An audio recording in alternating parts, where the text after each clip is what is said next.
The exact capacity of the Hartheim ovens is unknown. Various witnesses mention that 4 bodies could be cremated in each at the same time, which would corroborate the statements of the incinerators, who admit that up to 8 bodies could be placed there. 935. According to Dr. Renaud, the bodies burned badly, probably because of the long years of internment during which the patients were malnourished. The majority of bodies were emaciated and, for them, the cremation time was longer than for well-nourished patients. An emaciated body took between an hour and a quarter to burn. 936. At first, the villagers of Alkoven did not know exactly what was burning in the castle courtyard. If they suspected the truth, they did not dare express it openly. Among themselves, however, they spoke of the thick cloud of black smoke which rose above the roof of the castle and which stunk God knows what. It was old oil that was double distilled to produce a small amount of pure oil needed for submarines. But that was only the version they were obliged to give. Anyone who dared to tell the truth faced death and risked leaving this world through the chimney of Hartheim. 937. The villagers never forgot Worth's threatening words. At the castle, when a new secretary, aged 17, asked the origin of this unbearable stench, she was told that they were cooking soap. 938. Often the smoke billowed out in clouds so thick that the foul odor penetrated everywhere. When it was windy, the smoke was blown to the ground and the stench of burning flesh and hair became even more unbearable.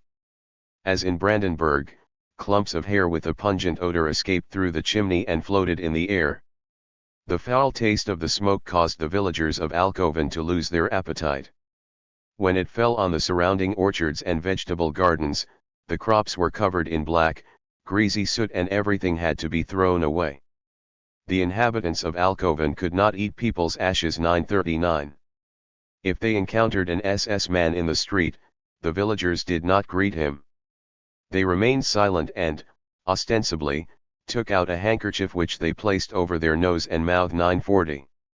The stench was perceptible in villages up to 4 kilometers from Hartheim and the black column rising towards the sky could be seen from afar. Finally, one day, because the ovens were overloaded with bodies, the chimney caught fire and the cremations had to stop during repairs. 941. Once the bodies were cremated, the ashes and remains of charred bones that had fallen through the oven grates were collected and piled up in a huge pile in the courtyard. Attempts were made to break the bone fragments into smaller pieces with heavy mallets. The SS assigned to this task, a former butcher, was simply given a pair of thick gloves and a mallet, and Worth told him, "You will get used to it very quickly." 942. He felt nauseous grinding charred human bones. Some of the human ashes were scattered in the park, on the east side of the castle, near the entrance to the Gekrat buses. But most of it was shoveled into trucks and taken away at night to the banks of the Danube, between the villages of Brandstadt and Weihering, barely 4 kilometers from Hartheim. There, the incinerators dumped everything into the river. Seeing the trucks leaving the castle and heading towards the Danube, the villagers cynically remarked, "They are going to feed the fish of the Danube." 943. The SS sometimes went further and dumped the ashes into the Traun River. 944. Residents of the region soon discovered ashes and pieces of charred human bones that had fallen from trucks along the roads. Gathered in small piles, like mausoleums along the side of the road leading to the Danube. 945, they were soon called in the region the Pyramids of Hartheim. Discovering this, the SS had an electric grinder installed near the crematorium ovens to reduce the remains into powder. And the nocturnal journeys, supposedly secret, were abandoned and took place during the day. In time, neither the journeys to the rivers nor the bone crusher could overcome the ever-growing pile of human ashes that rose in the castle courtyard. There came a time when he filled 60 large trash cans. 946. Some of the ashes from the courtyard mound were used to fill the urns requested by the families. The metal plates, containing some general information, were affixed to them by the small team of 3 men led by Heinrich Barbleu. Called stampers, they worked 8 hours a day, like those in Graveneck, making around 20 plates per day, or around 400 to 500 per month. 947. Few families requested an urn, many believing that their loved one, officially transferred to Hartheim, was still alive. Also parcels, addressed to patients long since murdered, arrived every day at the castle mail room, and, every evening, they were taken to a storage room and opened. Valuables were distributed to the SS and the packaging burned 948. Once the victims had been disposed of, the work of the Special Civil Registry Office began, supervised by Wirth and his deputy, police officer Franz Reichleitner. The staff included at least 20 secretaries and office workers, under the direction of Helene Hintersteiner, aged 31,949.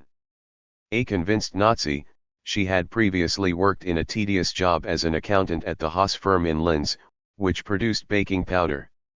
She had professional ambitions and was desperate for a job with responsibility. According to Dr. Renault, to obtain a management position in Hartheim, she found a way to enter into a close relationship with the Gauleiter Eigruber. She had to be very desperate or very intriguing, and totally devoid of morals, to bond with Eigruber, a seedy and disreputable character. Hintersteiner also became friends with Kaufmann, a relationship which bore fruit as he offered him this position in Hartheim. Here again, his questionable morality soon earned him the euphemistic title of Secretary of Dr. Lonauer 950. Once installed, Helene Hintersteiner and her daughters, who wrote the obituaries and letters of condolence, occasionally watched the gassings. Wirth or Reichleitner signed the death certificates drawn up by Drs. Lonauer and Renault, but only one document from the Hartheim Special Registry Office bearing Wirth's name is known. It is the death notice of a 35-year-old carpenter, single, from Munich, by the name of Ottmar Holte. According to the fake death certificate, Holte was residing in Hartheim and died in his room on June 15, 1940 at 5:45 a.m. The cause of death listed was pulmonary tuberculosis. At the bottom of the typed document, at the place of the signature, we find the words, "The Civil Registrar, Wirth." However, this document is not signed 951. Reichleitner, it seems, found the cooperation with Wirth extremely oppressive, most certainly because of Wirth's authoritarianism and aggressive attitude, which led the policeman to seek solace in alcohol 952. Over time, however, he came under the influence of Wirth and adopted the tyrannical attitude of his superior. In the summer of 1940, Wirth participated in an internal criminal investigation at the gas centers in Brandenburg and Hartheim, regarding jewelry belonging to a patient named Gertrude Raubel. She had been interned in the Eberswald Asylum at the request of her husband who, ironically, was a retiree from the health department of the Brandenburg Ministry of the Interior. The Eberswald Asylum, known as Waldstadt, was located in the northeast of the state of Brandenburg and enjoyed a particular reputation. It was the largest in the region, and its buildings were designed in 1873 by the architect Martin Gropius 953, great-uncle of the founder of the Bauhaus School. Gertrude's condition deteriorated to the point that the director informed Mr. Raubel that his wife was mentally cut off from society, and that reintegration could hardly be expected. 954 Mr. Raubel used this notice to file for divorce, which was accepted in May 1940. 2 months later, on July 24, Gertrude and other patients from the Eberswald Asylum were transferred by the Gekrat to the former Brandenburg prison. Having received the death notice, Mr. Raubel asked Brandenburg for the restitution of his ex-wife's property, in particular certain jewelry. The answer came, not from Brandenburg, but from the Special Civil Registry Office in Hartheim, where Wirth was stationed. He was essentially told that such objects had to be disinfected before being returned. But no trace of jewelry was found in Ms. Raubel's belongings. 955. Mr. Raubel persevered and, in a subsequent letter, insisted on the return of the jewelry. The investigation carried out by Wirth in Hartheim revealed that jewelry belonging to 2 other women in the Eberswald convoy, also claimed by their relatives, had disappeared. The theft therefore took place either in Brandenburg or in Hartheim. 956. An investigation carried out in Brandenburg by Fritz Hirsche, in charge of the prison administration by Wirth, produced no results. As the relatives repeated their demands, Bohn, in Berlin, had no choice but to call the headquarters of the Reich Kripo, before the affair triggered a resounding scandal. In all three cases, Criminal Secretary Ferdinand Ohm, a Kripo officer in Fürstenwalde, was put in charge of the investigation 957. He interviewed at length the staff of the Eberswalde Asylum, the relatives of the deceased patients, Fritz Hirsche in Brandenburg, and made inquiries among jewelers, dentists, pawn shops and antique dealers in Brandenburg, a total of 56 interviews.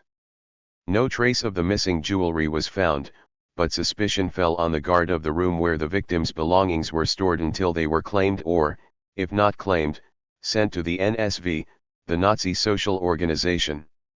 As the complaints continued to the Special Registry Office in Hartheim, Criminal Secretary Ohm then went to the castle where he questioned Polizei Hauptmann Wirth, but without result. 958. The documents that exist on this criminal investigation unfortunately do not contain any information regarding the outcome of these cases. Only one of the families was reimbursed a sum of Rm50 by the foundation, upon authorization from Bohn. With his ability to solve puzzles where other officials had failed, could Wirth have carried out this investigation better? In November 1940, Franz Stangl of the Linz Gestapo replaced Wirth at the Special Civil Registry Office in Hartheim. His reaction after meeting Wirth was unambiguous. "I felt irrational anxiety when I met him for the first time, with his vulgar and disgusting way of speaking. Whenever he mentioned the need for euthanasia, he did not speak in humane or scientific terms. He laughed about it and spoke of liquidating useless mouths, specifying that sentimentalities made him vomit." 959. Stangl and Reichleitner had known each other before the war and, in Hartheim, shared an office on the first floor. According to Dr. Renaud, Stangl had nothing to do with the vulgarity of Wirth and the drunkenness of Reichleitner. He was a quiet man, rather friendly. Renaud trusted him, he who had never been able to trust the other two. This trust was mutual to the point that the two men often discussed their work. Reichleitner was not the only member of the Hartheim team who could not work without the aid of alcohol. Bruno Bruckner, employed before the war in the Linz stockyards, was another example. He owed his recruitment to Hartheim to his passion for photography. The Gau of Linz asked him if he would be able to install a first darkroom. He assured that yes, and that such work would interest him. He had a meeting with Kaufmann in the Gau offices and signed the usual confidentiality oath form. The next day, a car took him to the castle, without him knowing the exact nature of his new job. He was greeted by Wirth, who showed him the photo studio and darkroom on the ground floor of the northeast tower. It was a first-rate facility. His job would consist of taking photos of each patient, full length, front and profile. But the job was not as simple as Bruckner had expected. Of the 30 or more patients he had to photograph each day, some were completely demented, crazy, and had to be controlled by nurses' aides. He even happened to be attacked by a sick person. Above all, Bruckner was unable to get used to the suffocating and omnipresent stench given off by the crematoria. He felt constantly nauseous and could not eat anything. 960. In desperation, he finally asked Wirth to relieve him of this work. With his usual brutality, Wirth gave Bruckner the choice of three options: 1. Stay in Hartheim, continue the work and hold his tongue; 2. Be sent to the Mauthausen concentration camp; or 3, if Bruckner preferred, be shot on the spot by Wirth. Totally discouraged, he returned to his dormitory and was surprised to receive a bottle of schnapps, with the compliments of Criminal Inspector Wirth. Bruckner continued to be well supplied with alcohol, continued his work and stopped complaining about the stench. Subsequently, he was commissioned by Wirth to take photos of the agony of patients in the gas chamber, through the observation window, and to photograph what Wirth called scientific material, the dissected brains of certain corpses. After the war, Bruckner said he never asked any questions. "It was a good job. I was paid Rm 300 a month, and I also made a little extra by taking photos of the staff, with permission from Hauptmann Wirth. The food was good, there was always unlimited drink and we organized parties 962. Once a fortnight, Bruckner went to Linz to visit his girlfriend, who was impressed by the amount of money he always had with him. He got drunk and bragged about his work at Hartheim Castle 963. Bruckner was drunk almost constantly, the fact is proven by his opinion of Wirth, very strict at work, but a charming man after working hours 964. Others seemed to cope better with their work at Hartheim, especially office workers who did not have personal contact with patients and were not exposed to the scenes of the gas chamber or the horror of cremation of bodies. This is what another Austrian employee of the castle, Gustav Wagner, maintains. I didn't think about what was happening. I didn't see how or when they were put to death. Everyone knew it wasn't pleasant, but that was the doctor's problem. We never discussed it. We played cards in the evening. I mean, there were so many young girls, a lot of young, healthy people, so we didn't talk about it. Wagner, who said he was happy playing cards and did not discuss his work, would later become infamous for his sadism as deputy commander of Sobibor, Action Reinhardt's death camp. Wirth, who was interested in psychology as an amateur and knew that constant dire threats could be counterproductive, often applied the carrot and stick method, hence the supply of alcohol to Reichleitner, Bruckner and anyone who wanted it. Wirth had another way of rewarding Hartheim's staff. The nurse Hermann Merda received 2 suits and several handkerchiefs from him 966. A nurse, Karl Harrer, employed in the Gekrat bus escort, was repeatedly presented with gifts from Wirth, including a suit, a coat, and other clothing 967. All these belongings had of course belonged to the patients whose ashes had been dumped into the Danube.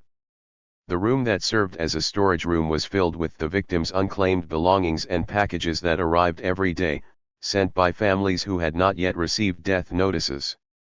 Gauleiter I. Gruber and Gauer Inspector Schackermeyer, from Linz, as well as Zerace, commander of the Mauthausen concentration camp, often went to Hartheim for the off-duty evenings and festivities mentioned by Bruno Bruckner.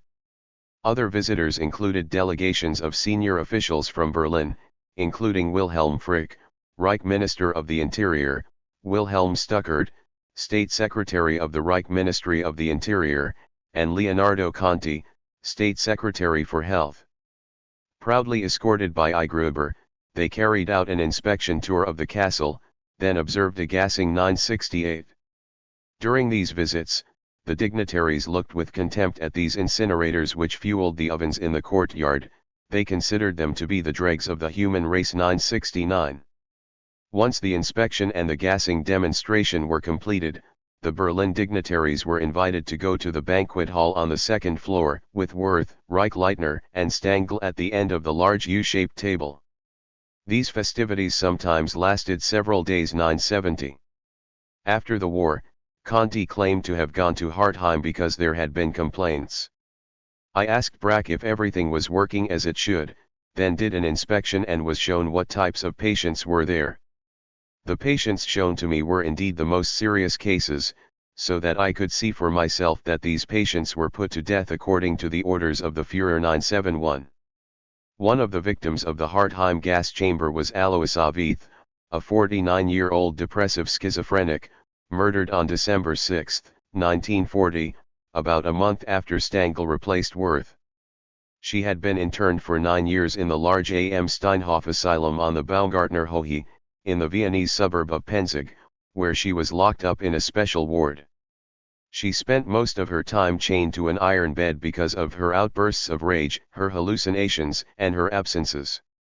On November 28, 1940, she was transferred to the YBBS asylum and from there on December 6 to Hartheim where she was gassed and cremated.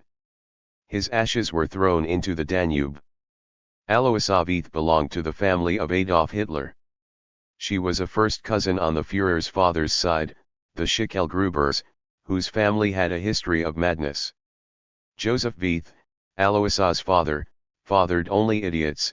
In addition to Alois's mental illness, her brother committed suicide, one sister was half crazy and another was weak-minded. Subsequently, the entire lineage died out 972. It is unknown whether anyone in the Action T4 organization knew of Aloisavith's relationship to Hitler. If so, an official, probably high-ranking, must have asked Hitler's permission to have her guest. Chapter 22. The C-16 Block. At the beginning of 1940, Adolf Kaufmann took control of the public psychiatric asylum at Pirna-Sonnenstein on the Elbe, 30 kilometers from Dresden, to turn it into another gassing center 973. Situated on the Bergberg and overlooking a magnificent landscape of terraced vineyards below and beyond the Elbe, the asylum comprised 25 buildings spread across a 14-hectare park, behind the Sonnenstein fortress and the old castle. Built in 1460 on the site of an ancient fortress, it stood on the edge of an immense rock. Completely burned in 1486, it was rebuilt and fortified 5 years later. You can access the bank of the Elbe and the old town of Pirna below, via the Kinolitaweg, and a stone staircase to the town nicknamed the Gate to Saxon Switzerland 974. With its fortified facade, the Sonnenstein fortress actually resembled an enormous mansion or castle with strange architecture. At the rear, the ground floor opened onto a huge park, accessible only by a small road. In the fortress, the vast rooms were linked together by long corridors with high ceilings, sometimes intersected by arcades, all lit by small windows.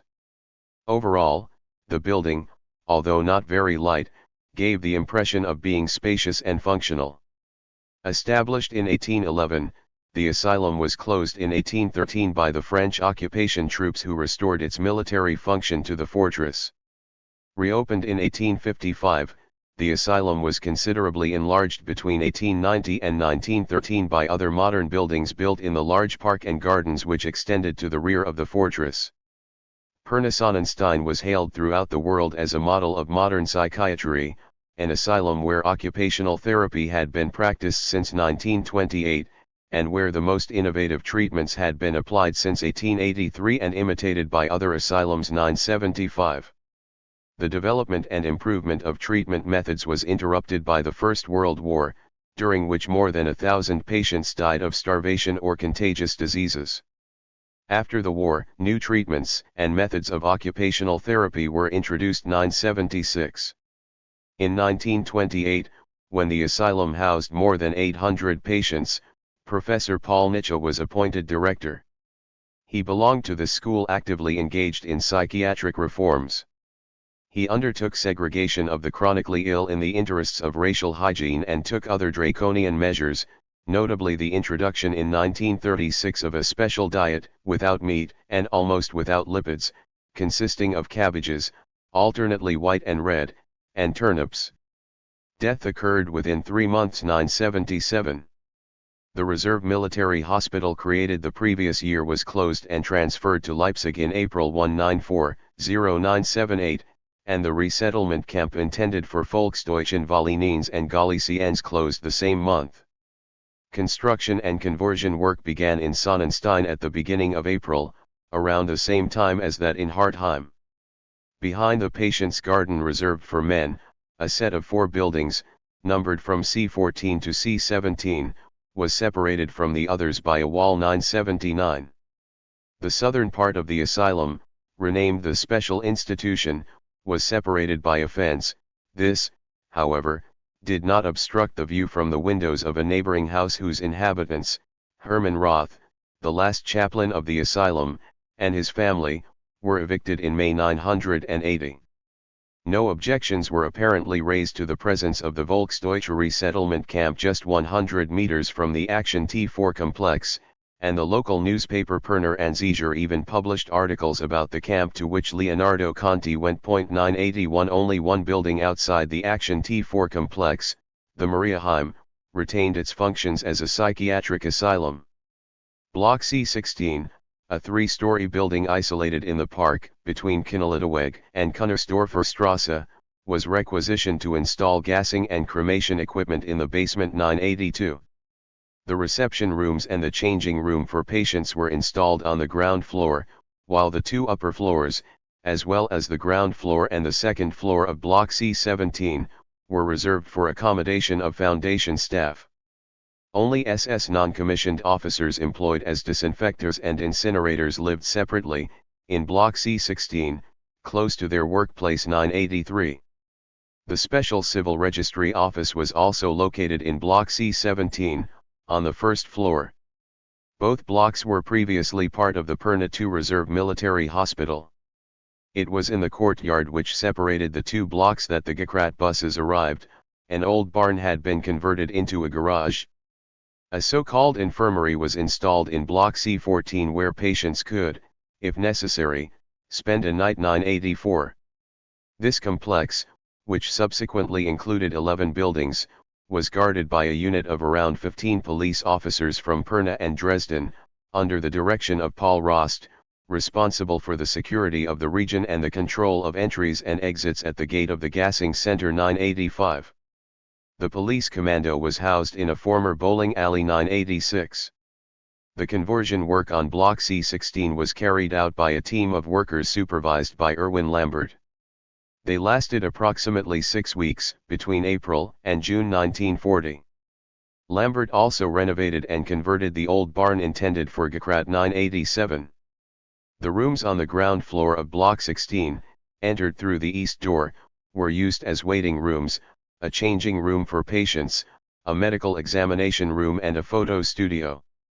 It was the anteroom to the gas chamber. Up to 30 people could wait there before descending the stone steps that led to the cellar. The gas chamber was the first and smallest room in the cellar served by a corridor. It measured 3 meters by 4, had a metal air raid shelter door and an identical door in the right wall. The front door did not have a peephole, but a skylight had been installed. The small window located high up on the opposite wall was protected by a fence. The perforated gas pipe was laid halfway up and ran over 3 walls. He crossed the one on the right to enter the adjoining morgue where the carbon monoxide canisters were camouflaged behind a wooden partition. Shower heads were attached to the ceiling and the walls were not tiled, as in Brandenburg or Hartheim, but painted white lacquer. Lambert claimed after the war that he was unaware that the rooms he had converted would become gas chambers. He learned of this when he was ordered to return briefly to Hartheim. The Austrian castle was in operation at the time and he learned by experience what was happening, although he denied having witnessed gassing. 988. The adjoining morgue was equipped with at least one dissection table where the brains of selected patients were extracted for scientific research. This room, which also served as a bathroom, was equipped with taps for washing the floor of the gas chamber. 989. Adjoining the morgue, a large room was used as a crematorium. 2 portable ovens were installed there by the firm's engineers. These were the largest supplied to the Action T4 by Corrie, each measuring 4 meters by 3, and 3 meters high. 990. In May, trucks loaded with refractory bricks arrived in front of Block C-16. Lambert's workers used it to line the ovens. 991. These ran on oil, but, due to the war, the fuel rationing decided in May 1940 and the needs of the armed forces for gasoline, they were readapted to run on coke. The metal chimneys of the ovens were, as in Brandenburg, connected to an existing brick chimney, previously used by the heating system installed in the cellar. 992. The Perna Sonnenstein gassing center had a large staff, around 150 people. 60 of them took part in the elimination process, including nurses, under the direction of Heinrich Gley, who came from Graveneck. 993. With the exception of Dr. Horst Schumann, medical director, and a nurse, Maria Appinger, Gley was the only Graveneck alumni to have transferred to the establishment.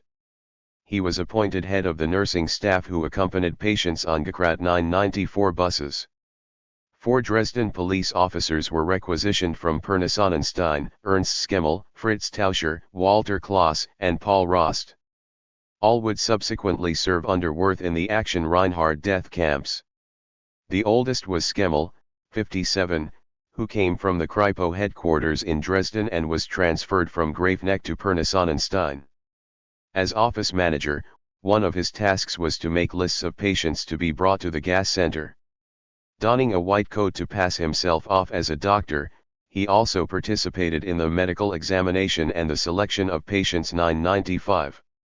Originally from Zwickau, Friedrich Fritz Tauscher, 37 years old, signed up in 1923 for 12 years of service at the Schupo of Saxony. 10 years later, having become Hauptwachtmeister, he was transferred first to Plauen and then, in 1940, to the local police station in Pirna, from where he was appointed to Pirna-Sonnenstein. He first served as a civil registrar with Gottlieb Hering, dealing with false death certificates. He also wore a white doctor's coat and participated in the medical examination of patients before their gassing 996. From 1942, in Belzec, Tauscher was responsible for exhuming and cremating the hundreds of thousands of corpses buried in the camp. Born in Duchenbora, Saxony, Karl Paul Rost, 36, trained as a butcher. He was hired in the Dresden Schupo in 1927. Promoted to Polizeimeister in 1936, he joined the Nazi Party the following year and the SS in 1939. In May 1940, he was requisitioned with Tauscher in Pirna-Sonnenstein, where he was put in charge of the security commando of around 15 police officers. He was also responsible for the Gekrat bus convoys. Fritz Tauscher gave him the lists of patients to be transported 997. Not much is known about the fourth policeman, Walter Klaus, except that he was employed in Pirna-Sonnenstein as a Gekrat driver, and that shortly after his arrival at the Belzec camp, at the beginning of 1942, he was transferred to the Lublin concentration camp. He was killed there in unknown circumstances 998. Dr. Schumann arrived in Pirna-Sonnenstein in mid-June 1940 with his team, including 4 young doctors who were his assistants, Kurt Borm, Klaus Andrew White, Kurt Schmalenbeck, and Ewald Worthman. Borm, an SS officer, was the oldest. Andrew White, the youngest of the group, had been enlisted in 1939 before passing his final year medical exams. He was authorized to practice from the start of the war, under the wartime emergency regulations. Schmalenbeck had been one of Professor Nitsch's assistants at Pirna-Sonnenstein before the war, and Worthman had previously been one of the experts who selected patients for euthanasia in asylums in southern Germany. Among these 4 doctors appointed to assist Director Schumann, Dr. Kurt Schmalenbeck, aged 30, originally from Wuppertal in the Ruhr, stood out. He had been a member of the SS and the Nazi Party since 1932. After being Nitsch's assistant at Pirna-Sonnenstein, he was enlisted in the Luftwaffe in 1938, then recruited as a scientific assistant in a chemical factory in Radebeul, a suburb of Dresden. In the summer of 1940, Schmalenbeck was appointed consultant specialist in Berlin and then transferred again to Pirna-Sonnenstein. He was the only one of these 4 doctors to remain in the Action T4 organization until the end of the war.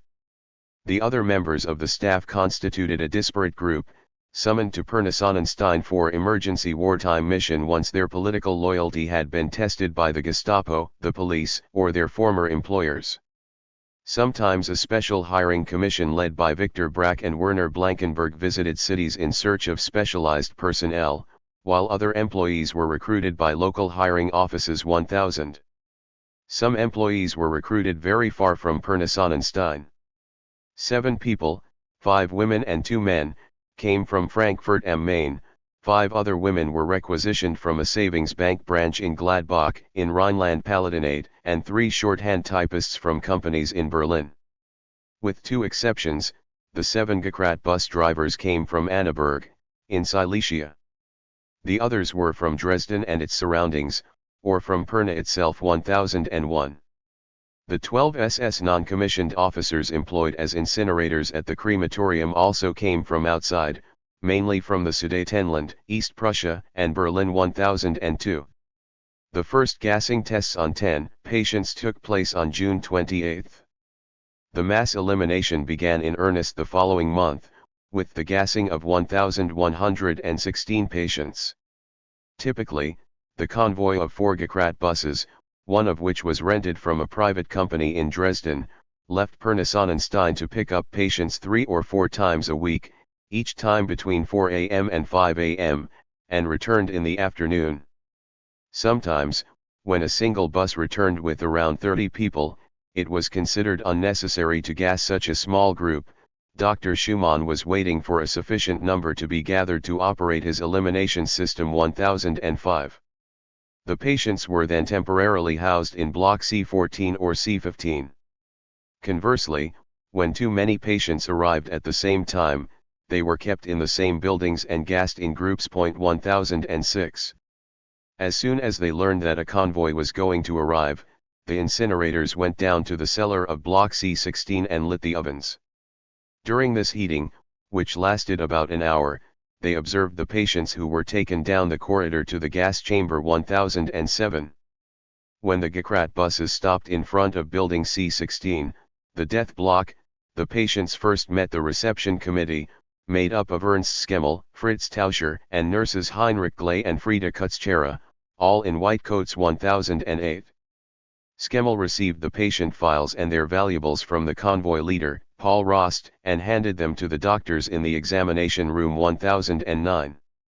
The latter remarked that even a layman could realize the seriousness of their mental illness. The physical state varied from one patient to another. 1010.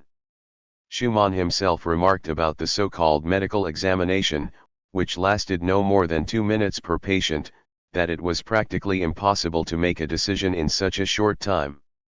What's more, neither he nor the other doctors were psychiatrists.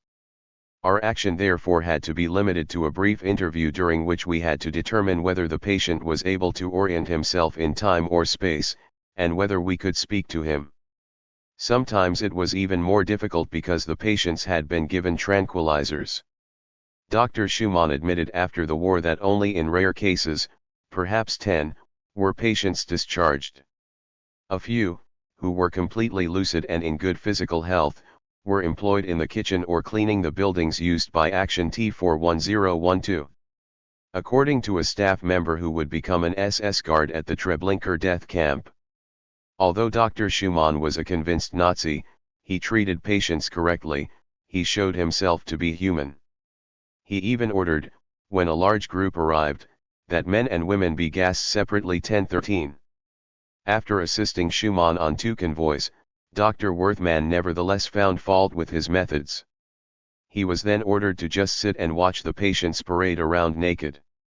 The victims were taken up the stairs to an anteroom in the cellar in groups of 30 or 50, then to the gas chamber proper. 1014.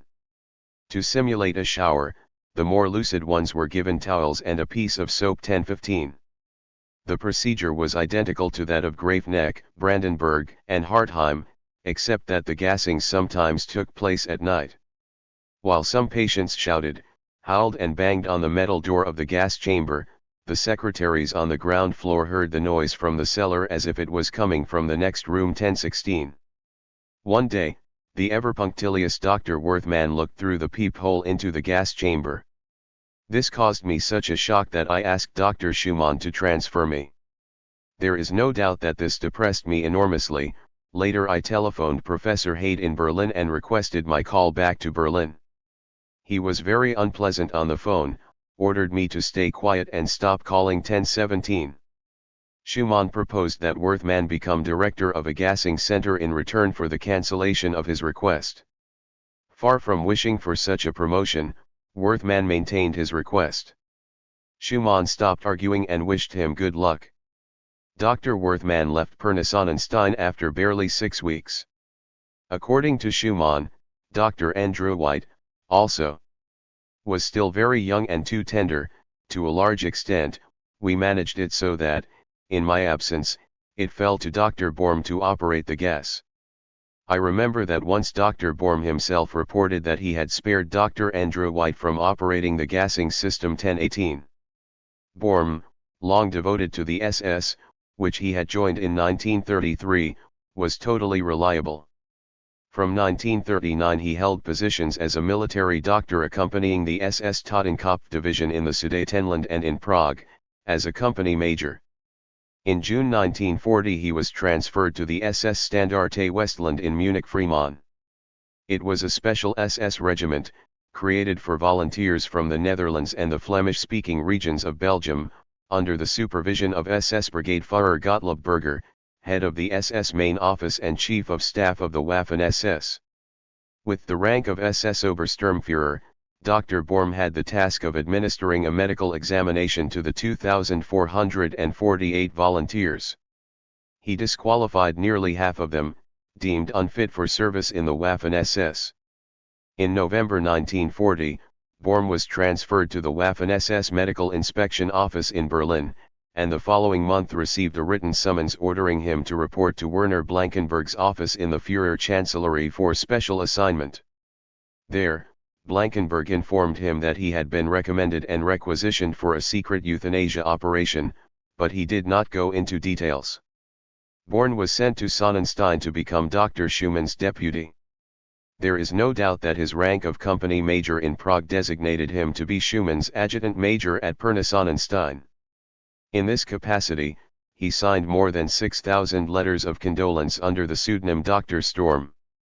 After the gassing, gold teeth were removed from the corpses, then the bodies were taken to the crematorium where the 12 incinerators worked in teams of 6, 3 men per oven, 12 hours a day 10-19. The ashes of the victims taken from the homes were either dumped at night into the Elbe, or spread in the large park behind the fortress, or simply thrown on the asylum's garbage heap 10-20. The largest pieces of bone, not reduced to ashes, were crushed in an electric grinder behind the ovens 10-21. Emil Haeckel, who had hoped to be part of the Gekratz team of bus drivers, contracted jaundice before Pirna Sonnenstein took office. When he showed up for work after several weeks of convalescence, Dr. Schumann told him that all the driver positions were filled. He could only make substitutions from time to time. If he wanted a full-time job, he could help in the cellar. When Haeckel asked what should be done in the cellar, Schumann replied, "You will soon see it when you go down there." In the cellar, Haeckel saw only 2 men, which suggests that the incineration team was not complete that day, hence Schumann's proposal. Haeckel reported, "In front of the oven, there were around 15 corpses. I realized that these people had been sick. Some were disabled. Of course, I was a butcher by trade, but I didn't think I could do this job. They gave me a pair of asbestos gloves and told me, 'You will learn quickly.' Then we placed the bodies on a metal tray before introducing 3 or 4 at a time into the crematorium 10-22. In Pirna Sonnenstein too, flames burst from the chimney whenever too many bodies were burned at the same time and chimney fires became frequent. One of them could not be controlled and a much larger cloud of black smoke than usual rose above the trees in the park. The residents of Pirna, seeing that the chimney of Block C16 was on fire, notified the firefighters. The fire brigade set off with their car along Serpentinstrasse towards Sonnenstein and turned into Canaletto Strasse. On the left side of the street there was a very tall stone wall. Behind the wall was where the smoke was coming from. The firefighters climbed the wall to reach the scene of the fire, but were immediately pushed down by the SS. They received the order to leave. There was nothing for them to see 10-23. The firefighters, anticipating the need for chimney sweeping after the fire had been extinguished, had taken a chimney sweep with them. He reported at the time that the smoke reeked of hair and bones. "We burn people in there. It stinks of men." Consulted in Berlin, Widmann ruled that the chimney should have had a square section and not a circular one and that too many bodies had been burned at once 10-25. Removals were to cease temporarily until the chimney was rebuilt. It was raised and cremations resumed 10-26. Among the visitors on an inspection tour at Pirna Sonnenstein were, among others, Werner Blankenberg and Reinhold Vorberg, from the Führer Chancellery, as well as Professors Paul Nitsche and Werner Hade 10-27. Ilse Linkenbach, the secretary of Victor Brack who, in October 1939, had typed on Hitler's private stationery the authorization given to Buller and Brandt to launch the euthanasia enterprise, also went to Pirna Sonnenstein. Her visit appears to have been private and she apparently had no qualms about observing a gassing in the cellar 10-28. Walter Heese, director of the Kriminaltechnische Institute in Berlin, and Walter Schotte, director of Section VD1 of the same institute, went to Pirna-Sonnenstein and also witnessed a gassing.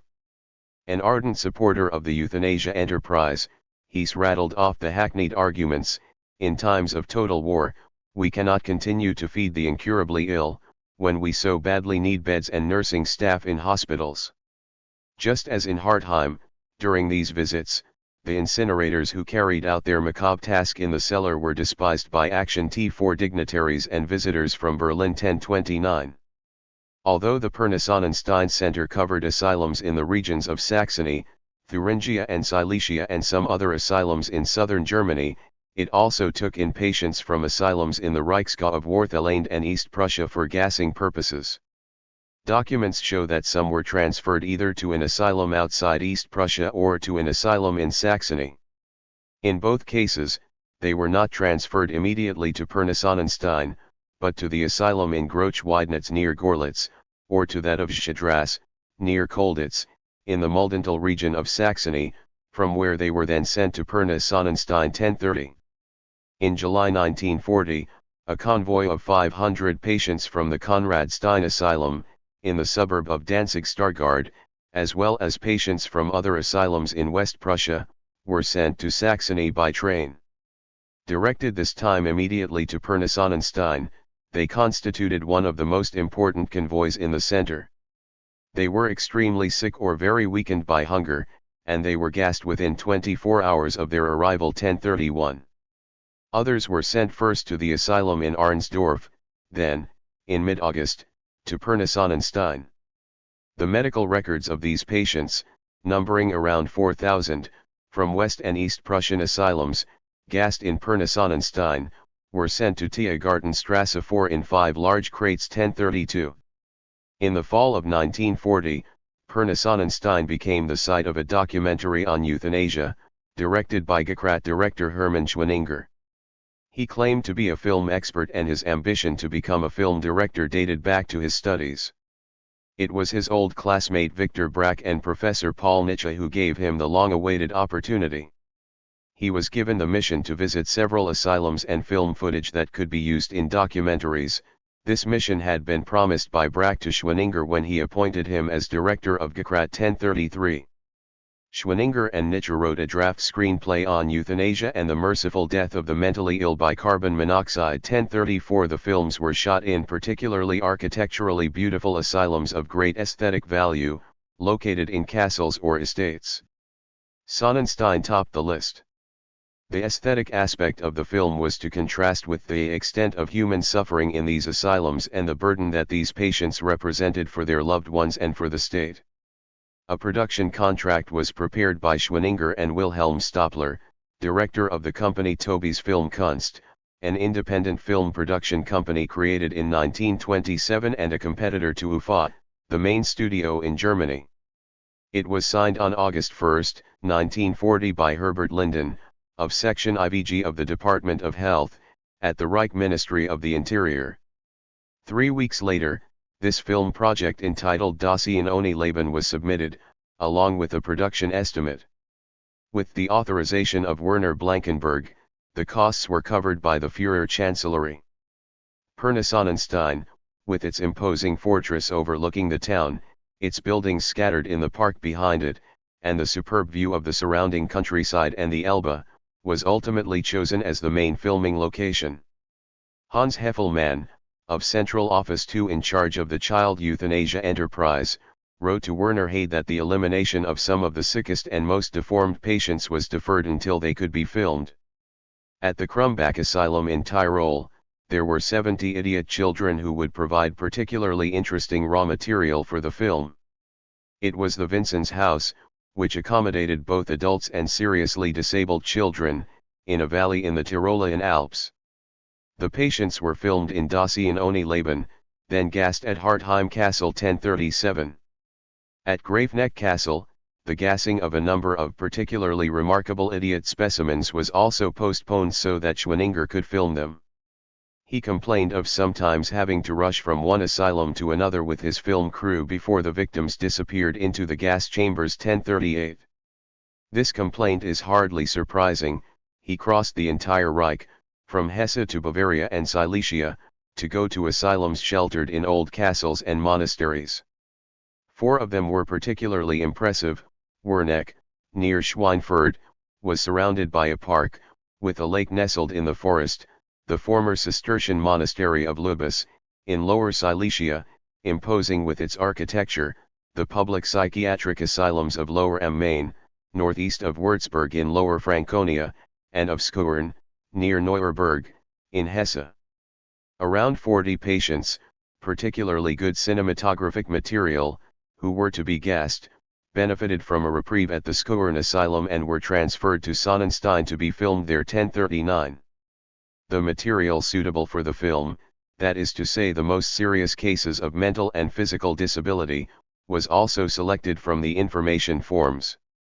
Schwenninger deliberately filmed the most terrible cases in a special light, then accentuating the contrast of the shocking images with the beauty of the parks and gardens which surrounded the asylums.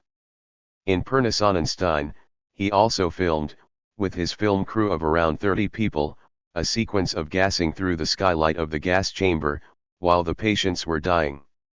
This was a great privilege. The film benefited from the support and financing of the Führer Chancellery, and what's more, the entire film crew was informed of a state secret, the elimination of mentally ill people with poison gas. The script for the film stated, gas chamber, scene connection on the opening of a gas valve, a gas meter, observation by a doctor. In a hermetically sealed room, patients are exposed to the effects of carbon monoxide. He also filmed the extremely serious example of a mentally ill person gassed in a bed. 1040, this was the method that Victor Brack had proposed at the very beginning, during the first meeting with Hess and Widmann at the KTI, in Berlin, in 1939. It was planned that Dr. Horst Schumann, initially the doctor responsible for euthanasia in Greifneck, would play the lead role of the psychiatrist in the soundtrack film. It was decided, however, that Schumann's Saxon-Anhalt dialect was too strong and his German not good enough. The role was then played by Dr. George Renault, who traveled from Hartheim to Pirna Sonnenstein to be shown moving from bed to bed, visiting 4 or 5 bedridden patients. He later declared that, for him, it hadn't been a big deal. Renault also delivered the medical eugenic commentary in the film 1041. Schwenninger explained that the patients he filmed were hideous figures, nothing in common with human beings, who seemed in every way inferior to animals. According to him, such creatures should not endure what, out of humanity, one would not inflict on animals. 1042. Schwenninger considered existence without life a work of art, a masterpiece, but, after being viewed by a select audience, it was abandoned and never shown to the German public. Over a considerable period of time, probably 2 years, the director accumulated approximately 10,000 meters of film in 23 reels, most with a soundtrack. He then proceeded to cut it to make several other films on euthanasia. 1043. There is no doubt that these films, shot by Hermann Schwenninger and Walter Stoppler with his Tobis Kunstfilm team and intended to be seen by the public in German cinemas, constituted the most repugnant project launched by Action T4. Chapter 23. The powerlessness of witnesses. Around the summer of 1940, rumors continued to circulate about what was happening in Greifneck. In Stuttgart, the public prosecutor reported that in certain psychiatric asylums, mysterious events had caused a certain excitement among a large part of the population. A city judge added that, because of these rumors, serious unrest was slowly spreading among the population, and that children were bringing home these noises heard at school and in the street. 1044. In the asylums of Württemberg and Baden, the medical and nursing staff felt that the patients knew more about what was happening, as one member of the nursing staff at the Freiburg asylum testified. They heard about these things while they were out in town and brought these stories to us. Between nurses, we then talked about it. It was wild rumors, until the first transfer, when the obituaries came in and the transfer patients' clothes were returned to us. These clothes were in such a state that they had to be taken from the patients. When we saw this, we feared the worst. Countless letters arrived at the Reich Ministry of Justice in Berlin, some appealing to spare the lives of patients, others anonymous and threatening. Still others came from regional prosecutors' offices. With the opening of the new gassing centers in Hartheim and Pirna-Sonnenstein in May and June 1940, rumors about what was happening there, as well as in Grafenegg and Brandenburg, spread throughout the Reich. Rumors about brain removal for scientific research grew, practices of removing the head, limbs, or organs were soon described. Other reports spoke of elderly people also being eliminated and entire homes of elderly people being evacuated and closed. The Gestapo forbade the population and asylum staff from listening to such rumors and implausible stories, and specified that the propagation of these ramblings in times of war constituted a serious offense, punishable by heavy penalties. But, as one doctor said, if no one was supposed to talk about it, the sparrows would sing it on the rooftops. 1047. When the sinister Gekrat buses passed through towns and villages, residents knew where they were going. In the Dold-Urbach Valley, below Grafenegg Castle, railway workers on the Marbach-Munsingen line took off their caps and stood with bowed heads while the convoy passed on the parallel road, as if it were a death convoy. Haidemar's children called them the crime buses. In Pirna they were nicknamed green salad baskets because of their color and their resemblance to the police vans in which prisoners were transported. They had yet another nickname in the Pirna-Sonnenstein region, the whispering wagons. 1048, so the rumors imply. The stinking clouds of black smoke above the chimneys of the Pirna-Sonnenstein crematorium were clearly visible from the town below. At first, the intrigued residents asked themselves, what the hell are they burning there? 1049. A resident of Waldstrasse, at the foot of Sonnenstein Hill, remarked, it stinks of human flesh. From the Elbe Bridge, the asylum buildings could be seen very clearly, and anyone crossing the river at this point could clearly see the smoke swirling over the town. We often heard the following reflection, yet other souls ascending to heaven. 1050.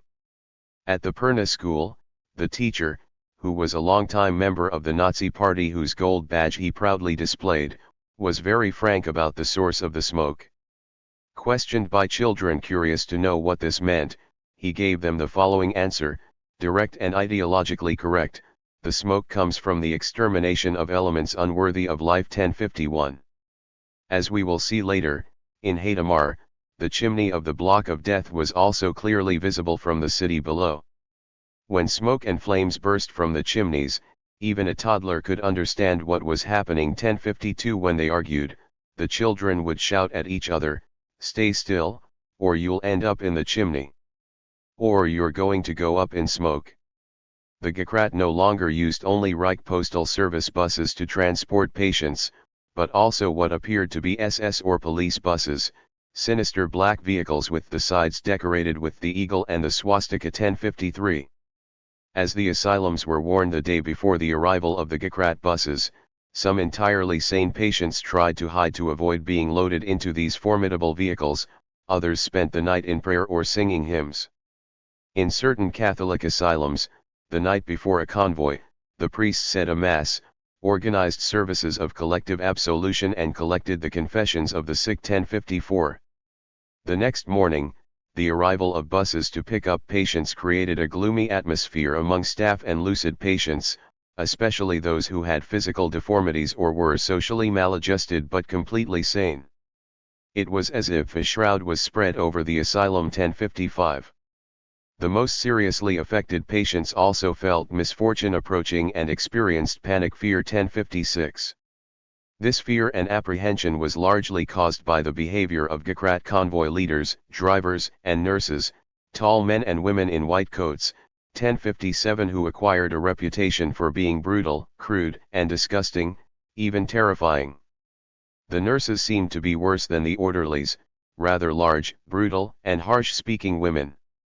They were soon nicknamed the Pistol Women because they hardly took the trouble to hide the weapons they carried under their white coats. 1058. As soon as the Gekrat buses arrived in the asylums, the patients ceased to be considered human beings and became nothing more than numbers on the convoy leader's list. These numbers were written in indelible ink on the patients' wrists. Some reacted by bluntly declaring, "So, now we are marked for slaughter 1059. They were in fact not taken like human beings, but like cattle, even if force was rarely used 1060. If a patient had forgotten this or that item of clothing or asked if there would be a meal during the trip, the convoy staff would tell the asylum nurses, where they are going, they will not need clothes or food 1061. The totally lucid patients boarded the buses and were very aware of what awaited them, said goodbye to their nurses, "Good luck, we won't come back or we'll see each other in heaven." Others asked Gakrat staff, "Do you really think we are so stupid? We know very well that it is a bus of death 1062. Or, even more striking, you have our blood on your hands. And our blood cries for vengeance 1063. Such remarks led to these patients being handcuffed and calmed by an injection of tranquilizers to prevent them from disrupting the journey. Once the buses were full, the Gakrat staff would sometimes say, "There will soon be 75 fewer idiots in the world," which only increased the anxiety of the staff and patients who remained in the asylum. Hence the remarks of the latter, such as, "Where they are all taken, they will be poisoned and burned 1064. And they knew that the buses would soon return to pick up more victims and that, shortly, it would be their turn. Toward the end, Gakrat staff stopped trying to silence or deceive recalcitrant patients, instead telling them outright, "You idiot. I will soon lock you in a cellar to gas you 1065. A convoy leader, upon hearing that the sick wanted to put on their best clothes, replied that they should on the contrary put on the oldest ones, so that everything could be burned at the same time 1066. When a head nurse asked what would really happen to her patients, the convoy leader explained exactly what their fate would be: they go into a room and sit on chairs. Then carbon monoxide is introduced and, 5 minutes later, they begin to fall from their chairs without understanding what has happened 1067. The knowledge that the Gakrat convoys were only making a one-way trip to certain death did not fail to provoke shocking and poignant scenes. Patients who had been hiding were dragged from their hiding places, others were dragged to buses while kicking and struggling, screaming, "I want to live! I want to live 1068. During these violent scenes, the uniforms of asylum nurses were often torn, their hands and faces scratched. The head of the convoy then ordered the accompanying staff, take them on board and tie them up securely. Some patients were even chained to their seats 1069. The boarding of patients on Gakrat buses sometimes took place in full view of the population, as was the case at the Adalyenheim Asylum, in Absperry in Lower Franconia, located in a former monastery, on the large market square. The patients were well aware that we had received notification of the death of the 25 patients previously taken. The Absperry incident is worth mentioning because it resulted in Nazi officials in the region sending a complaint, marked secret, addressed to Hans Heffelmann of Central Office 2, as well as to the SD in Nuremberg. Instead of entering the courtyard to pick up the internees, the buses remained outside Adalyenheim, in the middle of the market square. The patients, furious at having to leave, had to be taken into the vehicles one by one and force had to be used. Faced with such a spectacle, the inhabitants of Absperry, deeply Catholic, gathered together and began to cry. Kirchhoff, a member of the party, told me that among the spectators in tears there were even members of the party, and that, in the general agitation, remarks were heard to which it was impossible to respond 1070. On that day, February 21, 1941, 2 Gakrat buses took 57 patients from the asylum. They were idiots, imbeciles, feeble-minded people, and epileptics, all in the care of the state, and who were nevertheless in good physical health. The Nazi official who wrote this secret report concluded with a justified warning: this type of operation, which had taken place in full view of an angry crowd, was absolutely useless and only added grist to the mill of enemies 1071. Heffelmann telephoned party officials in Absperry and informed them that the transfer of the patients from Adalyenheim had taken place on the orders not of Berlin, but of the Bavarian Ministry of the Interior in Munich. He naturally did not specify that the order given in Munich originally came from Herbert Linden of Department 4G of the Reich Ministry of the Interior in Berlin.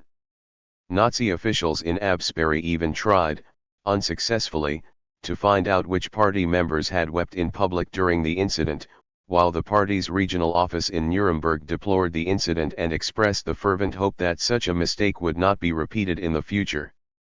To complicate the matter, the Absperry police published an official report very different from the events described by party officials.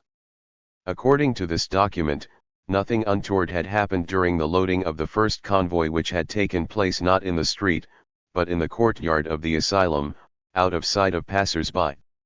The report claimed that earlier versions of the incident had been over-amplified. The second bus was also filled in the asylum courtyard, while 20 to 25 school children and 4 or 5 adults waited outside for the bus to come out. Some women and girls were crying. When the bus left and passed through Absperry, several people were on the thresholds of their houses waving their hands. There were no scenes of tumult or violence. It cannot be ruled out that this or that person disapproved of the patient's departure. But no remark was made out loud. 1072. Nazi officials in Absperry apparently ignored or disbelieved this police report because Reichel, head of the town's Nazi party, proposed that at the next party meeting rumors that patients were being eliminated or poisoned be dispelled. Regional party leader, Kreisleiter Gerstner, however, judged it more appropriate not to say anything at all. There is no doubt that the police report was drawn up on the orders of the security police in Nuremberg. A similar incident occurred in an asylum where patients were shipped to Hartheim and gave rise to a protest addressed to Dr. Lohnauer. A nurse noticed the brutal and rude way in which Gekrat staff treated patients and crowded them onto buses. He reported to Lohnauer that the rough treatment of patients during boarding was completely unnecessary. He shared this opinion, but he instructed this nurse to himself reprimand the leader of the convoy and the accompanying staff, and to convey to them the message that he did not want to see this type of thing happen in his establishment. According to this angry nurse, Lohnauer only wanted to show that he was not joking about the way patients were treated. Which did not prevent him, the same day, from supervising their gassing. 1073. Two strange convoys arrived in Graveneck, one from the Zwiefelten Asylum, closest to the castle, the other from Mark Groningen, near Ludwigsburg in Württemberg. The patients arrived in horse-drawn hay carts, which, in the case of Mark Groningen, involved a slow journey of more than 100 kilometers. In Zwiefelten, the nursing staff were furious because the patients taken away were the most seriously ill and required constant care. At the Glott Asylum in Swabia, 2 terminally ill patients were even transported by ambulance. The asylum staff did not think they would survive the trip. 1075. Convoys to Hartheim and Bernburg sometimes arrived by train at Linz and Bernburg stations, and patients were taken from there to the gas centers in buses rented from the region. 1076. At Linz station, however, only the most seriously mentally ill were taken directly to Hartheim, usually in a single bus. The others were sent first to the Niedernhard Asylum near Linz, where they waited to reach Hartheim in turn to be gassed. A railway employee at Linz station who lived in the village of Alkoven often witnessed trains loaded with patients arriving and disembarking on a siding. When he was on night duty, he had to direct the trains to a siding where the sick were let off, and he then observed their transfer into the Gekrat buses. As there were no night trains to Alkoven, one of the drivers, Franz Hodel, a fellow Austrian, allowed him to board his bus to return home. 1077. An anecdote refers to these nocturnal convoys. One evening, a train of patients arrived late at Linz Central Station, while Dr. Renault was having a drink at the Mauthausen Camp Bar, invited by Wilhelm Steinmeier, head of the SS garage at the camp. When a telephone call announced the arrival of a convoy in Linz, Steinmeier received the order to take Renault to the station as quickly as possible. There were about 95 kilometers to go. Driving too fast and under the influence of alcohol, Steinmeier fell asleep at the wheel, and the car left the road and entered a field. Neither man was injured, and sobered they continued their journey. At the Linz station, Dr. Renault sent the convoy of patients to Hartheim onto the waiting Gekrat buses.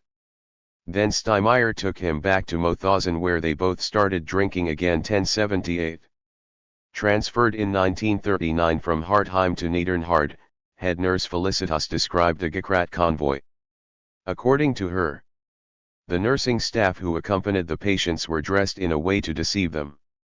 Most sensed what was coming. Some fell on their knees before the director of the asylum, Dr. Lonauer, and begged him with outstretched hands not to send them away. Which didn't help them much. Many of them were already very weakened, emaciated, and had been reduced to skeletons during their stay in Niedernhard 1079. One of the largest convoys that arrived by train in Linz had 400 patients and came from the large asylum at Am Steinhof in Penzing, a suburb of Vienna. Dr. Renault had no official reason to go to Vienna to escort this group. He had gone there a few days earlier to see his wife who had just given birth to their daughter and to do some sightseeing, because he had never been to Vienna 1080. The patients were first taken to the Hutteldorf suburban station, the closest to Am Steinhof, where they were loaded onto freight wagons for Linz. From there they were transported to the Niedernhard asylum where they awaited transfer to Hartheim 1081. Gekrat convoys sometimes also took children on the gassing lists. A nurse from the Home for Mentally Handicapped Children in Erzberg, Swabian Bavaria, described the departure of a convoy bound for Hadamar. Some children clung to us desperately. It was terrible. They felt what was happening. It was particularly difficult for the girls. They instinctively knew that misfortune was approaching. They were crying and screaming. Even the auxiliaries and caregivers were crying. It was heartbreaking 1082. Sometimes the head doctor or asylum administrator could negotiate with the convoy leader, simply because the convoy was only willing to take the specified number of patients and fill all the seats on the buses. This is what emerges from a letter addressed by the Gekrat to the expert psychiatrist at the public psychiatric asylum in Neuruppin, in Mecklenburg.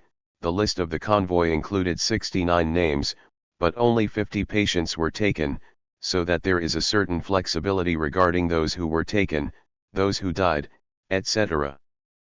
But the difference had to be made up in the following convoy 1083. On other occasions, the convoy leader was more blunt and pointed out that if he did not fill all the seats on the bus, he would have simply wasted 150 liters of gasoline 1084.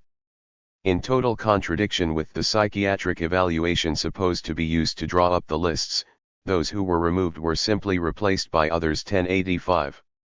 It happened, when members of the nursing staff argued, that the convoy leaders suggested that perhaps they themselves would like to be part of the convoy 1086, or that they threatened them, next time, you will go to Dachau 1087. The head of the convoy knew full well that, in any case, each patient who was spared this transfer would be part of a future trip. Ultimately, such negotiations did not change the outcome of the proceedings.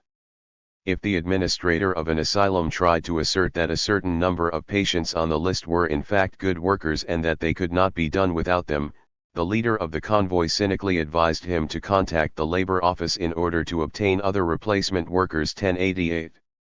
In the mind of another, these transports, in my opinion, resembled a cattle market. We just had to respect the numbers 1089.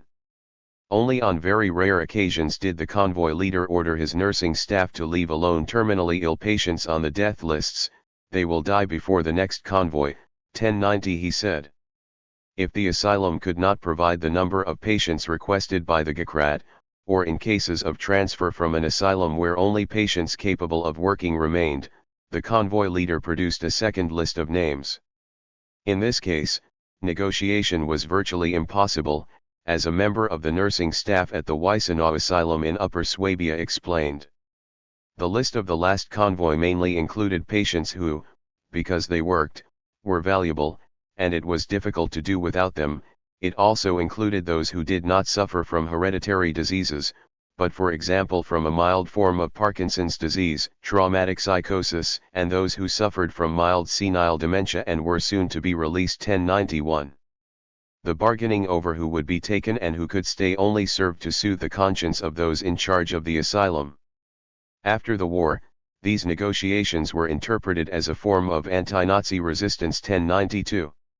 There was only one way to save a patient's life, by taking the dangerous step of ignoring the official ban on releasing him and returning him to society, or by playing roulette and transferring him to another asylum. Often, the attempt to release patients to their families ended in failure, simply because the relatives did not want to take care of a mentally ill person. 1094. Such active resistance, however, was rare. At most, asylum directors could hope to falsify patient records by indicating a lesser degree of illness, or by designating certain patients as being treated privately and paying for their care. 1095. The most obvious and dangerous form of passive resistance was for medical and nursing staff leaders to instruct their subordinates not to assist GKRAT staff in any way in loading patients onto buses. But this meant that GKRAT people had to enter the wards and seize the patients themselves, most often by force. But even the categorical refusal, whatever the reason, to cooperate with the GKRAT in preparing patients for the trip did not help. In such cases, a doctor from Action T4 was sent to the asylum to check the lists himself. Protests, by telephone or mail, addressed to the Reich or to the ministries had no effect. 1096. Active resistance, such as the refusal to let the GKRAT take patients from an asylum, was almost non-existent. One case occurred, not in a psychiatric asylum, but in a home for the destitute in Gestetten, in the far southeast of Württemberg, almost on the Swiss border. The GKRAT buses, led by Hermann Schwenninger, went there twice before discovering that the administrators had crossed out 25 names from the transfer lists previously received. Schwenninger did not argue. 1097. The third time, in early December 1940, he arrived with a single bus to claim the missing patients. He also took with him a second list of 16 people who should not normally be taken before February 1941, but who had been decided to be gassed immediately because Graveneck was to close within the week. None of these 16 people were mentally ill, but, like the elderly victims, they were lonely, abandoned people, whom no one needed and who no one would miss. For the Action T4 administration, they were dead weight that had to be gotten rid of. A bitter discussion ensued during which the head nurse of the asylum stood up to Schwenninger, declaring that she would no longer hand over people entrusted to her care. He could take her to Graveneck if he wanted, but no one would get on the bus. Despite Schwenninger's threats, she did not give in, and he left the empty bus, waving his fist and shouting, "You will have to deal with us." There was never a sequel. 1098. In very rare cases, patients managed to hide until the dreaded SS buses left the asylum. The vast majority, however, could not escape the clutches of Schwenninger and GKRAT. 1099. Dr. John, director of the private Christophsbad Asylum in Göppingen, established in 1829 as an institution for the nerves, managed to save many patients through a simple trick. He visited the factories and workshops in the region and hired a number of them. No doubt he was very persuasive and met understanding managers, because even seriously ill patients got jobs.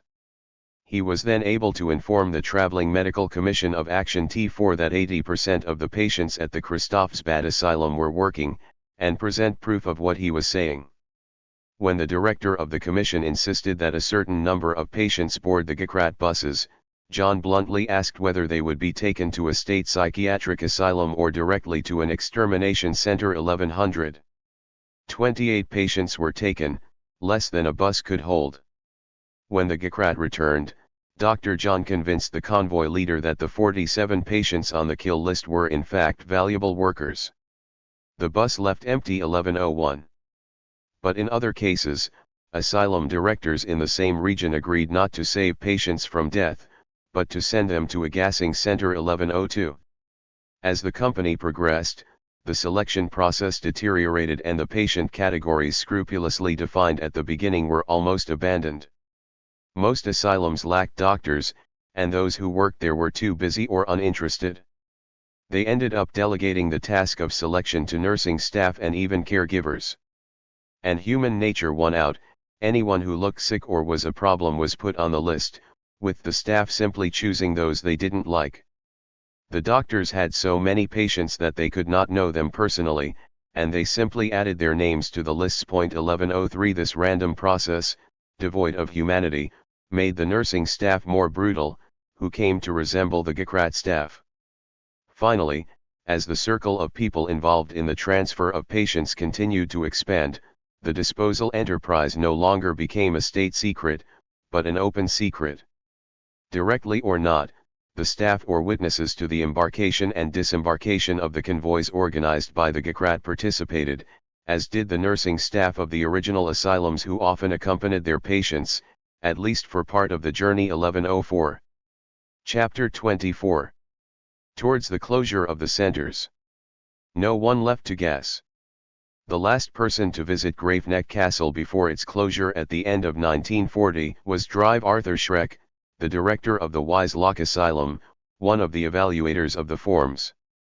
His patients had been gassed in Graveneck and his visit took place just after a gassing in the old coach house. I looked through the open doors of the gas chamber. I saw 50 or 60 corpses, in all positions, some slumped on chairs or benches, others littering the ground. They were all men. About 30 meters from the gas chamber, there was an enormous open-air crematorium. Guards carried the bodies, 2 by 2, out of the gas chamber and introduced them into the oven. The cremation lasted about a quarter of an hour, but I left before then and remonstrated with Dr. Schumann about this very primitive method of cremation. 1105. Schreck imagined that the cremation of the bodies took place in some sort of crematorium, not in the open air. Schumann informed him that there had originally been 2 ovens in a barracks, but that, after risking fire, the roof of the first had been removed and the second sent to the Sachsenhausen concentration camp. The incineration barracks had been dismantled and the oven left in the open air.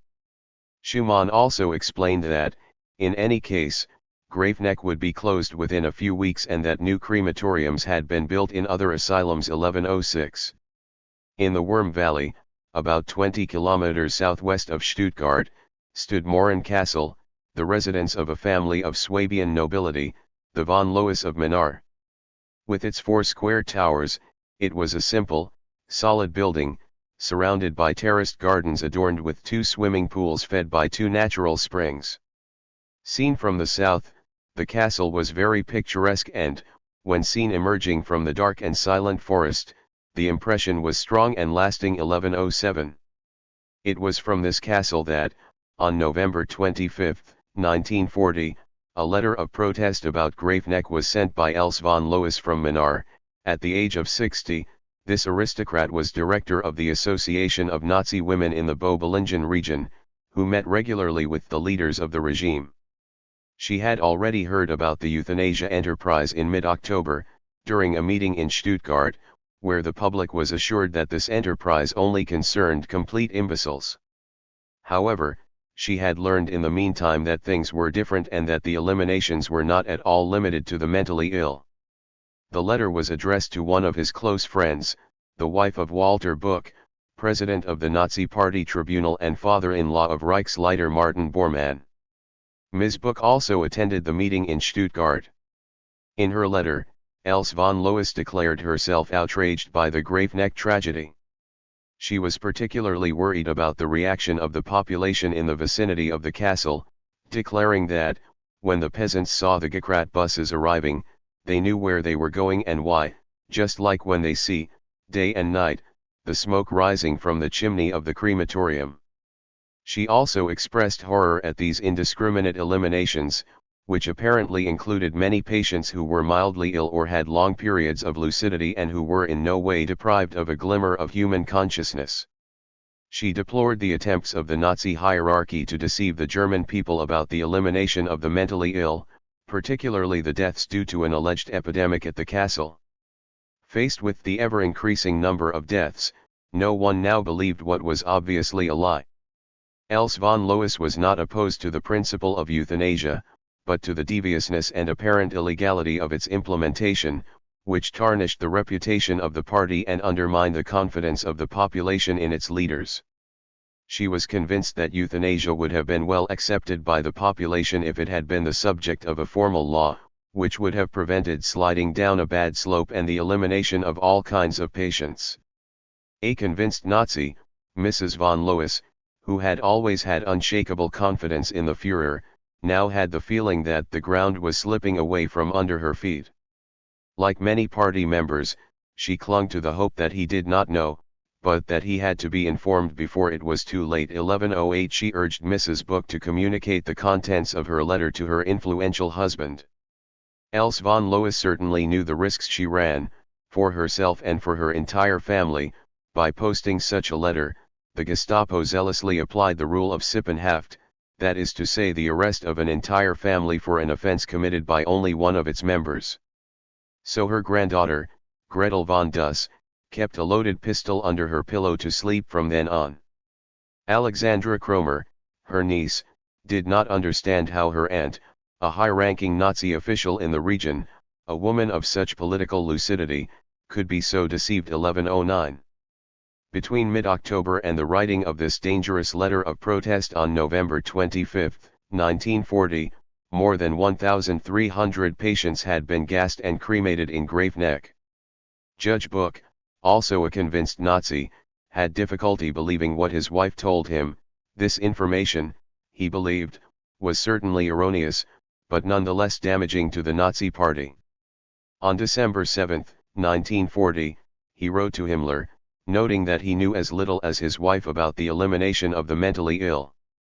However, he was convinced that something must have happened for Else von Lois, a woman he held in high esteem, to cause such a stir. 1110 He stressed that men had to carry out essential national missions from which women should be kept apart, and that, if the events at Graveneck could not remain secret and caused such a stir, a different approach would have to be found. 1111. 2 days later, the last gassing of mentally ill people was carried out in the converted carriage house of Graveneck Castle. Dr. Martha Fauser, who since August had replaced the disgraced Dr. Alphonse Stegemann as head of the Zwiefelten Asylum, and who maintained close contact with the castle staff, was invited by Dr. Baumhart to attend.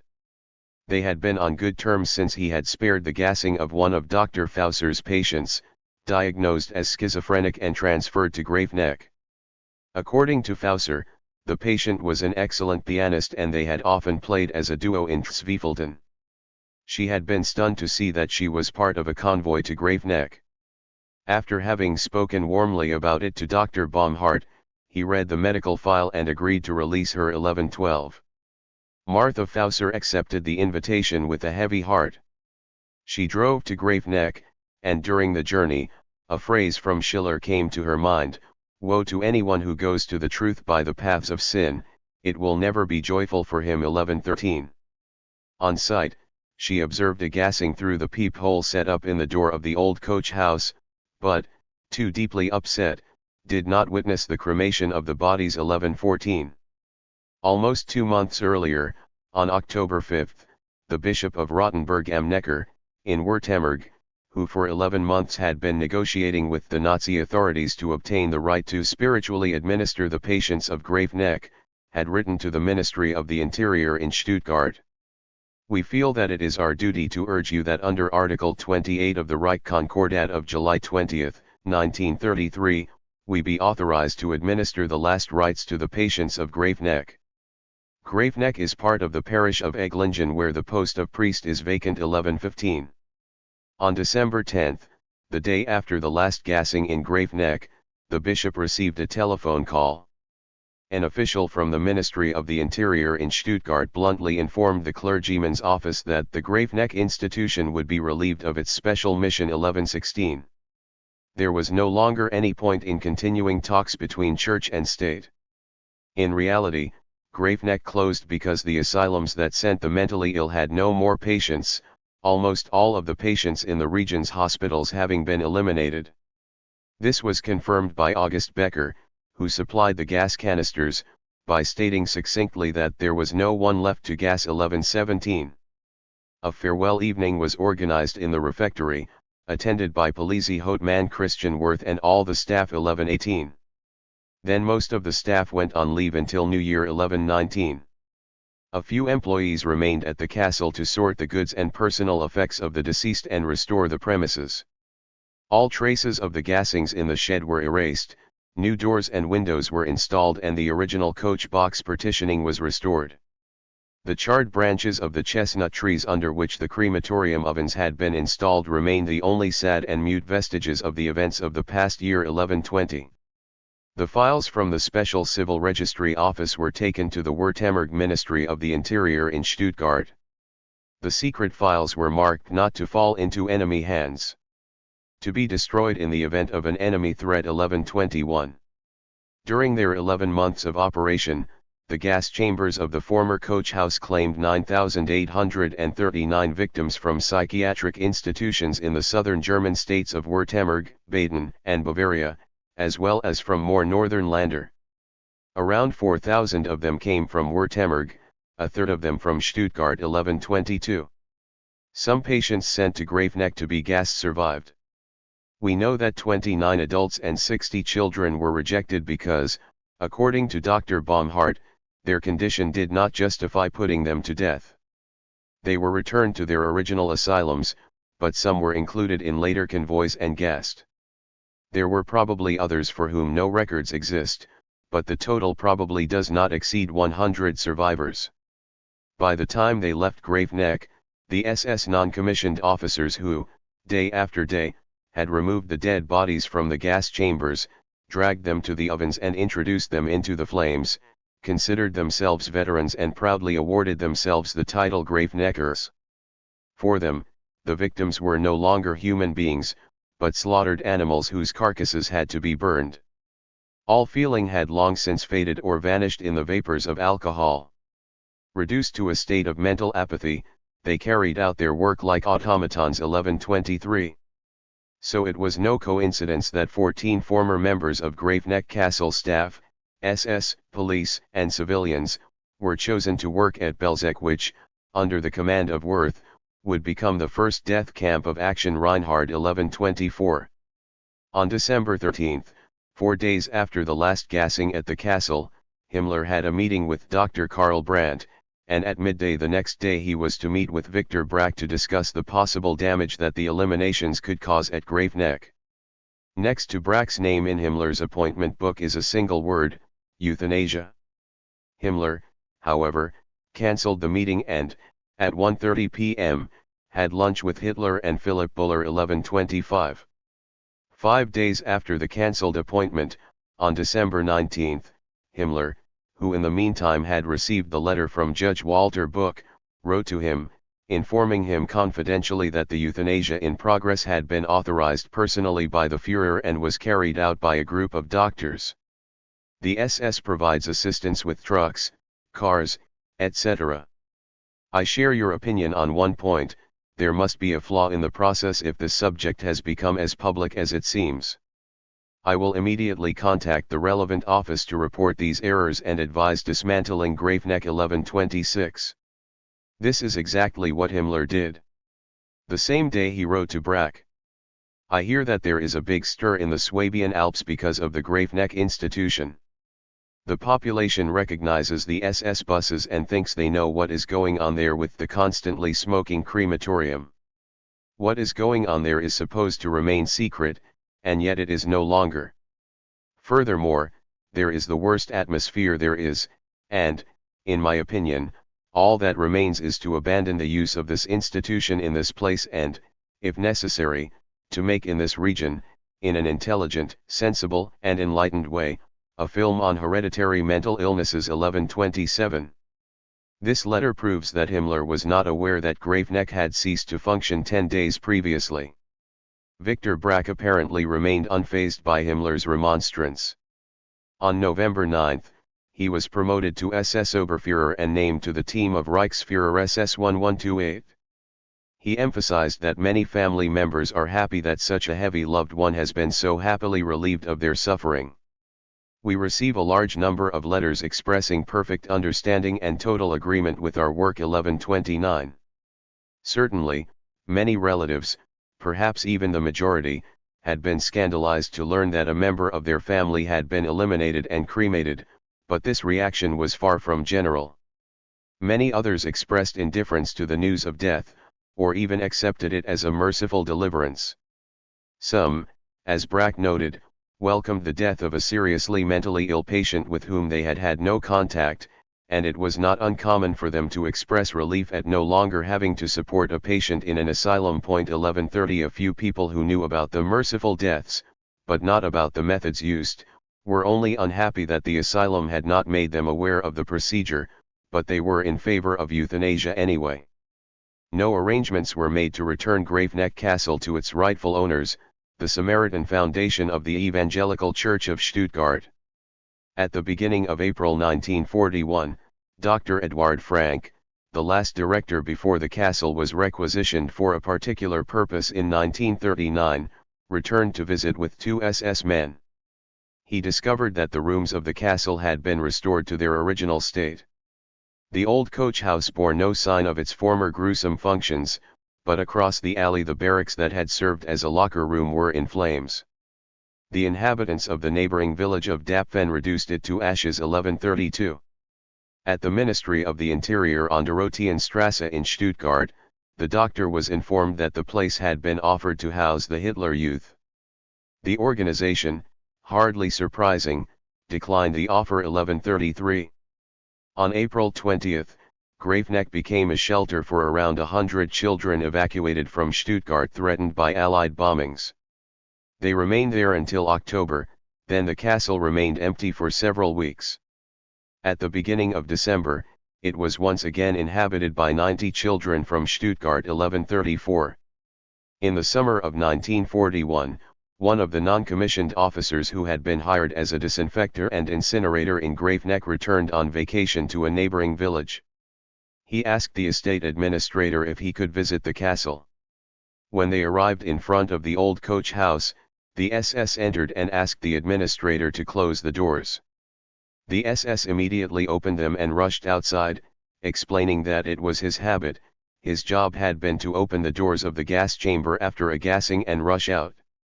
When the administrator asked him if he had seen ghosts or smelled gas inside, the SS man did not answer. 1135.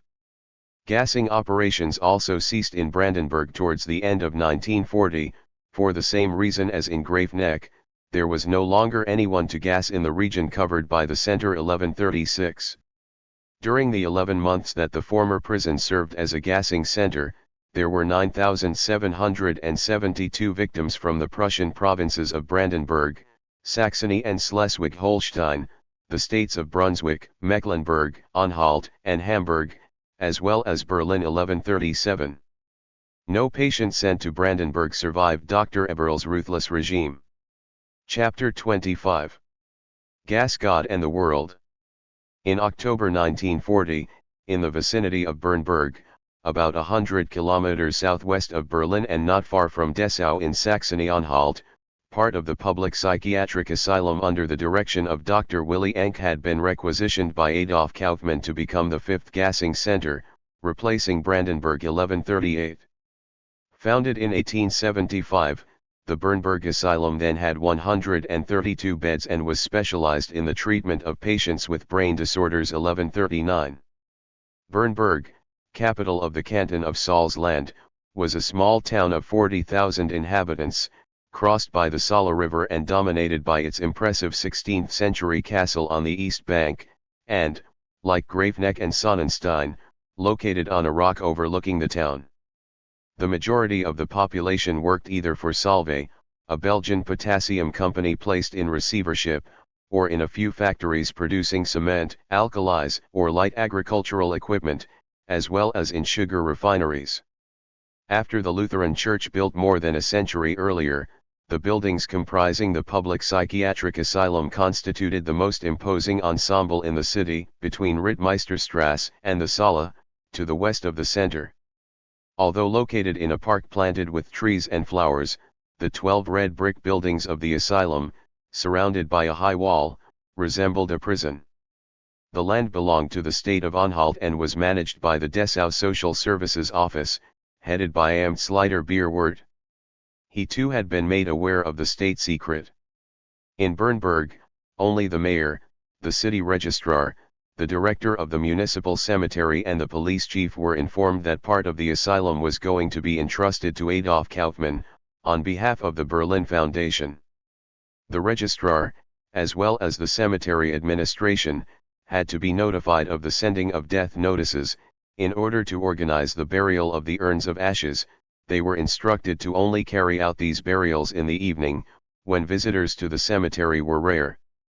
The urns were sometimes sent to the office of Egert, the mayor, who handed them over to the cemetery administration, usually also in the evening 11:40.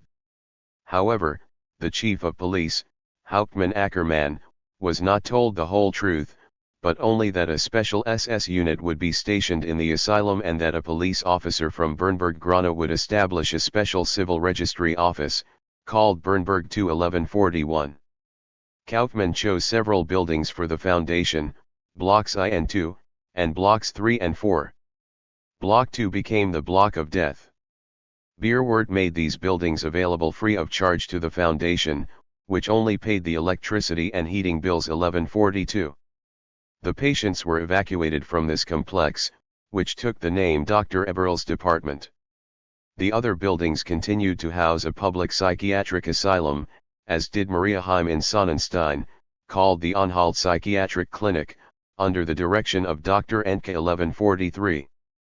The two sets of buildings were separated by a concrete wall, and since secrecy could not be kept, members of Dr. Enke's staff not involved in the euthanasia enterprise were also required to take an oath of confidentiality, although they were prohibited from entering Area SS 1144. The foundation went to great lengths to keep the eliminations in Bernburg a secret.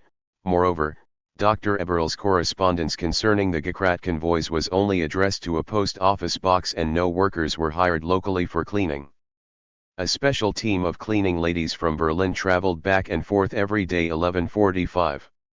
When the Brandenburg prison closed at the end of 1940, most of the employees, around 100 people, were transferred to Bernburg 1146. The men were all members of the SS Totenkopf division, and the women were nurses, office workers or secretaries. Christian Wirth organized the transfer of personnel from Brandenburg to Bernburg. Here a problem immediately arose. The director, Dr. Enke, refused to give the SS authorization to build a gas chamber in his establishment and delayed the construction by 4 weeks 1147. However, he knew well that Dr. Eberl had received his orders in high places in Berlin and that he would have to give in. Subsequently, however, relations between the two doctors remained cordial. The windows of the basement and ground floor of Block 2 were covered with black paper, and the building guarded by SS armed with submachine guns. The ground floor rooms located on one side of the corridor were designed to meet various needs: patient reception, photo studio, medical examination, and changing room. On the same level, a room was devoted to the disinfection of gold dental prostheses removed from corpses. The gas chamber installed in the cellar was not located at the foot of a staircase as in Pirna-Sonnenstein, but in a corridor. You entered it through a small vestibule, at the end of which a partition was installed to camouflage the carbon monoxide canisters. There too, there was a metal air raid shelter door, perfectly watertight, but without a peephole. The gasings could be observed through a skylight in the wall to the left of the door. In this room measuring 6 by 4 meters and 2.5 meters high, the walls were tiled in white, like in a bathroom, up to the height of the door. The rest was painted white. The floor was covered in black and white tiles and shower heads were attached to the ceiling. They were connected to pipes which carried the gas, which were themselves connected to the carbon monoxide canisters. Adjoining the gas chamber were the morgue and the autopsy room where brains were removed from certain corpses and placed in jars filled with formaldehyde, before being sent to the Kaiser Wilhelm Institute in Berlin-Dahlem. Towards the end of the cellar corridor, 2 Corey ovens were installed, running on coke because of regulations restricting the use of fuel oil for civilian purposes. Their metal chimneys were attached to the existing chimney, as in Brandenburg 1148. It seems that the crudest and most insensitive members of the Foundation ended up at the Bernburg gassing center.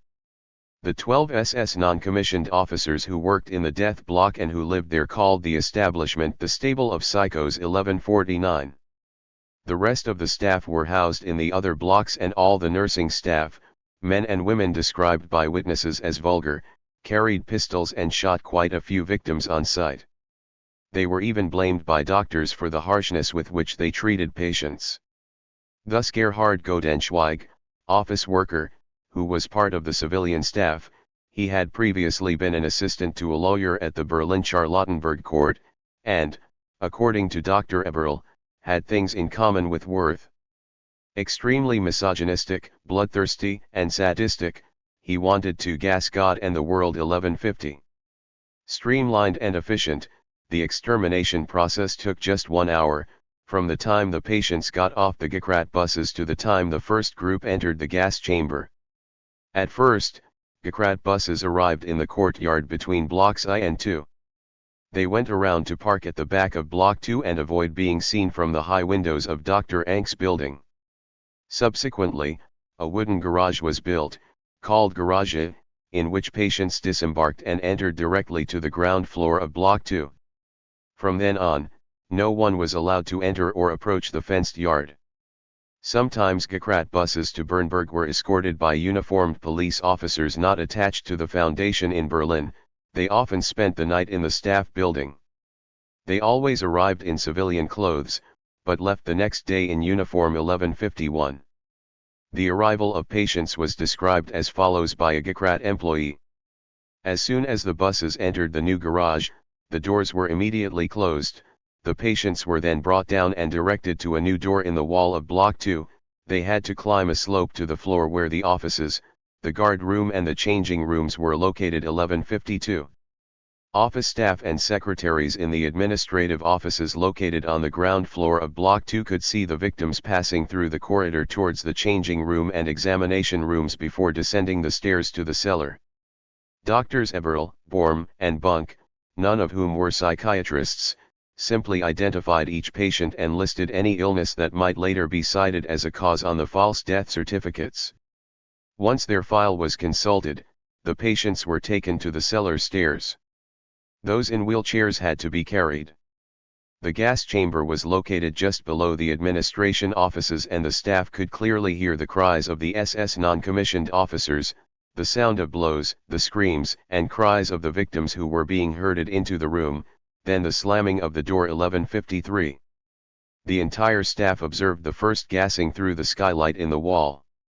The gardener himself took a look, while Dr. Eberl explained to him that the elimination of patients was a kind of weeding.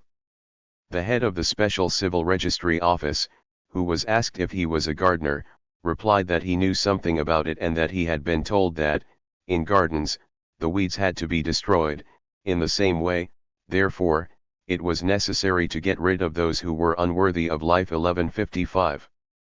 Secretaries and nurses described the gassing. Those who had been brought in stood very close to each other. It was a horrible sight. The people in there were completely desperate and trying to get out of the room. I looked out the skylight and saw a woman turn in that direction and scream, "Murder! You are a murderer, we will be avenged." Then the gas was introduced into the room.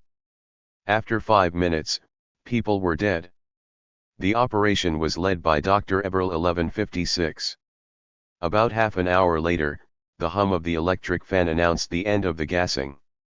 The employees then closed the windows to prevent the gas from invading their offices 1157.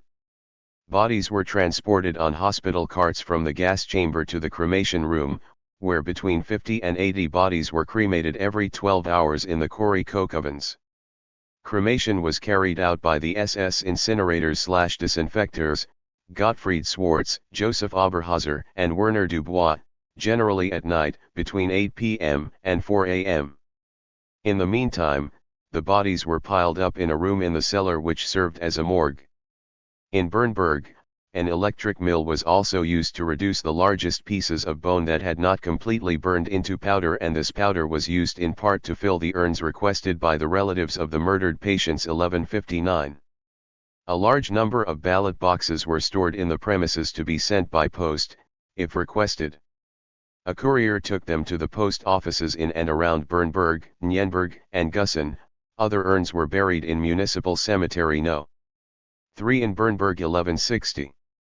During the first 10 weeks of Bernburg's operation, more than 17,000 urns were filled with human ashes. The same mistake was made as in Graafneck and Pernissonnenstein. Too many bodies were burned at the same time and the chimney of the crematorium caught fire. Unlike that of the centers, the Bernburg chimney was very high, which required the construction of numerous scaffoldings, then their dismantling. Also, during the 6 weeks that the repairs lasted, no gassing or cremation was carried out. 1161. SS Hauptscharführer Gottfried Schwarz, who in Graafneck had tried to be relieved of his duties as an incinerator, excelled in Bernburg in cremation work to the point that he was congratulated and rewarded by the Führer's chancellery. On December 10, 1940, Victor Brack wrote him a personal letter on Foundation letterhead. On the occasion of the upcoming Christmas holidays, I am pleased to inform you of the amount of your dedication bonus, which will be granted to you in addition by the Charitable Foundation during the year. At the end of 1940, your bonus amounts to Rm 440. I take this opportunity to thank you for your loyal service and express the hope that next year you will continue to make your professional skills available to the Foundation. 1162. In the last paragraph, Brack warned Schwarz not to discuss the amount of the bounty with his comrades.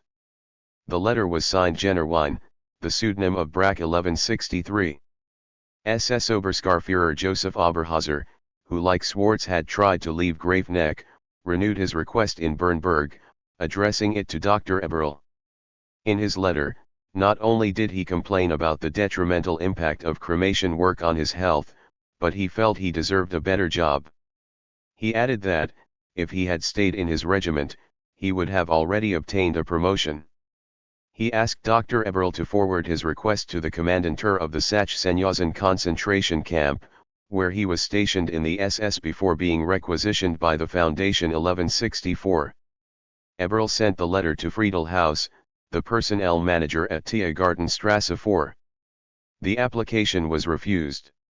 Shortly afterwards, Haus himself went to Bernburg to meet Oberhauser, who explained his reasons again. This time, he maintained that his conscience did not allow him to participate in these activities. Haus even refused to consider Oberhauser's request. 1165. In Bernburg, Wirth was the boss who took care of everything. He supervised the transfers of the mentally ill, the special civil registry office, the disinfectors and the incinerators, the corpses. And, as elsewhere, he was hated by everyone. 1166. Chapter 26. The Center of Hadamar. The last gassing center, and also the most unusual, was created in the fall of 1940 in Hadamar, a small market town in the canton of Limburg-Wilburg, at the southern end of the Westerwald. Hadamar would take over regions previously covered by Graafneck, as well as the state of Hesse and the Prussian province of Hanover. 1167. The buildings of the state mental asylum were located in a well-kept park below Monkberg, which overlooked the town of Hadamar. The Berlin authorities had little concern about the confidentiality of the activities carried out at Hadamar, as evidenced by the absence of any wall or fence. From the street below, one could easily enter the asylum grounds, almost without realizing it. We had the feeling of entering a municipal park. This was intentional, not only in Hadamar, but also in Pernissonnenstein, Bernburg and many other asylums where gardens and parks were part of the patient's therapy. The idea was to make patients live away from urban unsanitary conditions, in an enchanting landscape. Greenery also offered opportunities for therapy through gardening and horticulture. 1168. As in Graafneck, the asylum grounds included a farm in Schnepfenhausen. During the 19th century, when the majority of asylums were built, the internal structure of gardens and parks varied according to evolving psychiatric concepts and social and economic demands, unlike those which had been established in ancient castles or monasteries. To guarantee safety, Gardeners also had to take into consideration the specific nature of patients' mental illnesses. They had to know where to erect walls and fences without hindering the surveillance of this or that sector and the patients who were there. At the end of the 19th century, the construction of pavilions or blocks in green spaces prevailed, but during the First World War, parks and gardens were left abandoned 1169. Initially created in 1883 as a reformatory, Hadamar became a psychiatric asylum in 1907. A terraced garden extended at the rear of the estate. On the hillside, there was a high brick wall and a small gate leading to the asylum cemetery, hidden from view of patients and the public. In the middle of these buildings was also a 17th-century priory to which the site owed its name of Monk's Hill. Another wing was added in 1920 to house psychopath women, many of whom were actually prostitutes, aged 14 to 24, from the Frankfurt am Main area.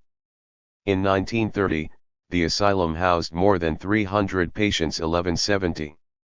According to Alphonse Klein, chief administrator of the asylum since 1934, Fritz Bernadette, chief administrator of the Regional Health Association for the state of Hesse in Wiesbaden, and 2 men from the Berlin Ministry carried out 2 inspections of the premises in the fall of 1940. Here is Klein's testimony. During the first inspection, no one informed me of its purpose. During the second, it was explained to me that the Reich administration had decided that all incurable mentally ill people would be eliminated. Landrat Bernadette told me that the Hadamar Asylum would be rented to the Berlin Charitable Foundation. Bernadette and his superior Wilhelm Troppel had long been proponents of euthanasia and, as early as 1936, had unscrupulously discussed their intention, expressed in the language of Binding and Hoke, to eliminate the dead weight in their field of activity. Bernadette frankly declared during a meeting of asylum directors organized the same year, "If I were a doctor, I would get rid of these patients." One of the participants then said, "German medicine can only be happy that you are not a doctor." This remark was followed by a great silence 1171. Bernadette, described as a little pen pusher who spoke of idiots and life unworthy of living, was convinced that patients had to be mistreated so that as many as possible wanted to die. He had, it seems, never heard of periods of remission between 2 attacks of epilepsy or schizophrenia. According to him, all the patients in the mental asylums under his office were incurable and therefore candidates for euthanasia, an idea he instilled in his subordinates in the health department. He was known to be a totally primitive man, of appalling insensitivity and brutality 1173, to the point of having his Jewish mistress murdered by lethal injection at the Eichberg Asylum in Eltville, in the Rhine Valley 1174. Aside from Christian worth, Fritz Bernadette was one of the most evil people in the euthanasia business. Hadamar was located in a network of regional asylums that could be used as relays. Patients could be accommodated there before their final trip to Hadamar by Gekrat bus. The town's small train station could also be used to bring patients 1175.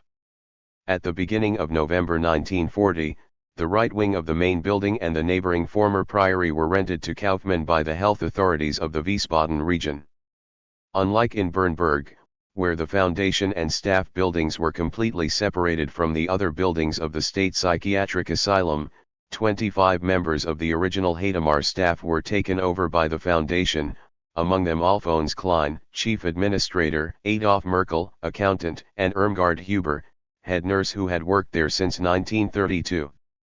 They were all informed of the so-called Führer's decree entrusted to Reichsleiter Philipp Buller and Dr. Karl Brandt, as well as the fact that the Führer's chancellery now had full authority over the asylum 1176.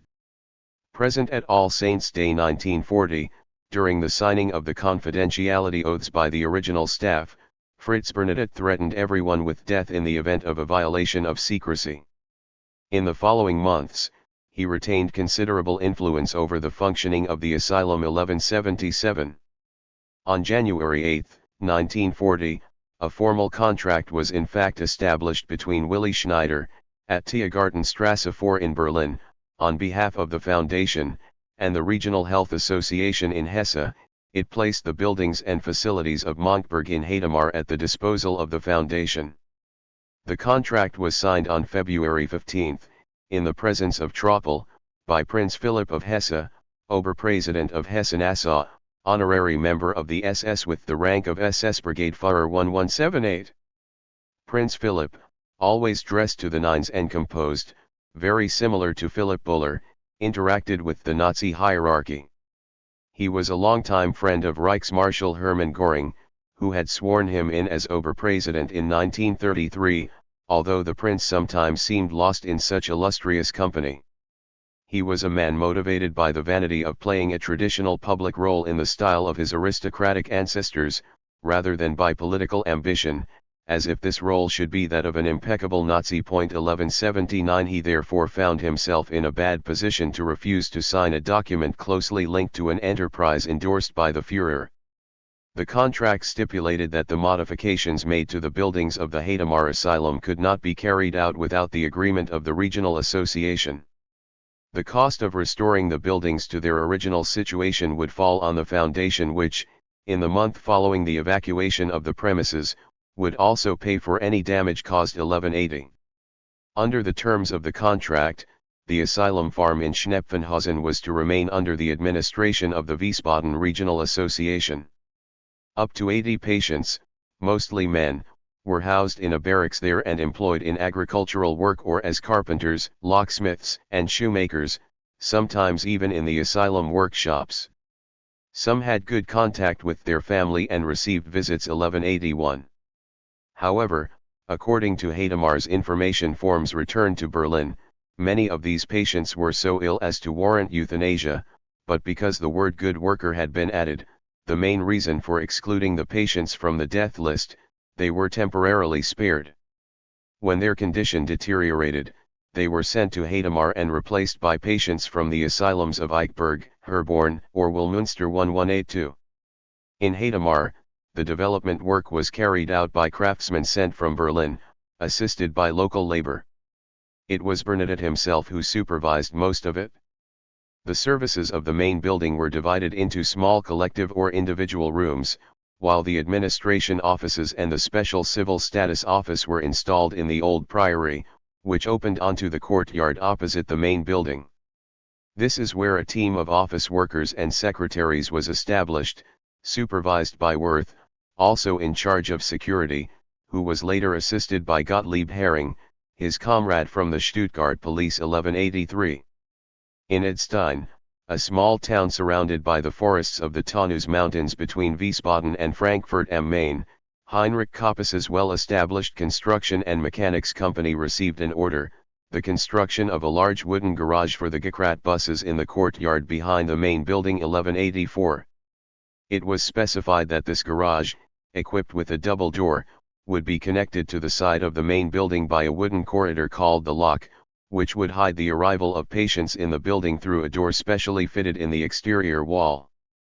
Administrator Alphonse Klein even helped Lambert supervise the conversion of the right wing into a gassing center. 1185. As in Hartheim and Bernburg, various reception rooms were set up on the ground floor, a staircase led down to the cellar where a double door concealed the other rooms. 1186. Once through, we found on the left an antechamber closed by iron doors leading into the room converted into a gas chamber. The workers sent by the Wilmünster Asylum received a drawing from Adolf Kaufmann. 1187, and when they began work, shortly before Christmas 1940, the room, measuring 4 by 3 meters and 3 meters high, was empty and bare. Once converted, the gas chamber was very similar to that of Bernburg. The walls were tiled in yellow up to the height of the doors, and their upper part painted white. The tiles were purchased by Lambert from the Villeroy and Bosch company. On the back wall, a small window was walled. 1188. Near the front door, there was also a small oblong skylight with glass 2 centimeters thick. 1189. The floor, covered with black and white tiles, was crossed in the middle by a cast iron drain pipe which had no other function than to give the room the appearance of a shower room. 1190. A single shower head was attached to the middle of the ceiling, connected to the asylum's water system for easy cleaning. A single bulb, surrounded by a metal mesh and installed by Hadamar's electrician, illuminated the room.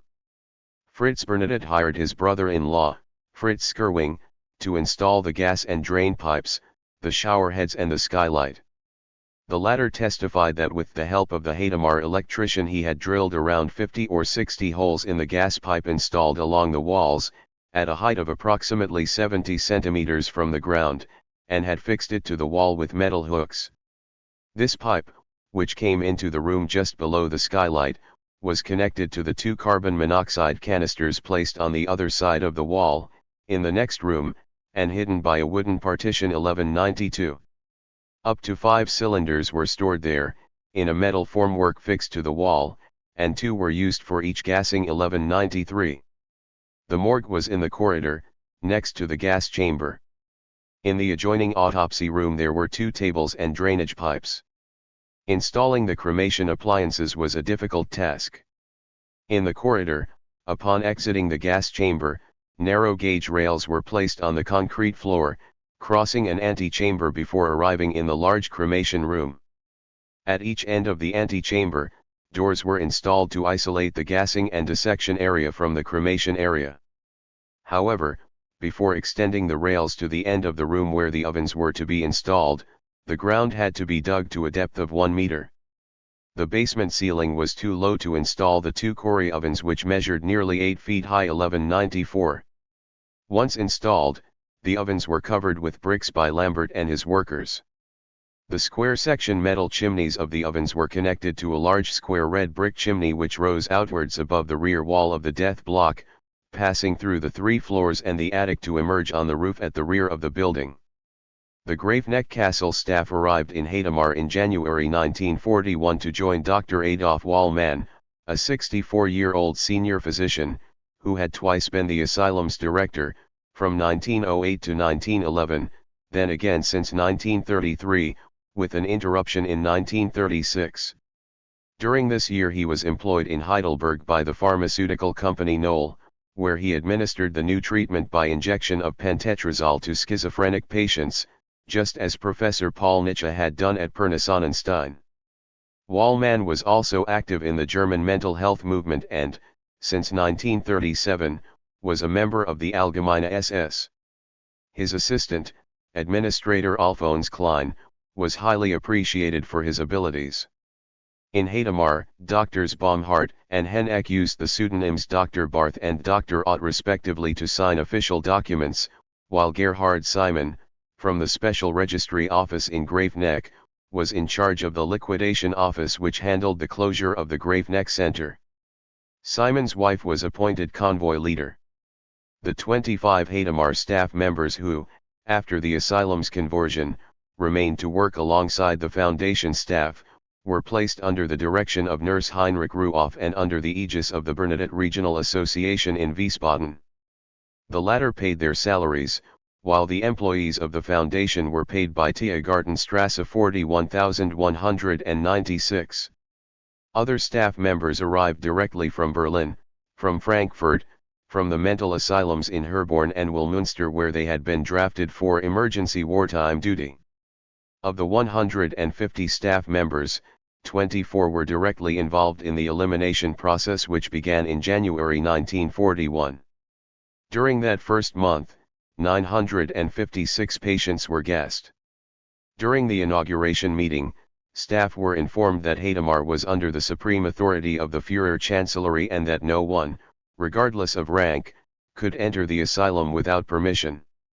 From the beginning, or almost, there arose a rivalry, even animosity, between the original staff and the new ones, the Berliners. The Berliners were very demanding and demanded top-quality rooms and board. They ordered various things during the night. Lacked nothing when it came to alcoholic beverages. Feasting was the order of the day, and Berliners were often seen drunk, especially those who were called incinerators 1198. Subsequently, Drs. Baumhart and Henneck were replaced by Dr. Friedrich Berner who, like Horst Schumann, was a former Luftwaffe military doctor and, like so many recruited doctors, was not a psychiatrist, but an X-ray specialist, attached to the SS radiology unit in the SS Directorate Office. This was an independent unit that traveled around Germany offering X-ray diagnostics to all members of the SS. At the time of his recruitment for Action T4, Werner was a lecturer at the Faculty of Medicine at the University of Frankfurt. Upright, military-looking, obviously from an elite regiment, Werner left a lasting memory on staff as Haidemar's medical director. He insisted on running the gassing center according to military principles, and every morning, before starting work, the entire staff had to participate in gymnastics sessions that resembled military training. In the refectory, after each meal, everyone had to sing Nazi military marches 1199. Excessive drinking, a daily phenomenon in Graveneck, was disapproved by Dr. Berner, who preferred that his staff relax in the town's bars, away from work. Berner's assistant, 31-year-old Dr. Hans Bodo Gorgas, was a psychiatrist. After working at the Eichberg Asylum, near Eltville, in the Rhine Valley, Gorgas became, at just 29 years old, head doctor at the Kalmenhof Asylum in Idstein, near Darmstadt. This establishment was the responsibility of the odious Fritz Bernadotte, who had a long-standing policy of placing SS doctors in positions of responsibility in his asylums. Before being requisitioned for the Action T4, Dr. Gorgas had been enlisted in the army and had participated in the French campaign as a military doctor 1200. Towards the end of April 1941, Victor Brack informed Bernadotte that Haidemar lacked a reliable assistant doctor. Bernadotte recommended Gorgas and summoned him to Wiesbaden to order him to report to Victor Brack in Berlin and strongly advise him to accept the position that would be offered to him. Gorgas went in SA uniform to the Führer Chancellery, which was in his eyes one of the most important buildings in the Reich. He had been a member since 1933, but had only joined the Nazi Party in 1937. Brack, who knew how to play on the ego of the new Action T4 recruits, told Gorgas that he was one of the most reliable doctors chosen for the special task of eliminating mentally ill people in a secret operation authorized by the Führer 1202. He would be assigned to the gassing center at the Haidemar Asylum. Gorgas claimed that this speech left him speechless, that he was given no time to think and was simply asked to first report to Dr. Lohnauer at Hartheim Castle, Austria, for an internship. He spent about a month with Lohnauer, who told him that only terminally ill cases were put to death, after all therapies had been tried without obtaining any reaction from the patient. He was also assured that only the best psychiatrists in Germany participated in this enterprise. Gorgas already knew the names of Professors Nietzsche and Haid. As if to further impress Gorgas, Professor Nietzsche went to Hartheim to convince the young doctor that Action T4 applied only the most scrupulous procedures and that this was a good opportunity for Gorgas to rectify the diagnoses. 1203 Dr. Lohnauer then showed him how to carry out the medical examination, and then had him observe gassing. Gorgas looked through the peephole of the gas chamber door. Death came gently. It was simply falling into sleep in the true sense of the word. 1204. It was there, he claimed, that he understood that carbon monoxide was being used.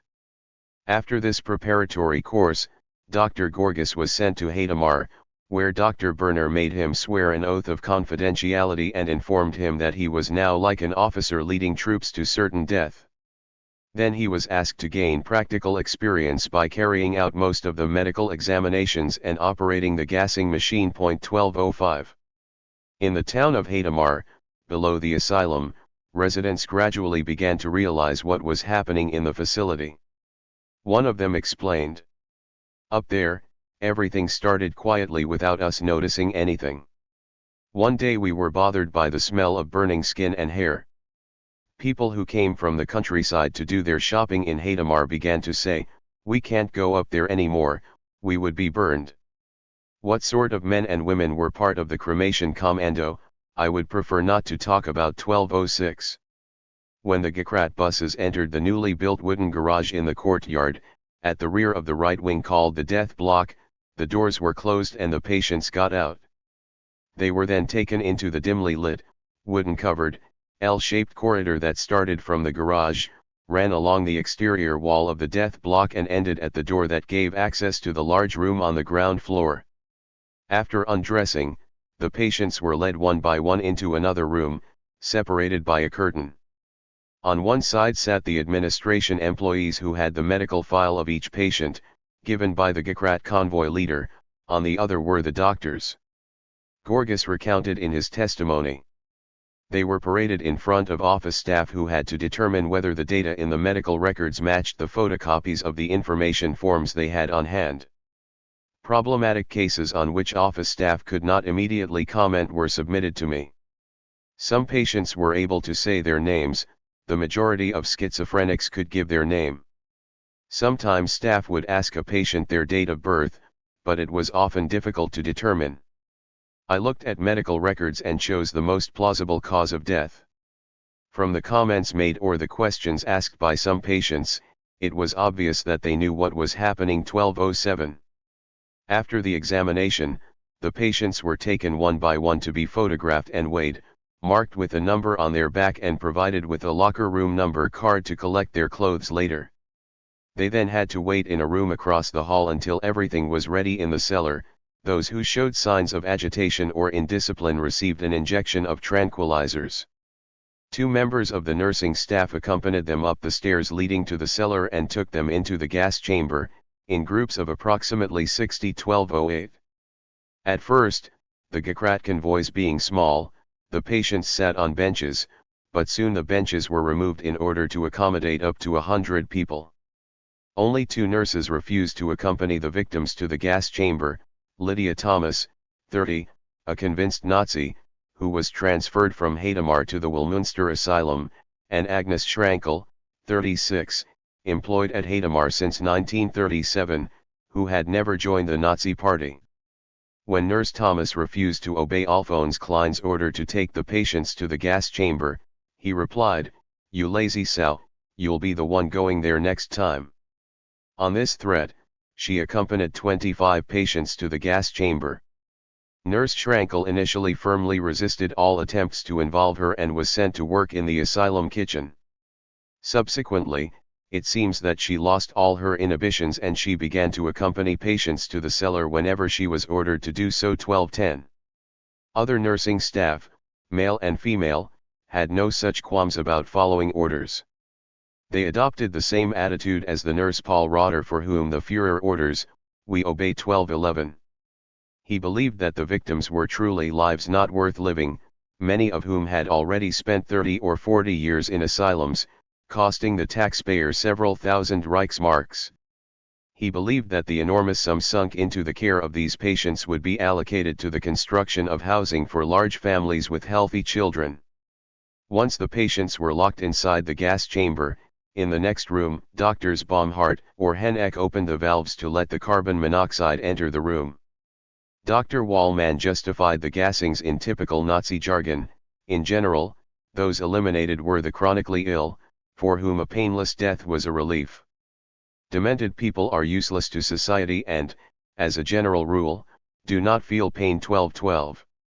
Theoretically, inhaling carbon monoxide in an enclosed space impairs hearing and vision, causes a feeling of dizziness, heart palpitations, muscle weakness, agitation, and increases blood pressure. 1213.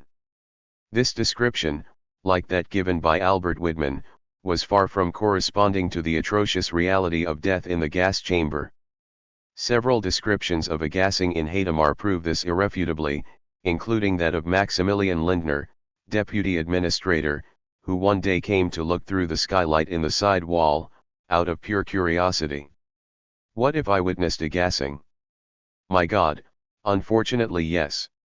In the room, there were the patients, people naked, half collapsed, others with their mouths wide open, their chests heaving with effort. Some were lying on the ground. The spines of all these naked people were protruding.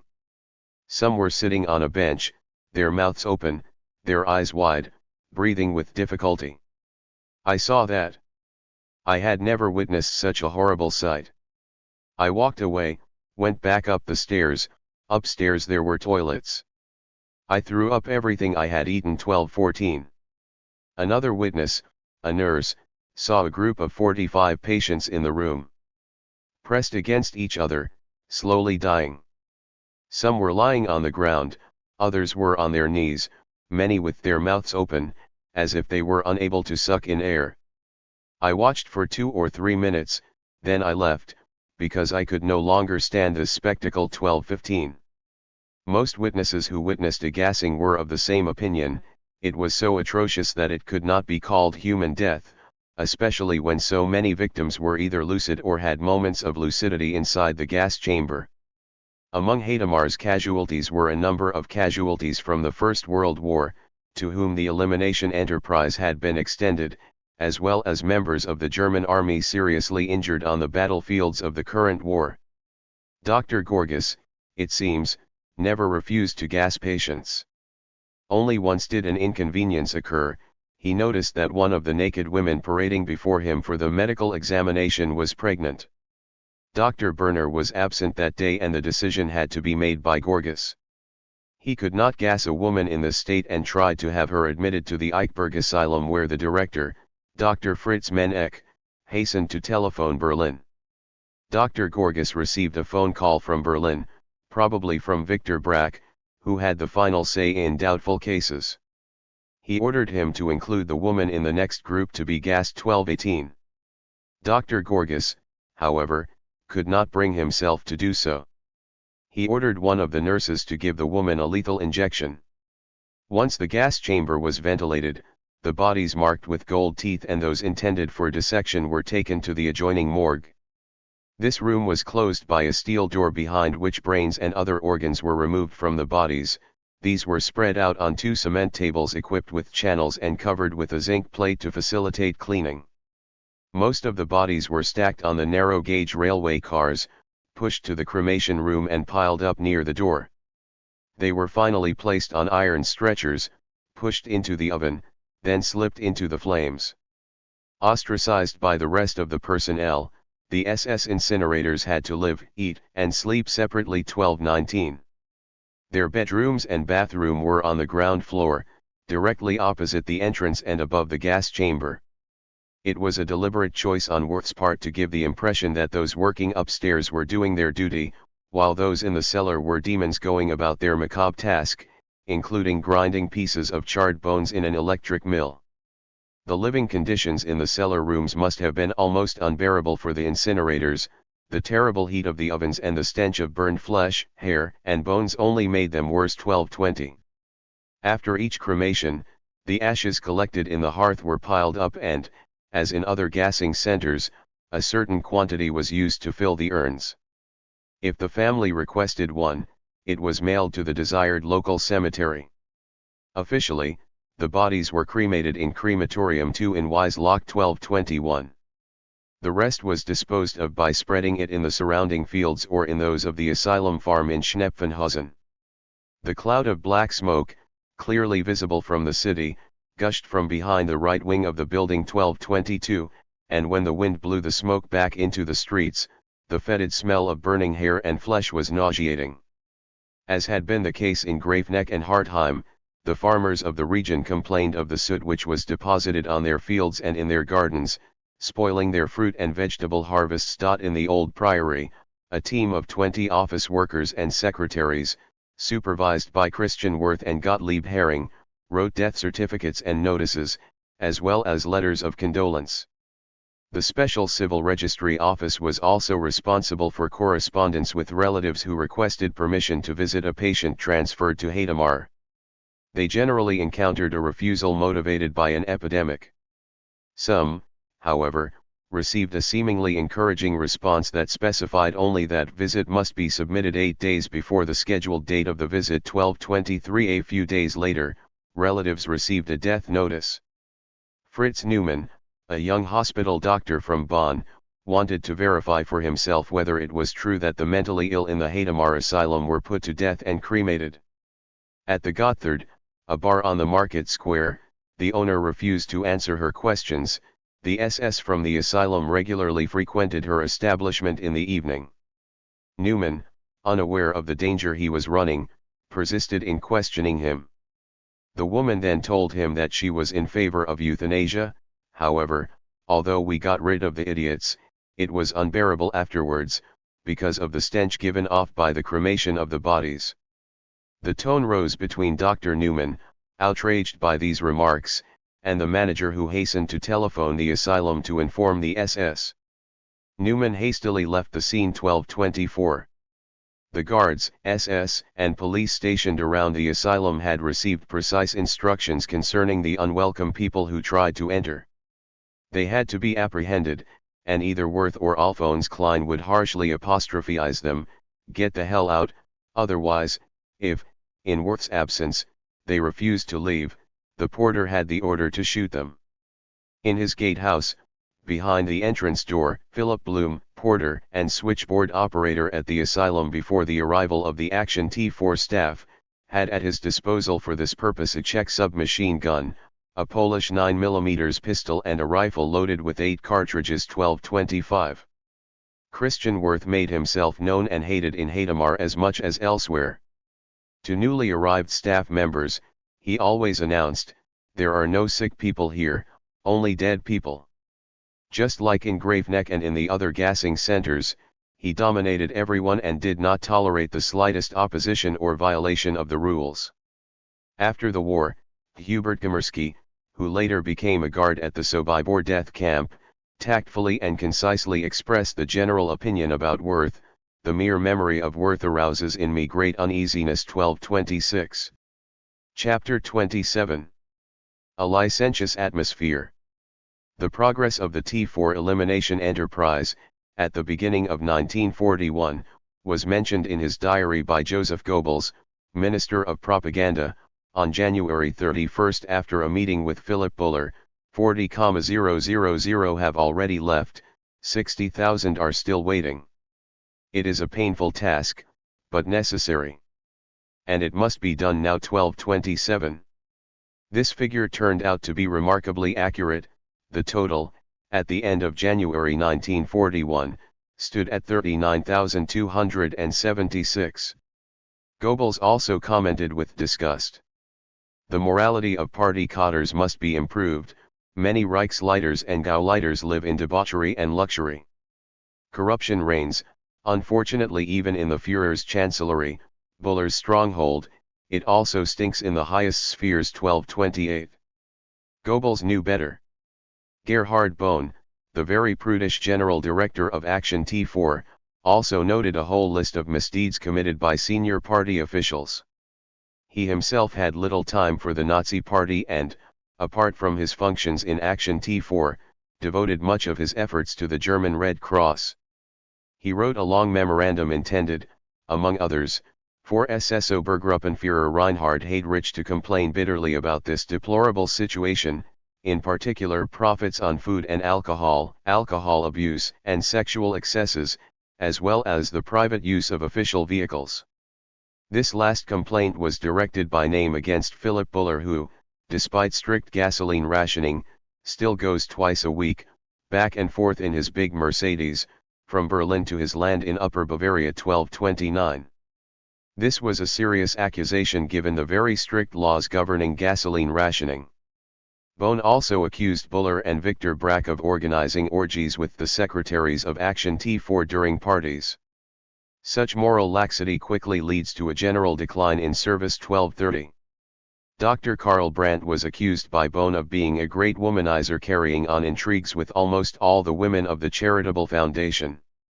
Although married to a former swimming champion who was particularly beautiful and appreciated by Hitler, Brandt also had a mistress, head nurse Elizabeth Jordans, a member of his medical team. 12:31. According to Bohn, the closer one was to the Führer, the more serious the mistake was. 12:32. He then complained about other people in senior positions in the euthanasia enterprise who were also misusing resources and behaving arrogantly during visits by party officials to the gassing centers. 12:33. He mentioned in particular Doctors Horst Schumann and Irmfried Eberl, both of whom were married. Schumann obviously had an affair with an employee of Action T4, to the great annoyance of the rest of his staff. 12:34. Eberl was accused of much the same thing, an accusation corroborated by members of his team who considered him a debauchee. 12:35. The behavior of the chief doctors was also reflected in that of their subordinates, especially among the Graveneck veterans who had first been under Worth and considered themselves veterans and elite personnel of Action T4. In Hadamar, Brandenburg, and Bernburg, the incinerators frequented bars and cafes, especially in the evening. They drank alcohol to blur the memory of the day's events and escape the horrible scenes they had witnessed in the gas chambers and in front of the crematoria. They were accused of their fights, their aggressiveness and the theft of certain objects belonging to the victims.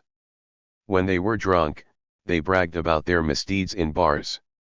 SS Hauptscharführer Wetschei, foreman of the Mauthausen concentration camp, who had participated in the construction of the extermination facility at Hartheim, told Commander Ziereis of Mauthausen that he and the camp SS who drank with the Hartheim incinerators were frightened by these who were always drunk.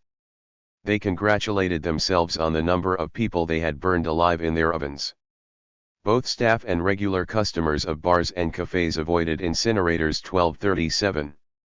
The high moral values that Heinrich Himmler would have liked to find in his SS had degraded to a level that would never have been tolerated outside of Action T4 1238. Alcohol was an important element of Action T4, as it was later in the death camps, during Action Reinhardt. He supported morale, boosted the courage of the participants, and his absence was noticed, as was the case during the first weeks of Graveneck activity. Those who found it difficult to carry out their tasks received additional rations, on Worth's orders 1239. Bohn mainly criticized the scandalous behavior of the staff at Hartheim, but he was preempted by Gauer Inspector Stefan Schackermeyer of Linz, who had exchanged a long correspondence with Werner Blankenberg and Reinhold Vorberg, regarding the complaints. 1240 Gauleiter Franz I. Gruber, for his part, happily frequented the castle for the alcohol and the women. 1241. The excesses committed in Hartheim did not only concern drunkenness, the theft of poultry from neighboring farms and debauchery in the castle were common. 1242. Dr. Renaud himself conceded that, despite the dormitory facilities, there was a lot of contact between staff members, which he expressed more bluntly: everyone sleeps with everyone. After work, Hartheim became a pleasure castle where the female staff were ideal prey for doctors and SS 1243 non-commissioned officers. In this regard, Bohn was not the only one to express criticism.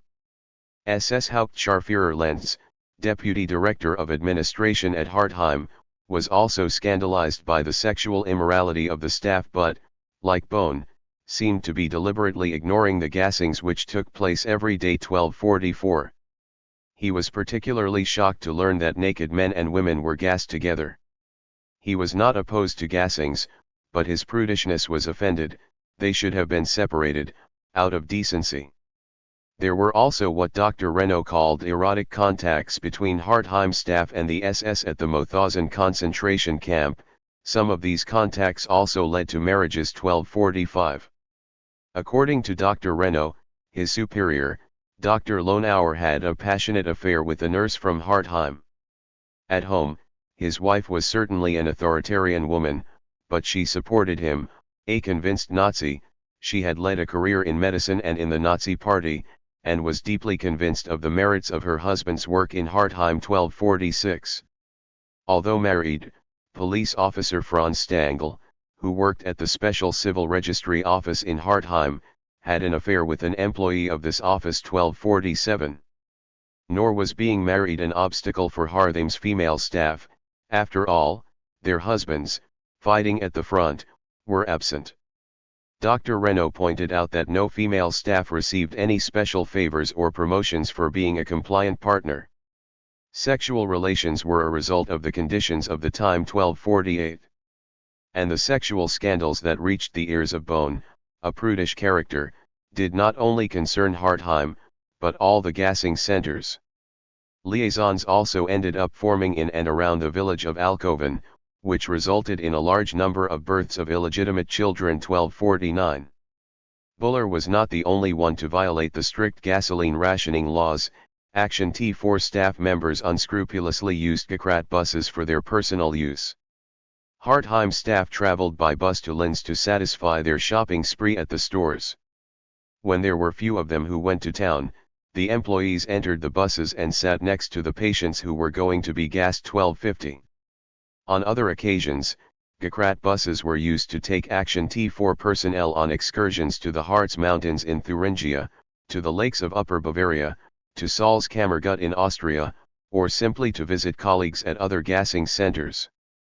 According to Bohn, given wartime gasoline shortages and rationing, such follies were unacceptable. The excursions sometimes consisted of weekends or stays at Action T4's hotel, Haus Schoberstein, located on Mount Schoberstein above Weissensee, Austria.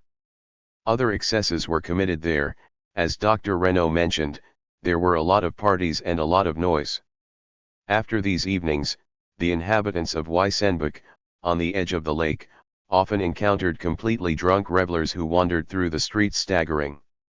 Sometimes the employees of Action T4 continued their drinking sessions in nearby taverns, and the villagers could even see the doctors staggering through the streets and collapsing, dazed from alcohol. 1251.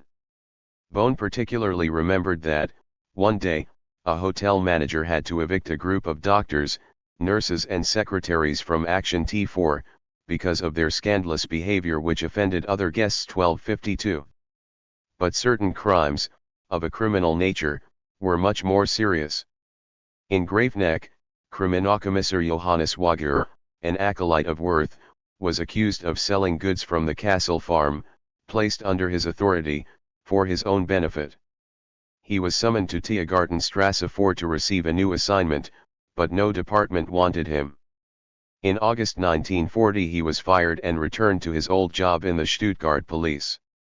Seriously injured in a collision with a Wehrmacht truck, he was reassigned after his convalescence to the administration of the Eichberg Psychiatric Asylum. 1253. During the summer of 1940, in Graafneck, Dr. Baumhart committed a very serious crime. He shot a head nurse. It was apparently an accident. She had entered his line of fire while he was aiming his pistol at an escaping patient, a leper with a face eaten away by disease. 1254. Hit in the neck, the nurse did not die immediately, but 20 or 30 minutes later. Dr. Baumhart was so dismayed by the incident that he considered suicide. 1255. Gerhard Bohn did everything he could to prevent the victims' relatives from bringing Baumhart to trial for murder. 1256. But Hermann Holzscha, civil registrar of Graafneck, had already filed a complaint for negligent homicide with the public prosecutor in Ulm. 1257. The charitable foundation took care, as usual, to announce the death of the nurse in the obituary section of the Volkisker Beobachter, the official organ of the Nazi Party. On June 4, 1940, Anna H. died in an accident occurring in the course of her duties. She was a party member, a loyal collaborator held in high esteem by all of us, and head nurse at the Graafneck Public Health Center. Occupying a particularly delicate position of responsibility, she carried out her duties as a fervent Nazi. 1258. The nurse was buried in the cemetery of her hometown, Minden, Westphalia. 1259. The fact that Dr. Baumhart carried a pistol with him proves that, among the main personnel of Action T4, Worth was not the only one to be armed and to have no qualms about shooting patients. Doctors did the same. In January 1941, the police were called to a drunken quarrel in the town of Plauen, about 60 kilometers from Leipzig. SS Scharführer Lorenz Hackenholt, one of Graafneck's veterans, and August Becker, who was in charge of supplying carbon monoxide canisters, had left a cafe at 5 a.m. in the company of two prostitutes, after a night of drinking. The bar owner followed them down the street, mocking Hackenholt and Becker. He ended up throwing a punch at Hackenholt, a reckless act considering the NCO's above average size and strength. He retaliated and the bar owner called the police, shouting aggression. Hackenholt and Becker, who were either on their way to or from Hartheim, refused to explain to the police the reason for their presence in Plauen or the nature of their work. After the police sent a report on the incident to the head of the SS in Berlin, disciplinary measures were taken against the two men. After numerous bureaucratic turmoil, the matter remained there. On the advice of SS Gruppenführer Bruno Streckenbach, head of the personnel office at the RSHA in Berlin. The only consequence was that Becker did not benefit from the promotion he expected 1261. At that time, the authorities in the Führer Chancellery and Action T4 in Berlin knew that it was impossible to impose too many constraints on the personnel of the gassing centers and turned a blind eye to their scandalous behavior. For them, the most important task was the completion of the elimination operation 1262. There is no doubt that many of the Action T4 personnel at the gassing centers had psychological problems, some even attempted suicide. Others had nightmares. According to Dr. Renault, even the most hardened incinerators were not safe from trouble, after their 12-hour day spent dragging bodies from the gas chamber and stuffing them into the flames of the ovens, day after day, week after week, for several months in a row. The dead came to haunt them at night. 1263. It was hardly surprising that they could only work under the influence of alcohol, both on and off duty. Bohn was primarily concerned that the scale of scandalous sexual behavior among Action T4 personnel, at all levels, from the upper echelons in Berlin to the lower ranks in the gassing centers, would hamper the completion of the elimination operation. As no one seemed to want to intervene, he resigned as General Director of Action T4. His report caused a sensation, not only because he dared to send copies to several high-ranking members of the security apparatus and the Nazi Party, but because certain accusations turned out to be true. According to Dr. Ruth Eberl, Irmfried Eberl's wife, this report caused a stir, largely because there was no limit to human indecency, especially when personal matters, primarily sexual matters, had been written down in this senseless way. She believed that Bohn himself must be sick to have written such accusations against so many high-ranking officials. She tried to obtain the opinion of an expert in psychiatry to explain such a perilous act. 1264. Bohn was put on trial before the Nazi Party's highest court, presided over by Judge Walter Busch. The investigation led to Bohn's expulsion from the party on August 10, 1943. The court's verdict was stamped secret. 1265. After his departure, the position of General Director of Action T4 was given in early 1941 to Dieter Allers, aged 30, another lawyer who had been a member of the Nazi Party and the SA since 1932. In 1937, having passed the highest-level law exam, he had been employed by the state of Prussia in the office of the police chief in Stettin, on the Baltic.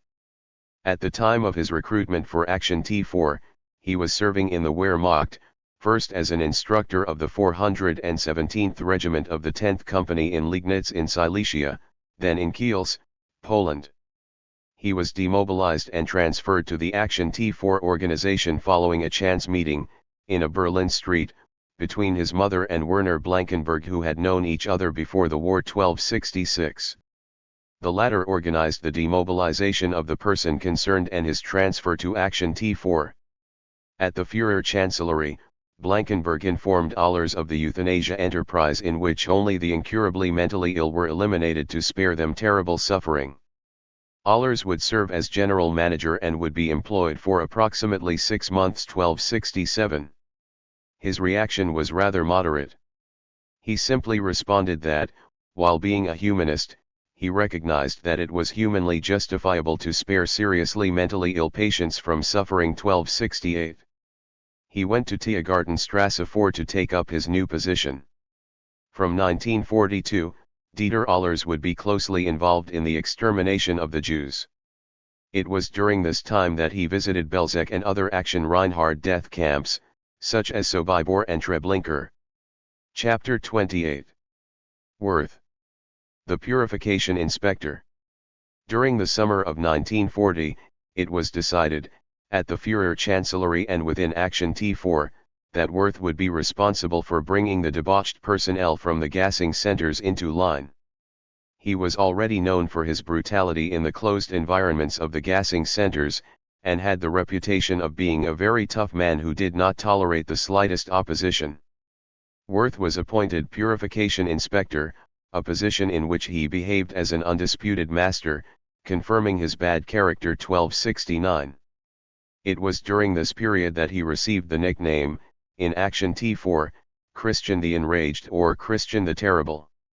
In each gassing center, he began to establish a reign of terror, shouting, screaming and threatening to send to a concentration camp or shoot any recalcitrant. The cancellation of leave and the removal of privileges became widespread, and no one was allowed to leave the premises without his authorization. 1271. Worth was first sent to the Hadamar Disposal Center, which, according to a staff member, had fallen very low in terms of morality and humanity, had no discipline, a sort of purification commissioner. Various incidents, particularly involving grave-neck old hands who considered themselves veterans and acted accordingly, fights in bars and elsewhere, which led to public complaints, provided sufficient reason for him to intervene forcefully. 1272. Worth had two psychiatric nurses, Erwin Kainer and Karl Arndt, former gravenecks, who had originally been recruited from the public psychiatric asylum in Arnsdorf in Thuringia, sent to the Sachsenhausen concentration camp for 6 weeks because they had violated the oath of confidentiality. They had gotten drunk at the Gotthard, the town bar, and expressed their disgust for their tasks in the asylum cellar, removing brains from bodies. 1273. On the evening of their departure, Worth, with his usual rudeness, announced to the assembled staff that the two chatterboxes were now behind the barbed wire. When Kainer and Arndt returned to Hadamar, they refused to talk about what had happened to them at the camp. A third SS man, Karl Kircher, employed as a Gekrat driver, was sent to Buchenwald for spreading rumors about Hadamar. He was arrested by the Gestapo at the Wilmünster Asylum where he had driven a bus to take patients. 1276. His arrest was announced to the staff by Fritz Bernadotte, the abominable Wiesbaden health official, who sometimes surpassed Worth in cruelty. Karl Kircher died in Buchenwald in December 1941-1277. In Eichberg, near Heidelberg, Andreas Hung, an agricultural worker from the Wacholder farm which belonged to the asylum, was also arrested by the Gestapo and imprisoned in Sachsenhausen. He was guilty of spreading rumors. On several occasions, he had called Eichberg the antechamber of death before entering Hadamar. Released from Sachsenhausen, Hung, like Arndt and Kainer, returned to work on the farm. When asked after the war why he returned to his job when he knew that Eichberg was the antechamber of death, he replied, because they paid a little better. He hastened to add that he had in no way participated in the euthanasia. 1278. At Graveneck Castle, Worth ordered the arrest and detention in a concentration camp of a secretary who had spoken publicly about her work. She was released through the personal intervention of Professor Werner Hade. After these incidents, no one in Action T4 any longer doubted that Worth would actually carry out his threats. He then went to Hartheim which, according to reports reaching Berlin, had fallen even lower than Hadamar, to the point of becoming an unruly pigsty. There too he behaved ruthlessly, cancelling leave and privileges and, according to one SS man, generally acting like a beast, threatening everyone with a concentration camp or a bullet to the head. Dr. Renaud described Worth as an ordinary, ekelhaften Mensch, which can be translated by different terms which all apply to this man: bestial, sickening, horrible, unpleasant, repulsive, loathsome, vile, crude. He was a petty tyrant, a man who, because he had been given power, reveled in the atmosphere of fear he had intentionally created. He needed to know that he was preceded by fear, a fear whose repugnant odors persisted after his departure. At Hartheim, this congested-faced tyrant was hated even by his closest comrades, and he did his best to pit staff members against each other.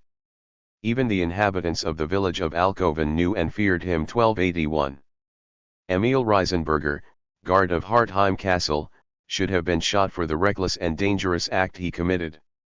He knew all the staff and, as a convinced social democrat, constantly argued with the most loyal Nazis. He ended up doing something extremely dangerous: he showed the castle to a friend who was not employed by Action T4. Thinking of incurring Worth's wrath and being back to the wall, he went up to his room on the first floor of the castle and attempted suicide with his gun. His attempt failed and, While waiting for the ambulance, he received the following warning: he was to say that it was an accident. 1282. A month later, Reisenberger was discharged from Linz General Hospital on convalescence leave.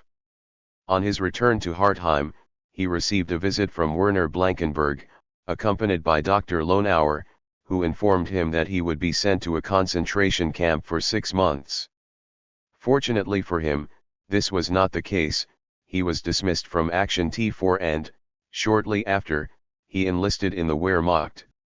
Wirth's brutality was known not only in the Action T4 offices in Berlin, but also in Main Office 2 of the Führer Chancellery.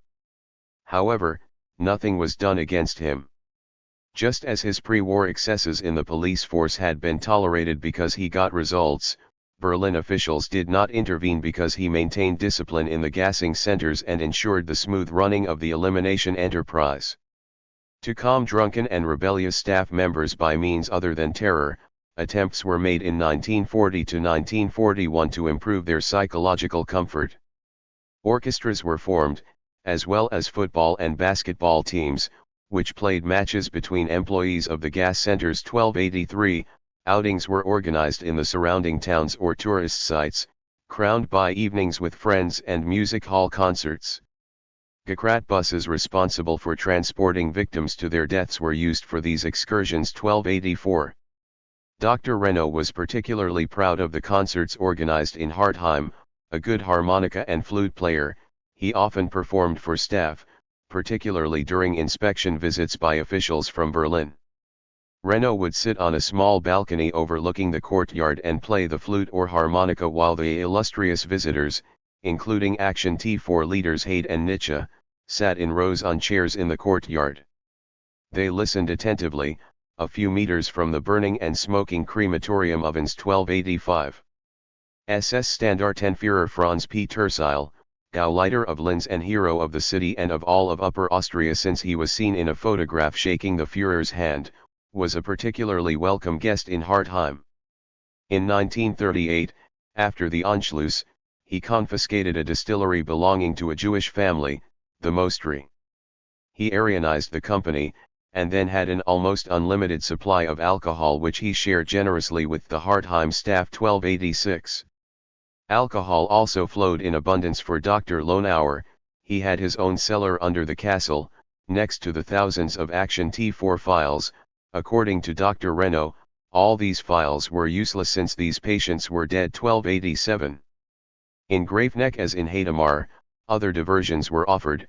The SS non-commissioned officers, young and robust, as well as the girls from the Special Civil Status Office, helped with the harvests on the neighboring farms. In Bernburg, the men went fishing in the Saale.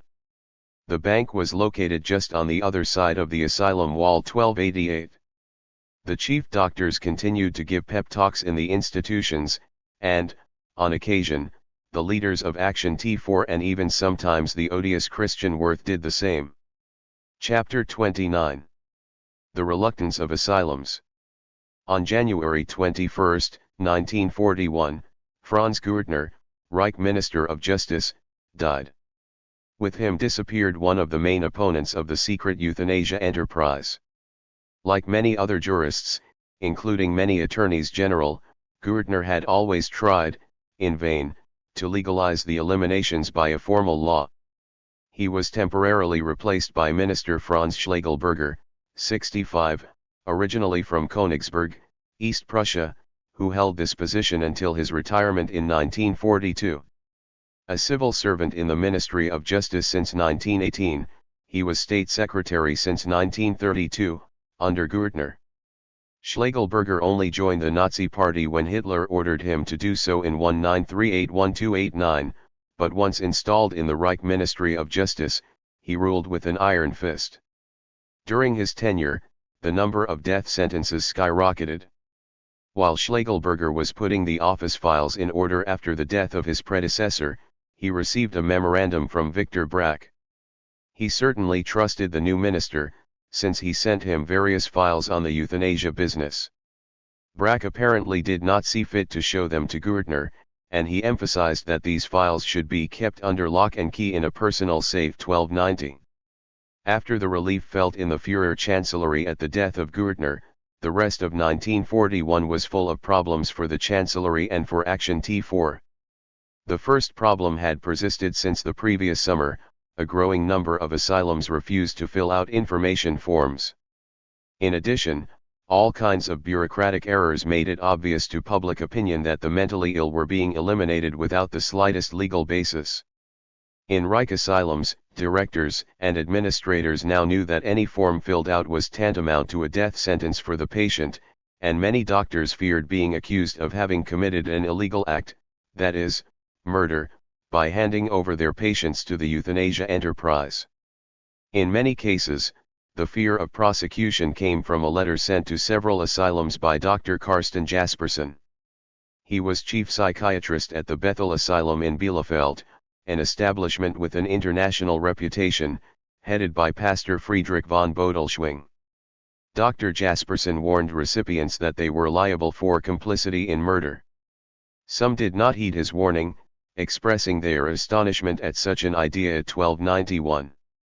Jasperson was an old friend of Reichsleiter Martin Bormann, dating back to the early days of the Nazi Party in Munich in the 1920s, and he played to the fullest on that relationship. He implored Bormann, "Dear Bormann, as our nation's Nazi doctor and longtime personal friend, to intervene with the Führer and inform him of the situation." He said Leonardo Conti's request to fill out 3,000 forms in 6 weeks went truly against the role of the doctor. His greatest fear, however, was the same as that expressed by Buller and Brandt in 1939, that euthanasia would be extended to hundreds of thousands of sick people. 1292. Dr. Jasperson's apprehensions proved more than justified. Bormann, probably satisfied to be once again personally involved in the euthanasia enterprise, responded to his old comrade by emphasizing the imperative nature of euthanasia measures, and mentioning only the most terrible cases. "I consider it inconceivable to support absolutely incurable mentally ill people who, for the most part, are incapable of dressing and eating themselves and who, from morning to evening, need the help of one or more caregivers to stay alive. It is perfectly abnormal for them to remain alive when they are not in the least capable of subsisting on their own." 1293. 3 weeks later, Bormann wrote again to Jasperson. It should be noted that this correspondence was not particularly about opposition to euthanasia measures, rather, it was a matter of denouncing the absence of any enacted law which, to a large extent, could appease many opponents. The medical staff of the asylums, more naive than Dr. Jasperson, had difficulty believing that Hitler was aware of the implementation of the euthanasia enterprise. A confident chief psychiatrist could not have been more wrong when he declared, "The Führer never lied." He was convinced that Hitler's name was being misused. 1294. It was therefore decided in Berlin that a special traveling medical commission would be sent to recalcitrant asylums to decide on the spot which patients should be euthanized. In order to make the uncooperative staff understand the importance of the enterprise and to prevent any opposition, the first of these commissions was headed by Buller himself, Brandt and Haidt, and accompanied by a host of assistant doctors and secretaries. Buller headed the commission because his attempt to get Hitler a completely different position, away from Berlin, had failed. On June 29, 1940, 6 months before Gürtner's death, Bormann noted that Reichsleiter Buller had applied to the Führer for a colonial post. The Führer had refused. 1295. The position Buller coveted was that of Governor of East Africa, with the idea that the Central African sphere of influence would soon be conquered. 1296. He targeted in particular the post of Governor-General of Tanganyika, a German protectorate since 1885, when the German East Africa Company took control. After a turbulent beginning, notably due to corruption, violence, and an indigenous rebellion in 1905, bloodily repressed 2 years later, Bernhard Dernberg, Secretary of State at the Ministry of Colonies, introduced large-scale reforms. Tanganyika had become a model of colonial efficiency. Educational reform, in particular, had brought to the natives a system unequaled in all of tropical Africa. An exceptional loyalty was then established among the natives towards their German leaders. Respect for law and order was ensured by local police and protection troops, with the reinforcement of 2,000 local militias, the Askaris 1297. Although Tanganyika had fallen under British and Belgian rule after the First World War, there were still Nazi sympathizers in the country during the 1930s who, in 1939, had undertaken to build airfields in anticipation of the Luftwaffe 1298. Like Buller's dream of becoming Governor-General, such plans constituted a victory of hope over reality. Tanganyika also had its local self-proclaimed Nazi Führers, who in fact had the same status as the Gauleiters in Germany, although it is unclear whether Berlin officially recognized their political status. Around the second half of June 1940, Buller decided that running the euthanasia business had caused him enough problems. He was also powerless against the interference of Bormann, who did his best to keep him away from the Führer. For a long time now, Buller could only contact the Führer by letter, via Bormann. In order to meet Hitler in person, Buller flew to the Führer's Wolfskluk campaign headquarters in the Belgian village of Brûlé-de-Pesche, near Charleville-Mézières. According to Hitler's movements at his campaign headquarters, Buller was only able to meet him on June 19 or the evening of June 23, the latter date is more likely, given that Bormann's note dates from June 28. That day, Hitler, accompanied by Bormann, made a whirlwind visit to Paris. However, despite his joy at the spectacle of the French capital, the Führer did not feel inclined to grant Buller the colonial post he coveted in East Africa. This refusal was not only a disappointment for Buller, it was also one for Bormann. Freed of Buller, Bormann could have broken what he called the Buller clique in the Führer chancellery and taken control of the entire euthanasia enterprise, from the RAG to the gassing centers, including Gkrat 1299. Only Bormann would have decided on the life or death of victims who, he announced in 1939, would not be limited to the mentally ill. He would also have had under his authority his younger brother, this annoying Albert, from whom he would have withdrawn a large part of his influence in the Chancellery 1300. From the fall of 1940, instead of reveling in the tropical heat of Tanganyika, Philip Buller led the itinerant medical commission which traveled around the country to select patients from the various asylums. Two of these visits should be mentioned, the first because it concerns the largest and best-known asylum in Germany, which also had an international reputation, the second because it was the source of a complaint addressed to Bormann. On February 17, Dr. Kurt Schmallenbach, the first representative of a large Action T4 team, arrived in Bielefeld, in the northwest of the state of North Rhine-Westphalia. He stayed at the Kaiserhof Hotel, at 18 am Hauptbahnhof. The next morning, Philip Buller, Victor Brack, and Werner Haidt, accompanied by 14 doctors and secretaries from Action T4, also arrived in Bielefeld. They in turn stayed at the Kaiserhof Hotel and, after a meeting with Nazi Party officials in the city, went to the famous Bethel Asylum, located in a neighboring suburb and whose chief psychiatrist, as we have seen, was Dr. Karsten Jasperson. Bethel, the largest and most famous Protestant asylum in Germany, opened its doors in 1867. It was then a modest home for epileptics, men, women, and children. It had grown into a sprawling whole, almost a small town in itself, and had gained international fame. The director, Pastor Friedrich von Bodelschwing, who had vehemently and openly opposed euthanasia, approached Dr. Karl Brandt, who had arrived alone from Berlin. Privately he reminded her of Bethel's special place in Germany and abroad as the best-known Christian asylum. He spoke of the consequences of the elimination for the country's brand image abroad, ardently trying to convince him of the harm he was doing and asking him to put an end to the euthanasia business, particularly for epileptics and children. 1301. Most likely in order to avoid another confrontation with Pastor Bodelschwing, the members of the commission gathered all the patients' medical files and returned to the Kaiserhof Hotel, where they spent the next 4 days making the selections. Lunches were taken at the Ratskeller, a restaurant located below the old town hall, and the evenings were spent in professional discussions. 1302. The weekend of February 22 to 23 was free and the entire Berlin group went on an excursion to the Hermannstadt Mall, a famous monument surrounded by a series of fortifications which stood southwest of Detmold, on the wooded slopes of the Teutoburg. 54 meters high, this monument commemorates the Battle of the Teutoburg Forest during which, in the year 9, under the reign of Emperor Augustus, the Teutonic tribes commanded by the Cheruscans won a decisive victory over 3 Roman legions led by the Roman general Varus 1303. This monument also had another meaning. It was the symbol of the emergence of Germany, united in 1871 by Bismarck after the Franco-Prussian War. For 3 days after its return, the Medical Commission continued its work at the Kaiserhof Hotel, completing on February 26 the selection of Bethel patients doomed to death 1304. During their week-long stay in Bielefeld, the doctors had not examined a single patient.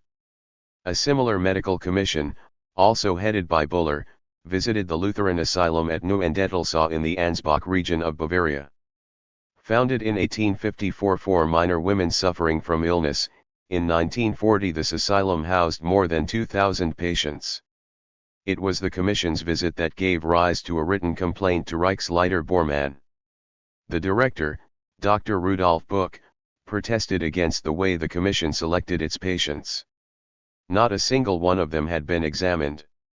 The Commission was content to ask questions of the nursing staff, whose opinions were recorded on the forms. In some cases, the opposite of what the staff had said was recorded. Buch first complained to Kreisleiter Zimmermann, who wrote an official request to Bormann about the status of the commission and who was responsible for it. He mentioned that the clergy in the region were opposed to euthanasia measures. This approach was imitated by other Kreisleiters worried about the unrest developing among the population in their region, especially in times of war. Such unrest among the population has a doubly unfavorable impact. In addition, these events gave the church and religious circles the opportunity to revive their opposition to Nazism 1305. In his response to Kreisleiter Zimmermann, Bormann asserted that the commission was placed under the highest authority, under the supervision of Reichsleiter Buller 1306. He added, "It is natural that representatives of Christian ideology denounce the measures taken by the commission. We must also accept as a matter of course that all party authorities, as far as necessary, support the work of the Commission 1307. During 1941, the Commission continued its work under the direction of Professor Werner Hade, assisted by the doctors of the gassing centers, Horst Schumann, Kurt Schmallenbach, Irmfried Eberl, Ernst Baumhart and Rudolf Lonauer. They too selected patients for euthanasia, most often without seeing a single one. In some cases, it was medical students accompanying the commission who made fateful decisions for patients.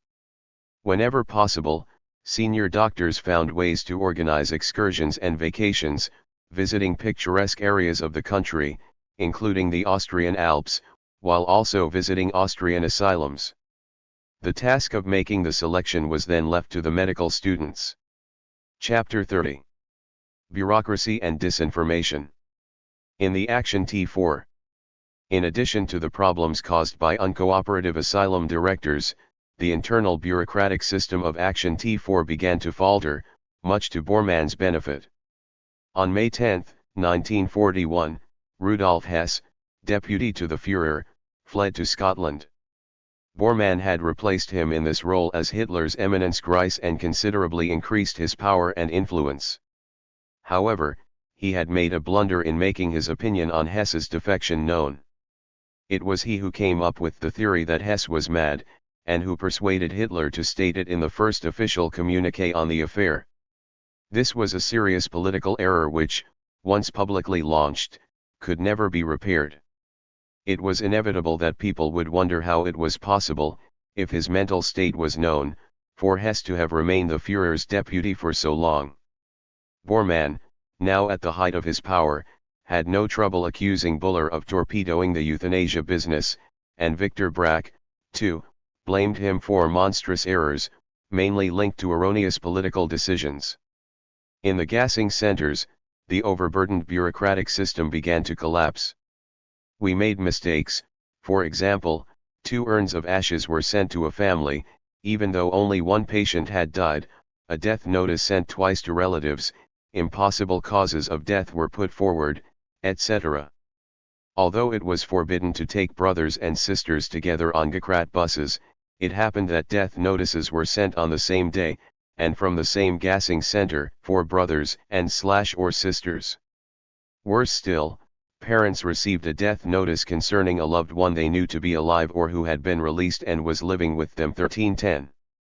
A report dated November 1940 from the Kreisleitung of Erlangen, Bavaria, shows that certain errors were attributable to medical students appointed to the traveling medical commissions. On the orders of the Ministry of the Interior, a commission composed, among others, of a doctor from northern Germany and a few medical students, presented itself some time ago at the asylum in the region. Strangely, various relatives were notified that the patients had died after their transfer. The cause of death in some cases was pneumonia, in others, an infectious disease.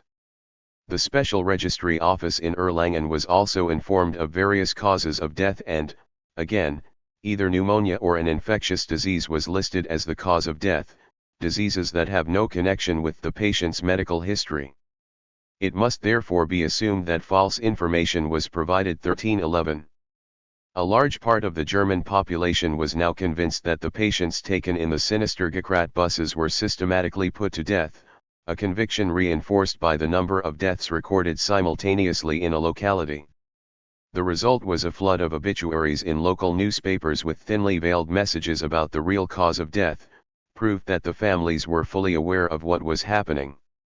Action T4 had to resort to other maneuvers and subterfuges to continue to deceive the public and local officials, curious to know the destination and fate of the victims or the place of their death. Already an expert in finicky bureaucracy, Polizeihauptmann Christian Wirth was tasked with helping to strengthen administrative procedures and developing methods to camouflage the activities of Action T4. To do this, Dietrich Ohlers in Berlin primarily needed a good accountant to consolidate the finances and imagine ways to acquire funds from various sources. Herbert Linden of Department 4G of the Interior Ministry recommended Hans Joachim Becker from Kassel, Hesse, a 32-year-old qualified accountant who had passed the high-level civil service accounting exam the previous year. This was another case of nepotism, common within Action T4, Hans Joachim Becker being a cousin of Herbert Linden's wife. 1312. Despite his age, Becker was drafted into the army in the summer of 1940, but after just a few days he was declared unfit for active duty. Along with other colleagues, he was sent to the regional social office in Danzig. He did not like this work and requested a transfer to the Ministry of the Interior, either to Posen or to Strasbourg, in Alsace. At the end of December 1940, Becker was at home for the Christmas holidays when he was summoned to the Kassel police headquarters. There he was informed that he was being assigned to the Charitable Foundation for Institutional Care in Berlin, where he would receive a much higher salary. He was ordered to report to Dieter Ohlers at Tiergartenstrasse 4 in Charlottenburg. Becker had no idea what the Charitable Foundation was or did. It was only during the meeting with Ohlers that he discovered it. He was going to be the chief accountant of the euthanasia company, with the mission of establishing an effective accounting and control system. But first he had to resolve a personal question. Without being interned, her sister was subject to epileptic seizures. That his name appeared on the elimination list was only a matter of time, epileptics constituting one of the priority categories of patients for the euthanasia enterprise. Becker spoke to Professor Paul Nietzsche, the chief psychiatric expert of Action T4, who arranged for his sister to be removed from the GKRAT 1313 death lists. At the villa on Tiergartenstrasse, Nietzsche introduced Becker to Dieter Ohlers. He was very frank with me and told me that he had the feeling that, quickly, the two of us, him and I, would become the highest level managers in the hierarchy. He explained to me that a new office would be created alongside the existing offices. He already had a clear idea. He had to find a way to inform insurance companies, patient offices, and other bureaucracies involved in finances of the deaths of patients without harming the cover-up. 1314. Becker's arrival in the accounting department of Action T4 must have come as a shock. Generally speaking, everything in the company had to be weighed, but regarding the area of accounting, there was still a huge hole in the camouflage. After examining the Action T4 account books, Becker realized how little the party leaders responsible for the company knew about it. The costs of transporting patients from delivery asylums to a gassing center were covered by GKRAT, a financial loss for Action T4 since its beginnings. Becker remedied this by demanding from each regional social office the sum of Rm50 per patient transported. This amount was reduced, after negotiation, to Rm301,315. With Allers and Becker working as a close team, a major administrative reshuffle took place in the organization of Action T4 and, at the beginning of April, a new department, the Central Accounts Office, was created. Becker was in charge of the management and Allers was in charge of inspection. The office was located at 39 Kannonierstrasse, near the intersection with Unter den Linden, very close to Wilhelmstrasse. It was therefore not far from the central office to 1316. When the Central Accounts Office staff moved into the premises, previously occupied by a GKRAT department, a new employee found a closet full of bundles of clothing that had belonged to victims long ago gassed and cremated. There was also a small box containing gold teeth. The staff, disgusted, showed their teeth at Victor Brack, who came to inspect the new office. He reacted by plunging his hand into his teeth and saying, "No need to make a fuss about it." 1317. A year later, the Central Accounting Office moved to 43 Wilhelmstrasse, 1 block from the Führer Chancellery. In the same building, there was a cafeteria frequented by the staff of the Führer Chancellery and Action T4 1318. According to Allers, the Central Accounts Office strangely escaped the camouflage of the other secret departments of Action T4. This was necessary as the service had to maintain a public aspect because of the correspondence with the families of gassed patients. In fact, it remained an independent office. Becker achieved the goal desired by Allers. He even went much further. He ensured that Action T4 was self-financing and that mass elimination in gassing centers became an extremely profitable business. He also developed a sophisticated system of cost manipulation in which gassed and cremated victims were administratively kept alive. From lists provided to him by Allers, Becker determined what payment, and how much, was actually due, and how much could theoretically be obtained by maintaining the fiction that the patients were still alive. The difference between the two amounts represented the profit generated by Action T4 for each patient. 1319. It was not only a scheme to deceive the parents of the deceased, but a financial scam through which Action T4, as long as it deemed possible, could continue to demand maintenance costs, social assistance, and care. This period of time could last weeks, even months, during which relatives and social organizations who suspected nothing continued to pay for patients already reduced to ashes. Although this scam was designed and managed by Becker and Allers, the former's staff, around 10 people, did not know the details.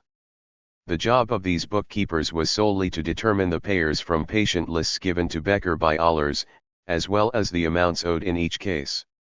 Every 2 or 3 weeks, Hans Joachim Becker or one of his deputies visited the gassing centers to check expenses, receipts and account books. Patient ration cards were also under Becker's control. There were also what were called travel vouchers for patients eliminated in institutions. On average, transferred patients received travel vouchers which entitled them to a week's worth of food. The majority of them, however, were eliminated as soon as they arrived in an institution. Our job was to prevent employees of the institution from misappropriating unnecessary travel vouchers. 1320. Thanks to the dubious dealings of Hans Joachim Becker, Action T4 managed to profit from the food which should have been distributed to the gassed patients.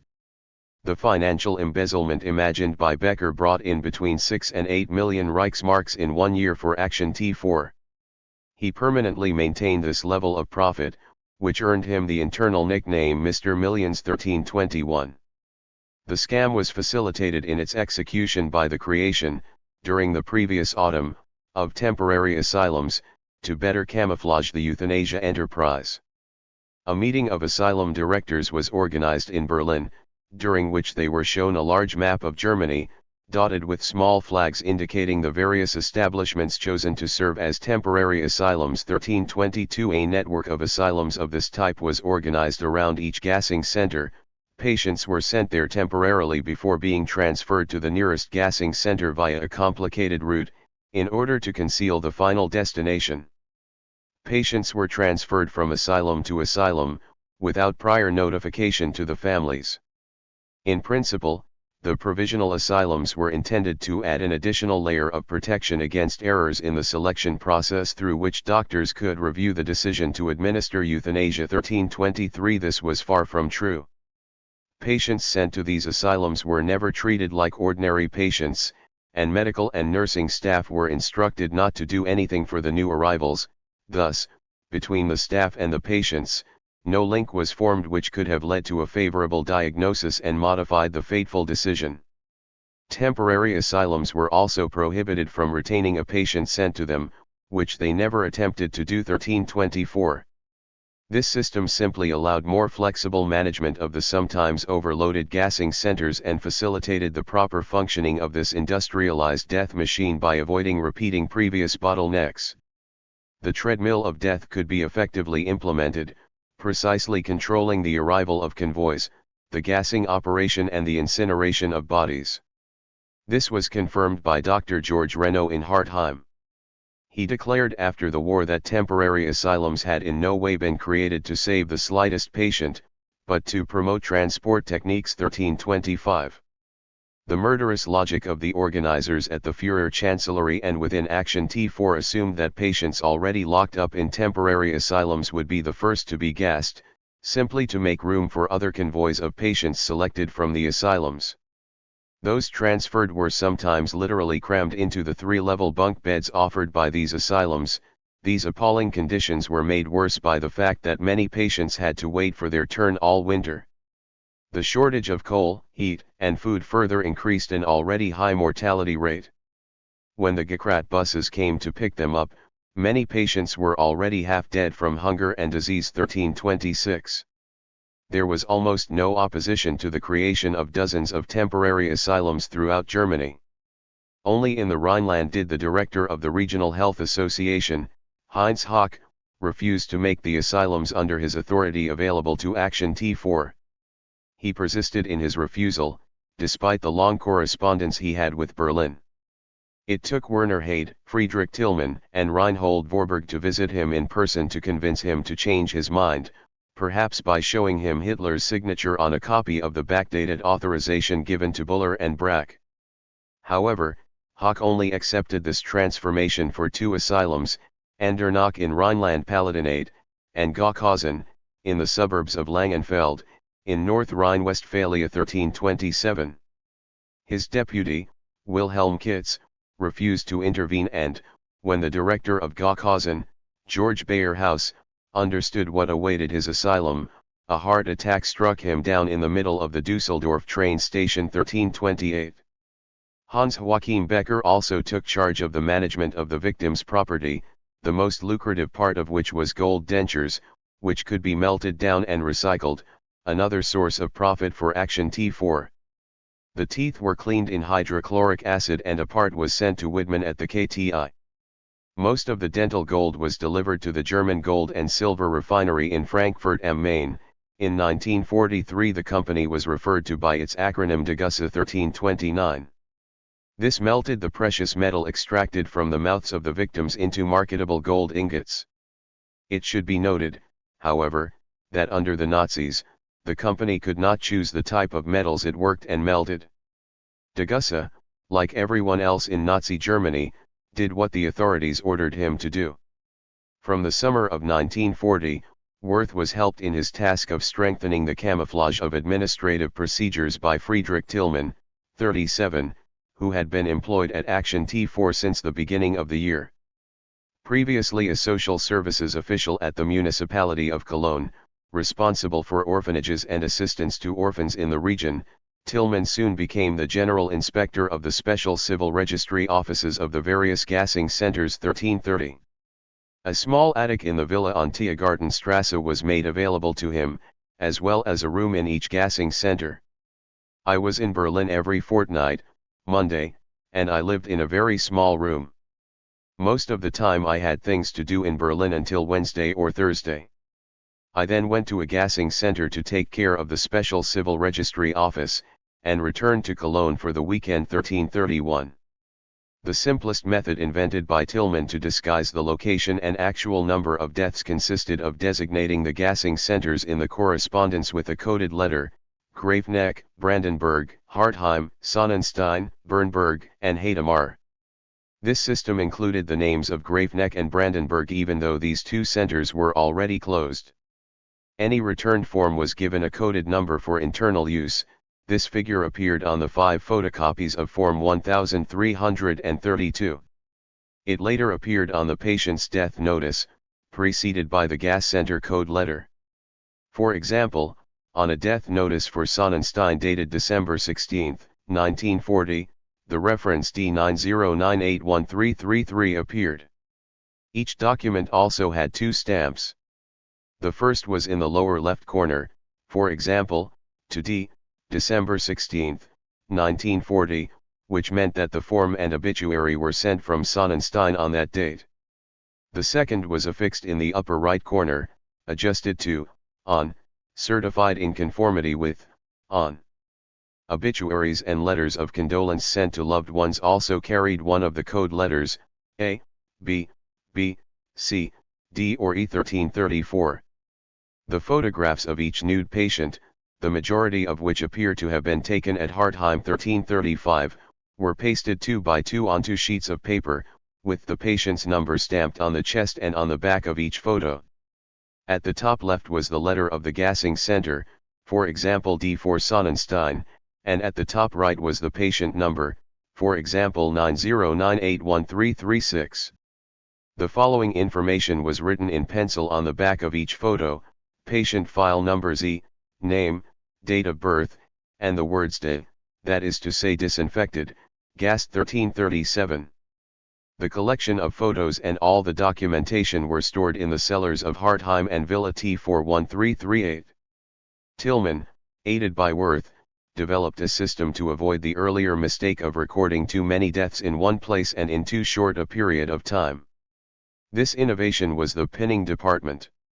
In each special civil registry office, large maps were hung on the wall and any death inscription marked with a colored pin, a bit like staff maps. We could immediately see if, in this or that region, other causes of death of those eliminated had been recorded.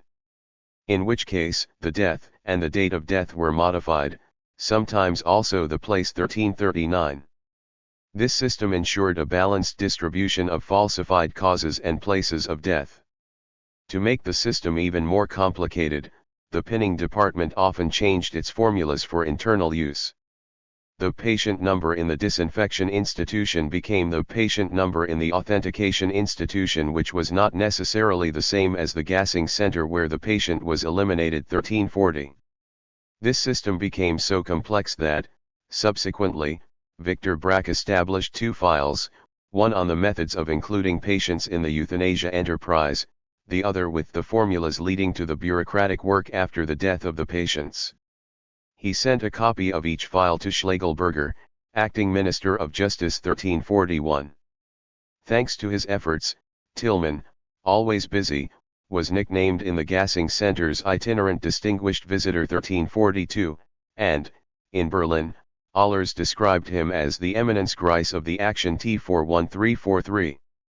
Werner Blankenberg, Brack's deputy, sent him a brief note thanking him for his devoted and constant willingness to serve. Tillman also received 2 decorations for service to the Action T4, the Wartime Service Cross, 2nd class, the most prestigious decoration awarded to a civilian, and, as a Christmas present, the Medal for Care of the German People. Wirth, who had long proven himself as a meticulous bureaucrat, became responsible for documentation, curator of official reports, responsible for the smooth operation of gassings and head of internal security. 3 couriers from Action T4, under the direction of Eric Fetka, took turns visiting the gassing centers every week to bring papers and deliver instructions and salaries for the staff. Secret documents and funds were transported in a metal safe with fittings and locks. The keys were only found on Tiergartenstrasse and in the gassing establishments 1347. As part of their secret work, the couriers also had regular contact with Werner Blankenberg of the Führer Chancellery 1348. On Monday morning, the couriers, Fetka and his 2 colleagues Rose and Zielinski, left Berlin at the same time, each in a different direction, to return to the capital the following Sunday evening. Each was provided with a Reichsbahn Safe Conduct Pass, valid for 1 year, obtained by the Reich Ministry of the Interior. It was Friedel Haus, from the Action T4 Personnel Department, who gave them to the 3 men 1349. About once every 2 weeks, Friedrich Tillmann held meetings with the police officers responsible for administration and security at the gassing centers, and worked closely with Wirth. At least once a month, they had a meeting in one of the centers and observed the gassing operations together 1350. Wirth and Tillmann had many things in common. Both had joined the Nazi Party very early, in the early 1920s, and both had resigned in 1923. They had the same build and behaved towards their subordinates with the same brutality and the same self-importance. Tillmann behaved as if he were a very important person, but the staff often made fun of his vanity and conceit 1351. On the other hand, no one dared to make fun of Wirth, not even behind his back. Obviously, the severe regime introduced by Wirth and Tillmann to improve the efficiency of the euthanasia enterprise bore fruit, since in August 1940 the number of gassed victims in the 4 centers still in operation was the highest in all of Action T4, almost 5,000. On July 1, 1941, in Berlin, Philipp Buller and Victor Brack recommended the promotion of SS Obersturmführer Wirth to the rank of SS Hauptsturmführer. This recommendation was rejected by the Central Personnel Office SS 1352. Chapter 31. Po Box 822. Since the spring of 1940, Wirth had been involved in what was effectively a disposal business within the disposal business. On the orders of Dr. Herbert Linden, it was necessary to register and transfer to certain asylums all Jewish patients from public psychiatric asylums 1353.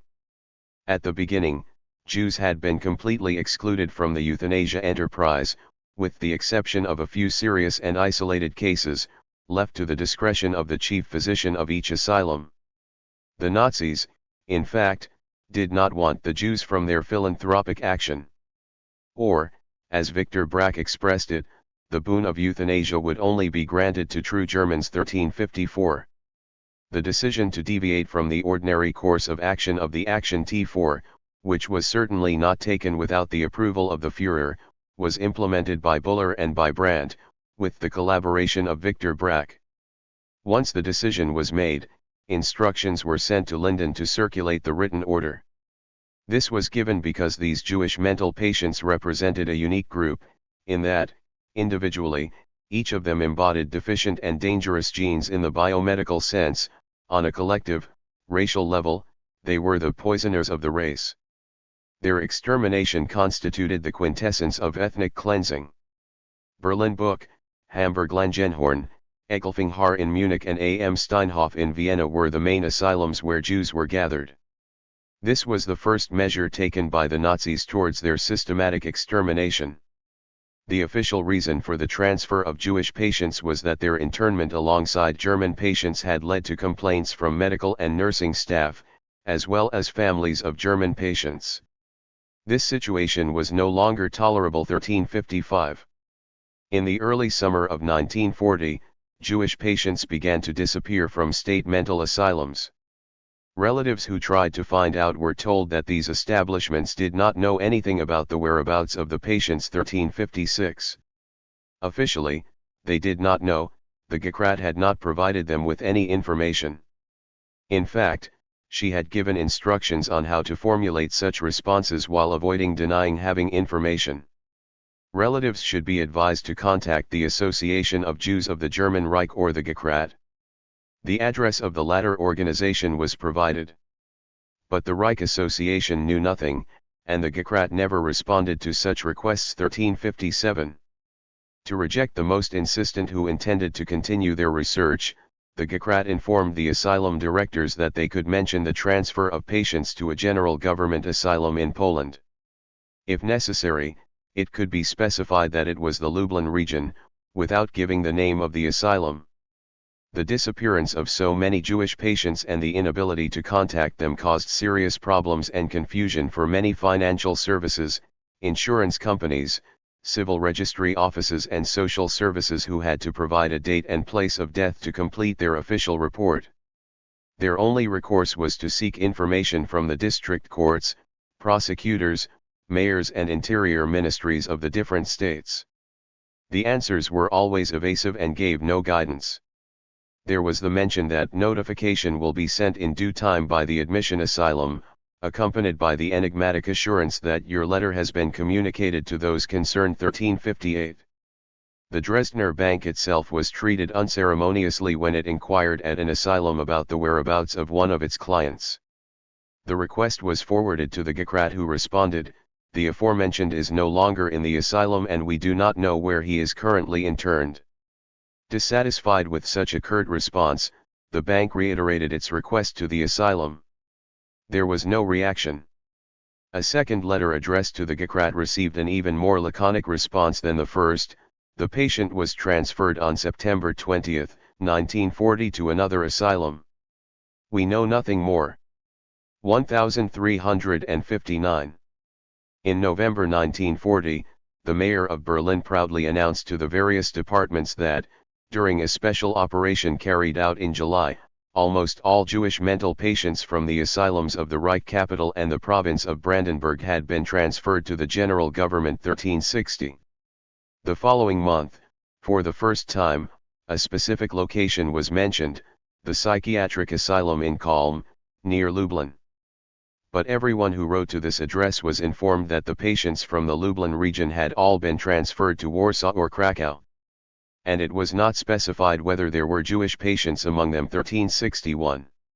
Soon after, the families received death certificates and letters of condolence sent, apparently, from the Chalm Lunatic Asylum. This town is located 60 kilometers east of Lublin, in the general government, the rump state of Nazi-occupied Poland. Of its 12,000 inhabitants, 3,500 were Jewish. However, the envelopes bore the stamp of the Central Post Office in Lublin, with the sender's address PO Box 822, Lublin. Relatives who wrote to Chalm or Lublin received replies apparently from the municipal police authorities of Chalm too. Often, families were simply informed that the patients had been transferred to other Polish facilities or, more harshly, that the reason for their death was unknown. Here is a typical death notice, accompanied by a request for payment, including cremation costs, addressed to the relatives of a Jewish patient. Chalm Insane Asylum. Lublin Post Office.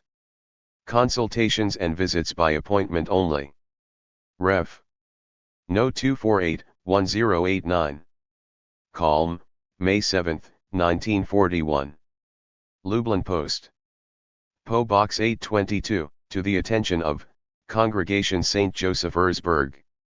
The Jewish mental patient Joseph Israel Mandelbaum, born September 15, 1902, arrived at our asylum on September 22, 1940 and died there on January 22, 1941.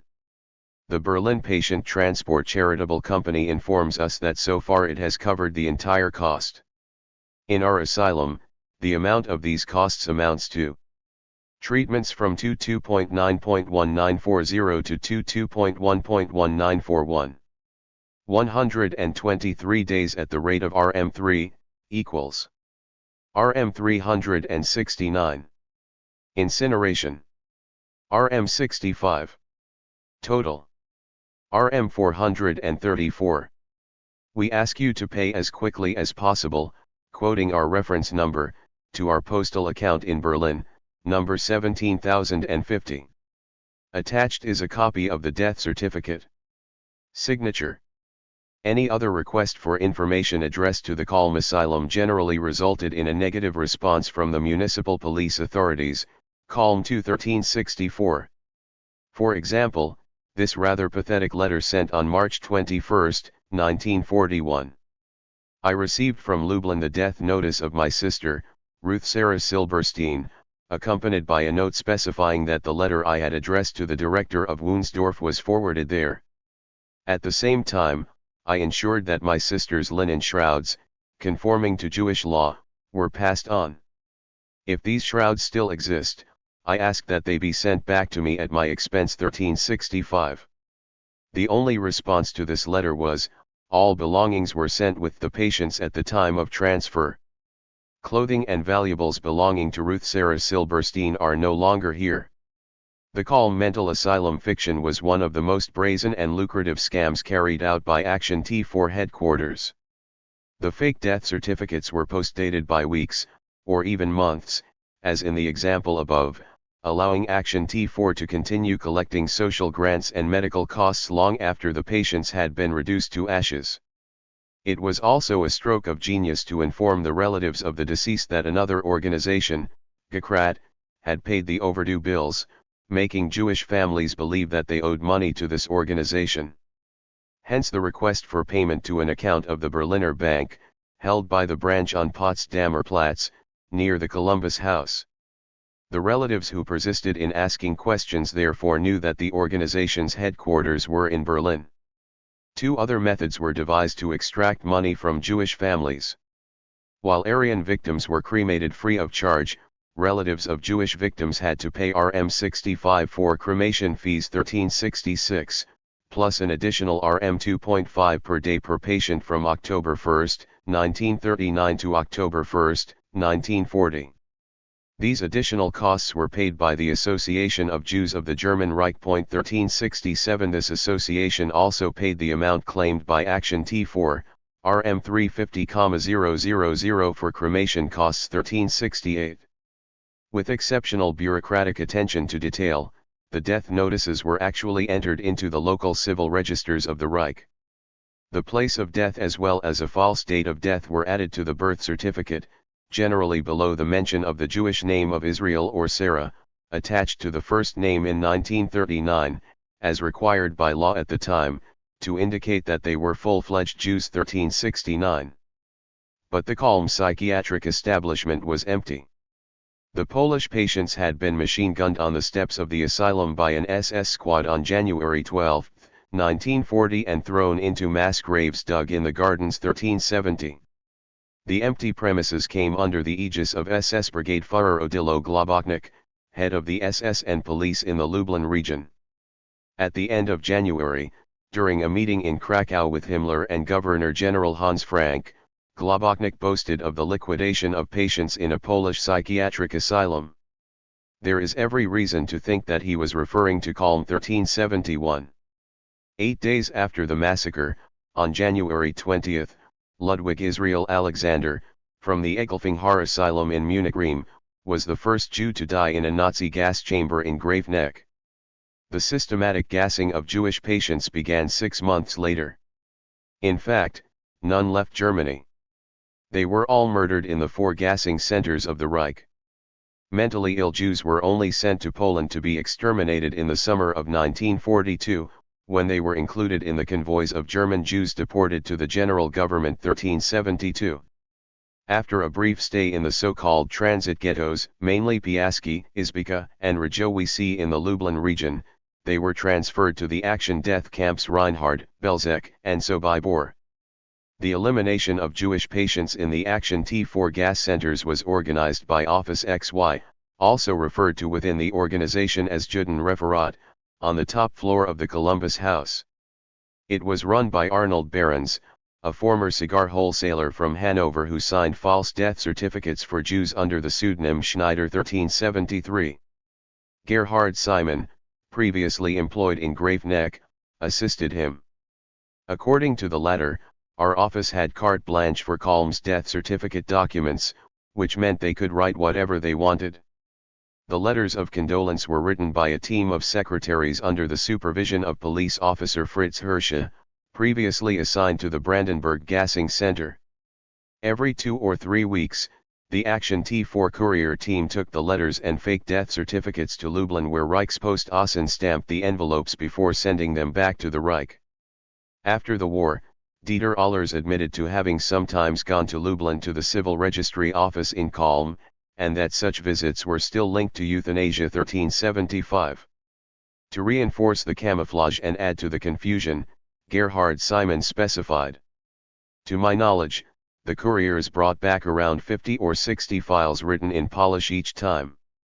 The mention XY did not appear on any of these files. These were files marked Foundation, made up of loose sheets. For the details I needed, I had the services of an employee who spoke Polish well, put at my service by T41376. Simon is hardly credible when he states that he thought that the files concerned Polish citizens who were also members of the Jewish race. Just as the victims had disappeared, no trace of medical records could be found. When the public psychiatric asylums, which needed information for their statistical directory, requested the documents from the asylums where the Jews were gathered, they received the following response. The histories of the Jewish inmates transferred to this asylum, and then from here to another asylum, cannot be provided to you because they were removed by the transport company responsible for the transfer of the patients 1377. The responsible transport company was of course Gekrat. At Office XY, the procedure for putting Jewish patients to death was also changed, both practically and bureaucratically. In some cases, Gekrat buses were no longer used, the sick were taken at night, by the light of torches, from warehouses to freight wagons, by SS men specially charged with this work. The convoys leave in the early hours of the morning 1378. As for the old administrative procedure used for Aryan German patients, it was abandoned because the directors of Action T4 considered it too slow 1379. All Jewish patients, regardless of their mental illness or their ability to do productive work, were to be included on the elimination lists. 1380 No medical examination was carried out of the Jewish victims upon their arrival at the gassing centers, they weren't worth the trouble. These patients were murdered in groups separated from the others, simply because they were Jewish. 1381. At the beginning of June 1940, most of the German Jewish victims in the Brandenburg gas chamber began to be eliminated. The first victims were 200 Jewish patients from the public psychiatric asylum in Berlin. Several other convoys followed in July, coming from other Jewish assembly asylums. The first gassing of Jewish patients in Brandenburg was described by Herbert Kalisk, responsible for the electrical installation in the gas chambers of Brandenburg, Pirna-Sonnenstein, and Bernburg. He led a convoy of 6 Gekrat buses that had picked up more than 200 Jewish patients, 100 men and 100 women, and a few children, from the Berlin Book Asylum in Brandenburg. Once they arrived at the prison, men and women were separated and locked in cells. The same day, immediately after their arrival, in groups of 20 people, they were taken out of the cells and undressed, telling them that they would be taken to another building to take a bath and be deloused. First they took the women and children and gassed them. To calm the patients, the doctors gave them a superficial examination. Then they were taken into a room furnished with wooden benches which more or less resembled a shower room. Before bringing them into the room, they were marked with consecutive numbers. The door was locked as soon as the required number of people was reached. The gas was evacuated after 15 to 20 minutes, after we had looked through the skylight and ensured that no one inside was alive. 1382. Here too, patients who had gold teeth were marked with a cross so that they could be easily found among the bodies. Then, the SS transported the bodies from the shower room to the crematorium. 1383. On August 21, 185 patients from the Wunsdorf Asylum, near Hanover, were taken to Brandenburg prison. 2 days later, it was the turn of the patients from Schleswig-Holstein, who had first been sent to the asylum in Hamburg-Langenhorn. From there, they were taken to Gekrat buses in Brandenburg where, the same day, they were gassed and cremated 1385. Dr. Irmfried Eberl of the Brandenburg Gassing Center took note that the headquarters of Action T4 had expressly ordered that information on these Jewish victims should not be introduced into the administration of the gassing centers, as was the ordinary procedure for German patients 1386. The files of Jewish patients sent to Brandenburg to be gassed were stamped Z.B.V., that is to say Zuerbeschlusseinverwiesen.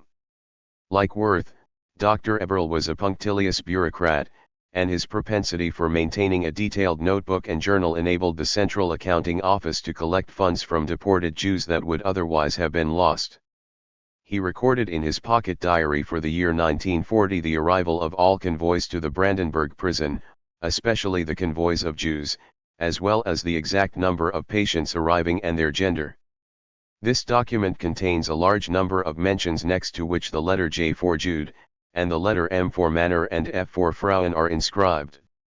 Throughout the Reich, similar convoys of Jews were taken by the Gekrat to Grafenegg and Bernburg. Austrian Jewish patients were gassed and cremated at Hartheim Castle. A resident of the village of Alkoven, who lived opposite the entrance to the castle and could clearly see the arrival of the Jews, declared that these convoys were different from the others because large trunks and suitcases were piled up on the galleries. Another added that these Jews were beautiful young people, and that, shortly after the buses disappeared behind the high walls of the castle, we heard terrible screams. 1389. The extermination of the Aryan or Jewish victims of Action T4 was a self-financed enterprise. The victims' money, valuables, belongings, and even gold teeth were used to continue running the business. This policy was adopted later, during the extermination of Jews in the death camps in Poland. In both cases, the victims paid for their own murder. On December 12, 1940, Herbert Linden, of Section 4G of the Health Department of the Reich Ministry of the Interior, ordered that from now on all Jewish patients be sent only to the Bendorfseen Asylum, 10 kilometers from Koblenz, in Hesse. 1390. By this time, the majority of Jewish patients had already been gassed. This directive was never scrupulously applied. For practical reasons, the asylum in question was in fact not able to accommodate so many patients. Furthermore, some Jewish patients interned in private asylums by court order could not be sent to Bendorfseen because private asylums were not authorized to take on government functions. 1391. Another difficulty was caused by patients who, for whatever reason, had escaped group transfers to the collective asylums and had to be held temporarily with German patients. Some survived at least until the summer of 1942-1392. Around 5,000 German Jews were eliminated as part of Action T4 and can be considered the first victims of the German plan to exterminate the Jews of Europe. Although the decision to gas Jewish patients separately could only be taken at the highest level, the creation of a fictitious civil registry office in Calm was an invention of the financial directors of Action T4 1393. As such, it was a dilettante, albeit lucrative, enterprise that could have revealed the true fate of the victims, given the inconsistency of the forged documents addressed to the relatives and the fact that the money claimed was to be paid into a bank account in Berlin. At Nuremberg, Victor Brack declared that, as early as 1940, an unofficial decision had been taken by some members of the Nazi hierarchy to exterminate the Jews, and not only in Germany. It was no secret, although implementation did not begin until 1942-1394. Soon, Hitler would order the extermination of Europe's Jews. The ground had been prepared by the ideology and megalomania of Nazi doctors. Chapter 32. The End of Action T4. Dr. Kurt Schmallenbach, one of the Action T4 doctors under the orders of Professor Horst Schumann at the Pirna-Sonnenstein Gassing Center, had been appointed assistant doctor to Victor Brack in Office 2 of the Führer Chancellery, responsible for special missions. On June 21, 1941, this enigmatic entry was entered in his party file. He will soon be appointed Central Administration Attaché and responsible for secret missions during a trip to Paris, Warsaw, Prague, and Vienna. He is in possession of an identity card provided by the Chancellery of the Führer, which justifies his refusal to communicate the slightest information on his activities and the purpose of his trip 1395. It is more than likely that these secret missions were linked to major events that would occur a month later, during the last week of July.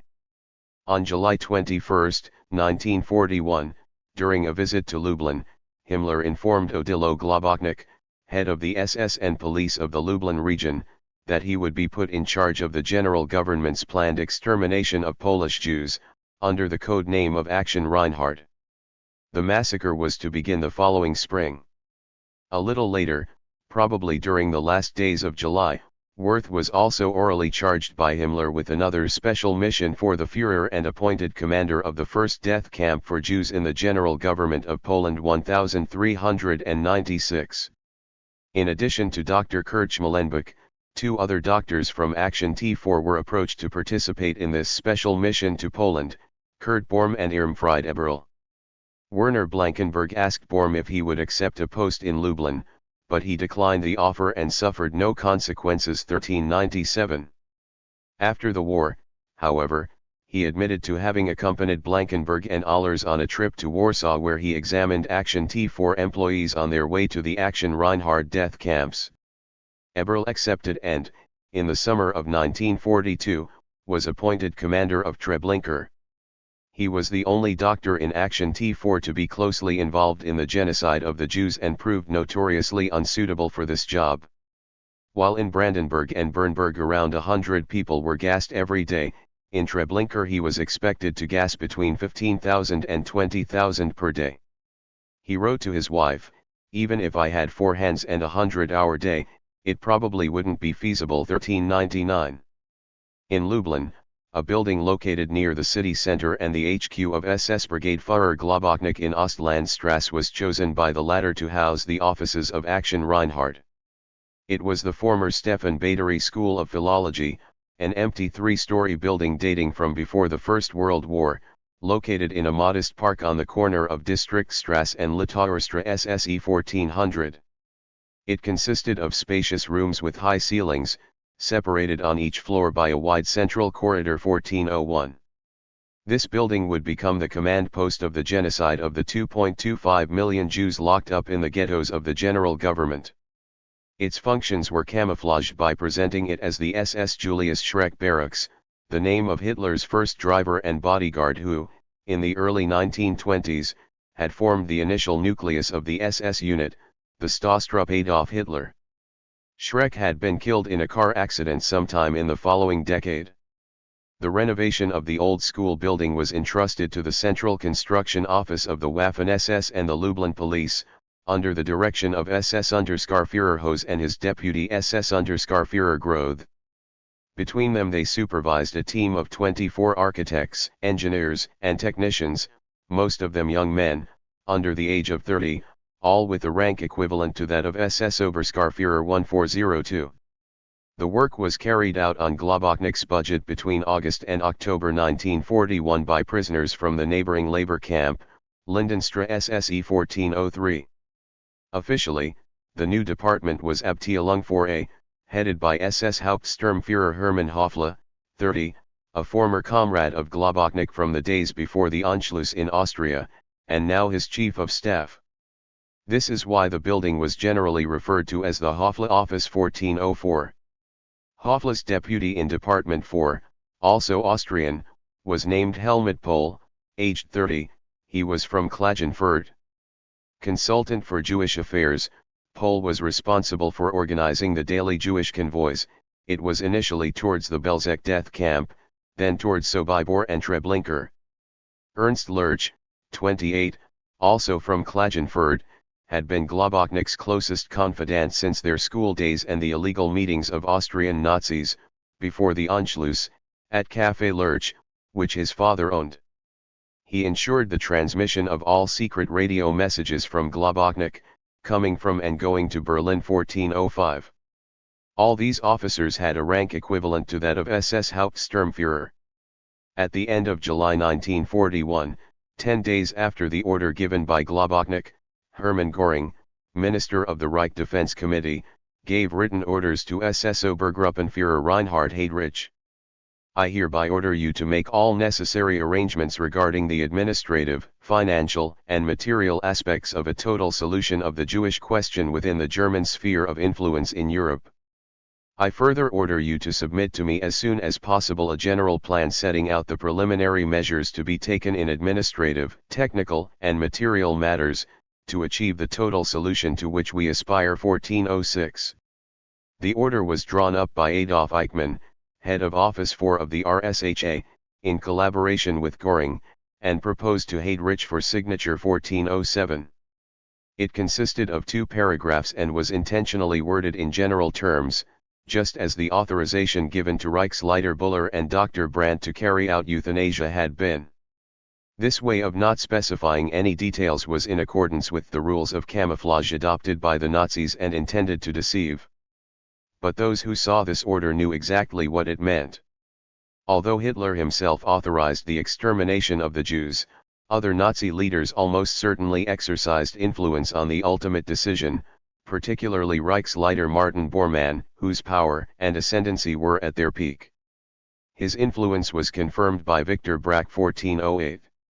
As early as October 2, 1939, Bormann had drawn up the minutes of a meeting between Hans Frank, Governor-General of Poland, Erich Koch, Gauleiter of East Prussia, and Baldur von Skyruk, Gauleiter of Vienna, concerning the fate of the Jews. 1409. And a little more than 2 weeks before Göring gave the order to Heydrich, Bormann had attended a meeting between Hitler, Göring, Lammers of the Reich Chancellery, Rosenberg, Reich Minister for the occupied Eastern Territories, and Keitel, head of the Army High Command. On the agenda was the decision to annex Eastern Galicia, a region occupied by the Nazis and densely populated by Jews, to the general government. Heydrich was the only person to receive a written order. No written instructions were given to either Globoknik or Wirth to undertake the extermination of the Jews. This is the most terrifying example of how the Führer's will was interpreted by his subordinates as an order to be obeyed without question. At that time, the summer of 1941, however, it was impossible to implement this gigantic and monstrous complete solution. No method of mass murder had been invented, and Göring's order had not yet been given. A few weeks earlier, a method, a partial solution, was discussed by Widmann of the KTI and his superior Walter Hess. After the war, Widmann vividly remembered that, on the subway ride home, they discussed the possibility of building a gas truck, a mobile gas chamber, in which gas from the exhaust could be forced back into the sealed passenger compartment. Similar trucks had already been used in the Posen regions of West and East Prussia. The carbon monoxide canisters had been attached to the driver's cabin. But it seems that this attempt was unsuccessful. The last truck of this type was used in June 1940 in the Soldau camp in East Prussia, to eliminate more than 1,500 mentally ill patients. The invoice was paid by Victor Brack. 1411. The next morning, Widmann presented himself to Heydrich. He explained that the use of such vehicles in Russia would be impossible and expensive because of the transportation of heavy carbon monoxide canisters. 1412.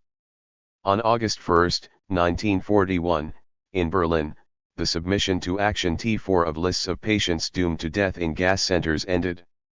Dieter Allers informed Hans-Joachim Becker, who managed the company's financial fraud, that the gassing would stop. 1413. It was therefore already planned in July to put an end to the gassings.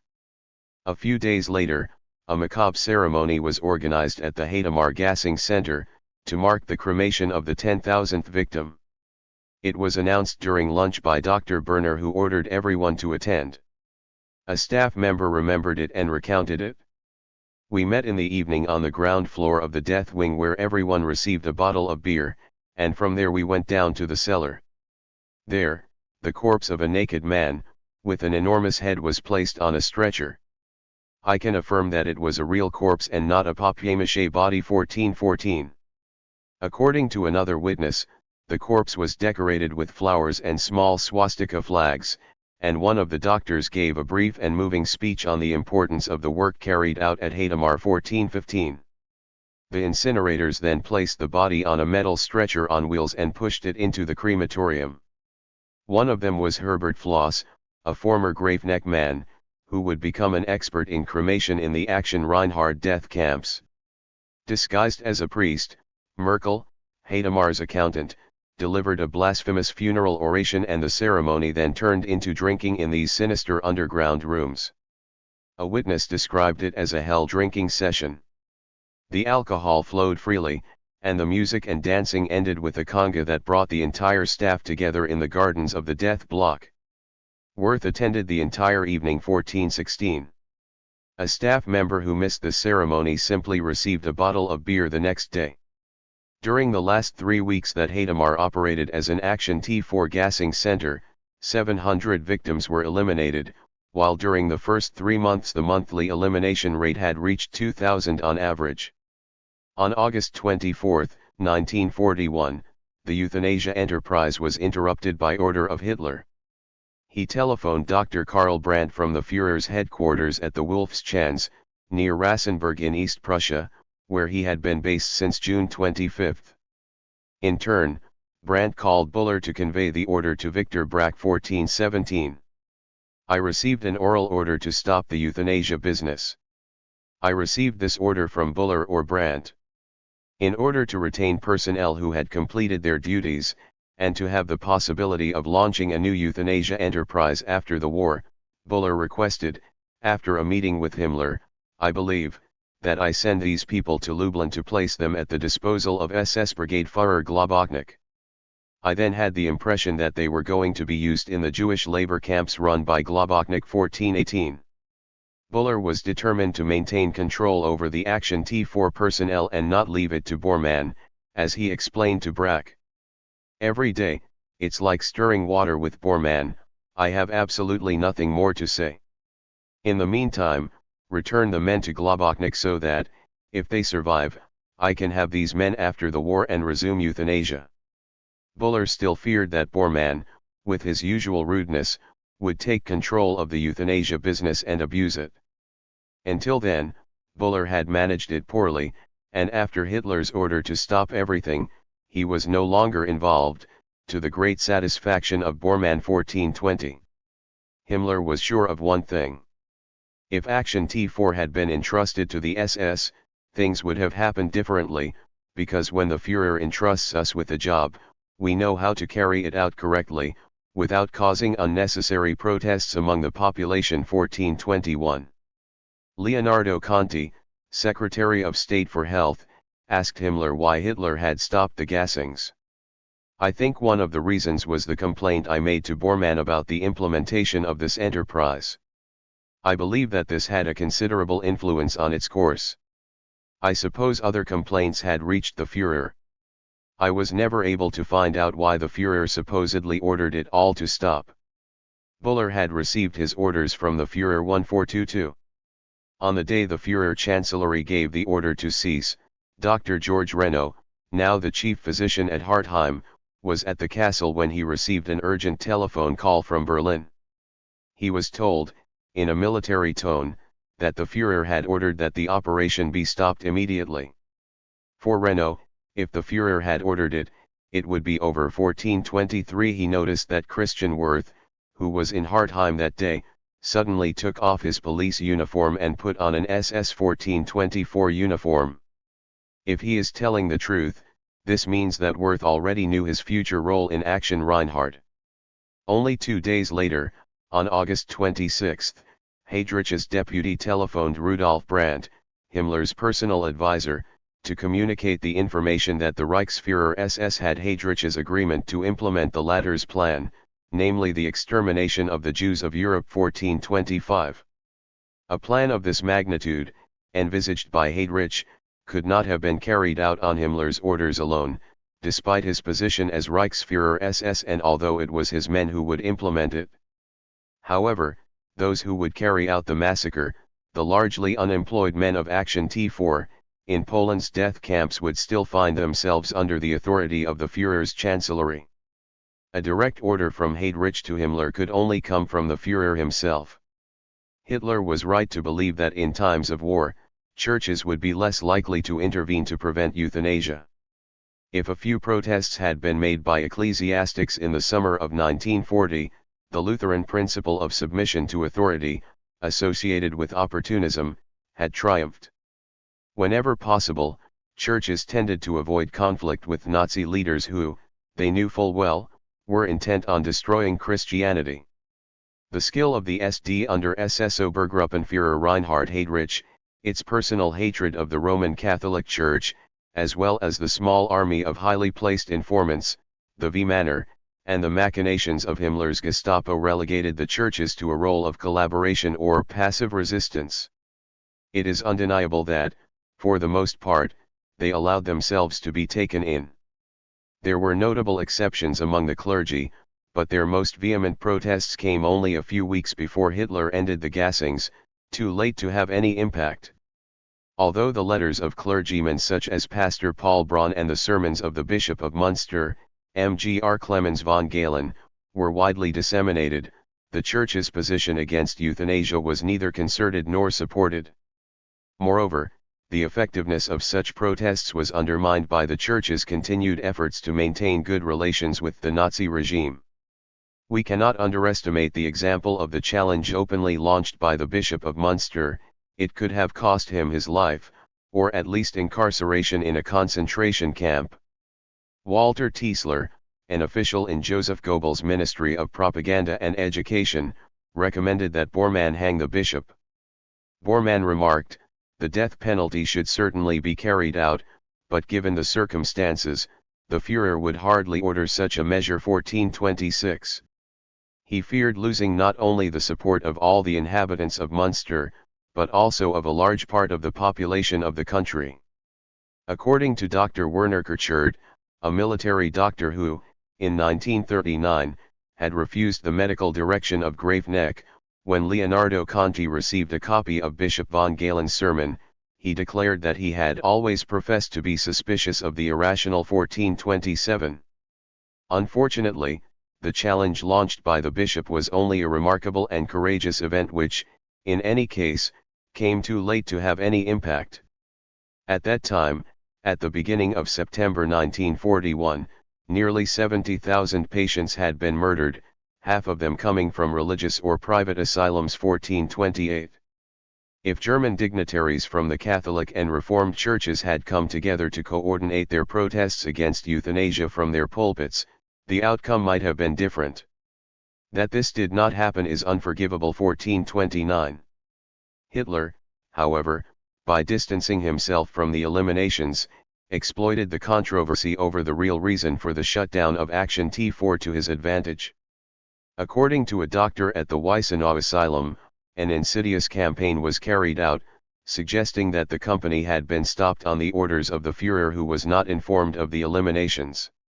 Such news soothed the consciences of those in the medical profession who were still convinced that Hitler could not have known about it and who affirmed, "The Führer cannot want such a thing," or "The Führer never lies, he knows nothing of all this and his name is abused." 1430. Fritz Menneck, a doctor at the Eichberg Asylum near Heidelberg, gave a completely different version. According to him, one day when Hitler was traveling from Munich to Berlin aboard the Führer Sonderzug, the train made an unscheduled stop in the Frankenwald Highlands, near Hof, at the northeastern tip of Franconian Bavaria and close to the Czech border. To find out what was going on, he went to the window and saw a crowd of people watching the loading of a transport of mentally ill people. When people saw Hitler at the window, they reacted in a truly threatening way. People outside knew what happened to mentally ill people, hence their reaction. 1431. Dr. Menneck also knew the fate of the mentally ill. He had been one of the Action T4 experts who evaluated the information forms, and he had been part of the traveling medical commission supervised by Buller, which traveled from asylum to select patients. Although church and public protests against euthanasia played some role in Hitler's decision, Dieter Ohlers, who must have been informed of the decision at least by the end of July, declared after the war that no one in Action T4 gave the slightest consideration to what the clergy said. That the end of euthanasia had been planned since the beginning of the year is further shown by the fact that, in January 1941, Allers learned that he would be hired as director of Action T4 for approximately 6 months, that is to say until July 1432. The fate of the convoy of 235 patients from the Silberhammer Asylum in Danzig-Langfeuer also proves that it was planned to end the enterprise in July. Transferred on July 23 to the asylum in Groß-Weidnitz, in Saxony, before being taken to Pirna-Sonnenstein, they were not sent to be gassed, they were kept in Groß-Weidnitz where they were left to die of starvation 1433. By mid-August 1941, the Action T4 had reached the initially set goal of 70,000 patients, even exceeding it by 273 victims. Some patients escaped gassing because the Gekrat lists were drawn up in alphabetical order and Action T4 ended before reaching the letter Z. Others survived because the Gekrat did not have time to take away all the patients when the enterprise ended 1434.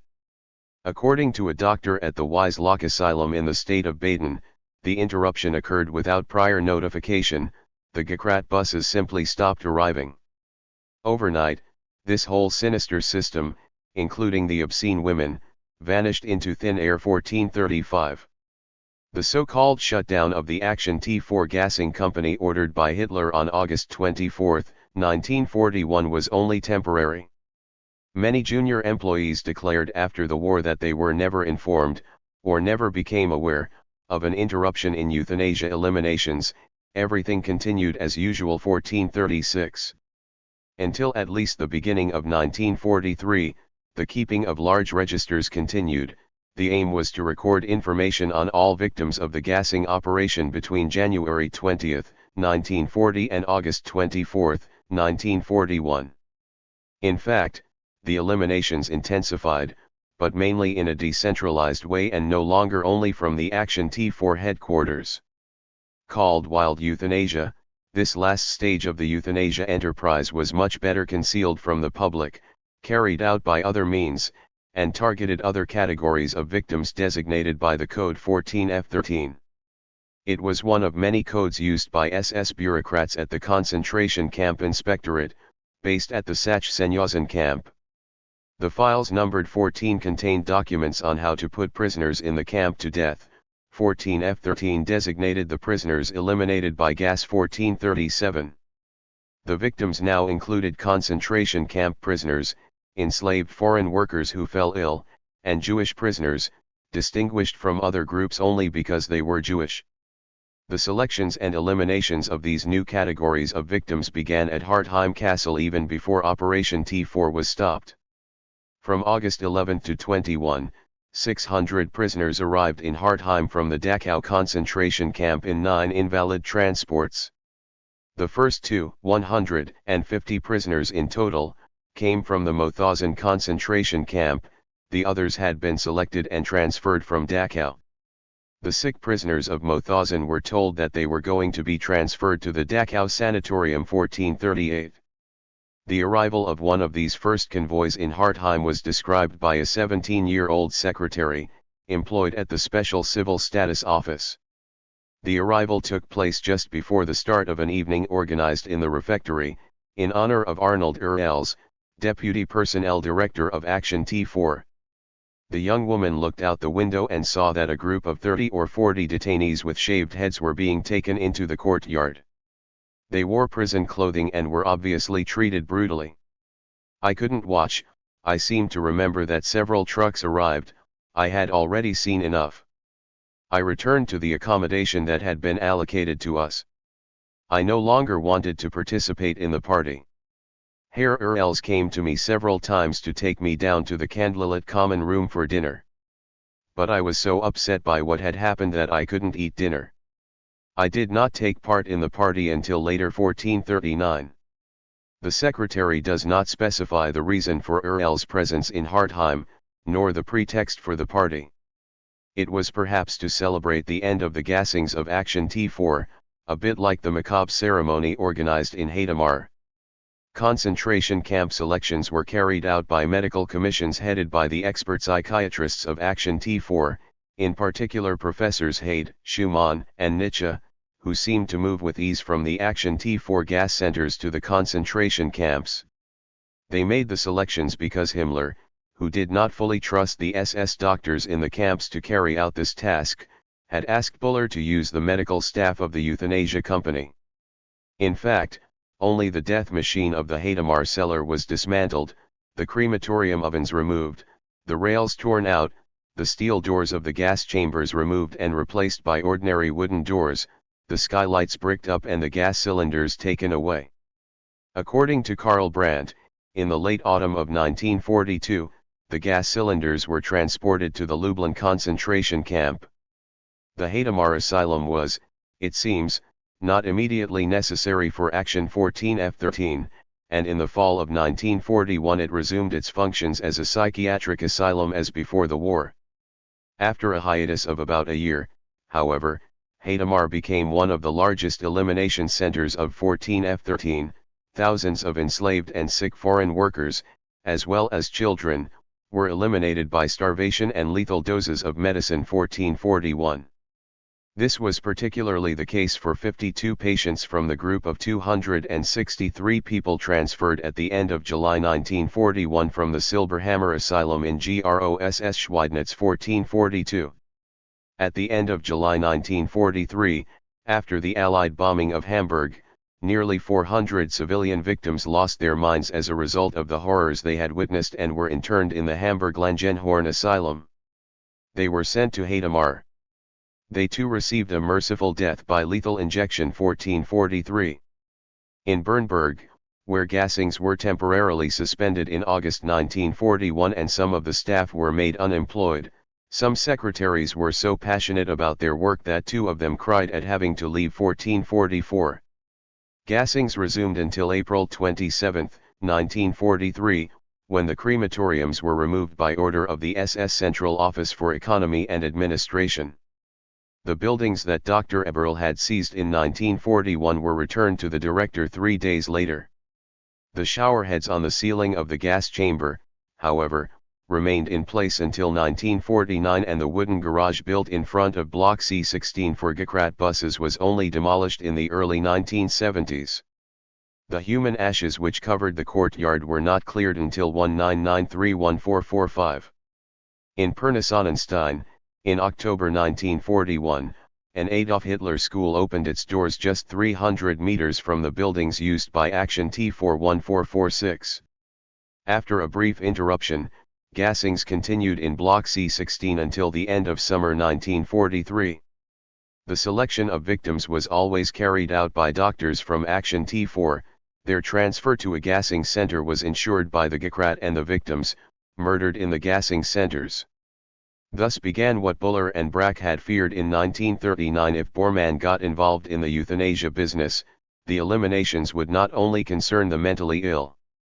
Ultimately, Operation 14F13 caused more casualties than the beginnings of Action T4, although their exact number remains unknown. Chapter 33. The Death of an Ogre.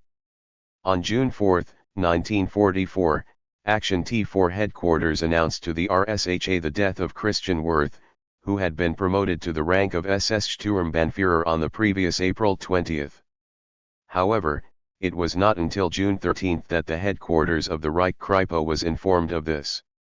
An enigmatic note signed by SS Sturmbannführer Eichler of Bureau 1, responsible for personnel, reported. As reported on June 4, 1944, the Charitable Foundation for Institutional Care Kriminalrat Wirth, from the headquarters of the Kriminalpolizei in Stuttgart, was shot dead by bandits on May 26, 1944, while traveling from Trieste to Fiume as part of his duties 1447. Wirth, who became SS Hauptsturmführer on April 20, 1943, left Lublin in Poland on September 20, in a convoy led by SS Brigade Führer Globoknik. These vehicles transported former Action Reinhard personnel to the port of Trieste, in northern Italy 1448. The Belzec death camp, which had stopped gassing in December 1942, was closed in May of the following year, and the liquidation of the Treblinka camp took place after the prisoners' revolt in August. Only Sobibor continued to operate until mid-October, when the camp's prisoners also revolted. In Trieste, Globoknik was elevated to the rank of SS Gruppenführer and appointed Supreme Chief of the SS and Police for the Adriatic coast, while Wirth, accompanied by Joseph Oberhauser, was sent to Pola, in the far south of the Istrian peninsula, to set up a Kripo office. Oberhauser provided the link between Wirth and Globoknik and, due to the activity of the Italian and Istrian partisans, had a Luftwaffe seaplane for his travels 1450. At the end of December, the Action Reinhard staff members met in Trieste. Upon his return to the city at the end of the month, Wirth divided them into 3 SS Sonderkommandos, RI in Trieste, R2 in Fiume and R3 in Udine. He added Ukrainian auxiliaries, former guards in the death camps, and a company of former Italian customs officers 1451. Their new mission, codenamed Einsatz-R, which they were going to accomplish in police uniform, was explained to them by Wirth, as a former member of Graveneck and Treblinka recalls. Wirth explained to us the scope of our new mission, stating that we must now rid the provinces of Trieste, Udine, Fiume, and Pola of their Jews. We were also required to seize the personal effects and property of Jews. I understood that the designation R was in connection with Action Reinhard 1452.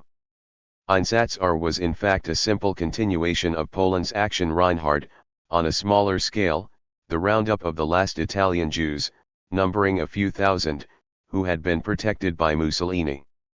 The latter had been overthrown a few weeks earlier. The Einsatz-R also included the seizure of property belonging to Jews 1453.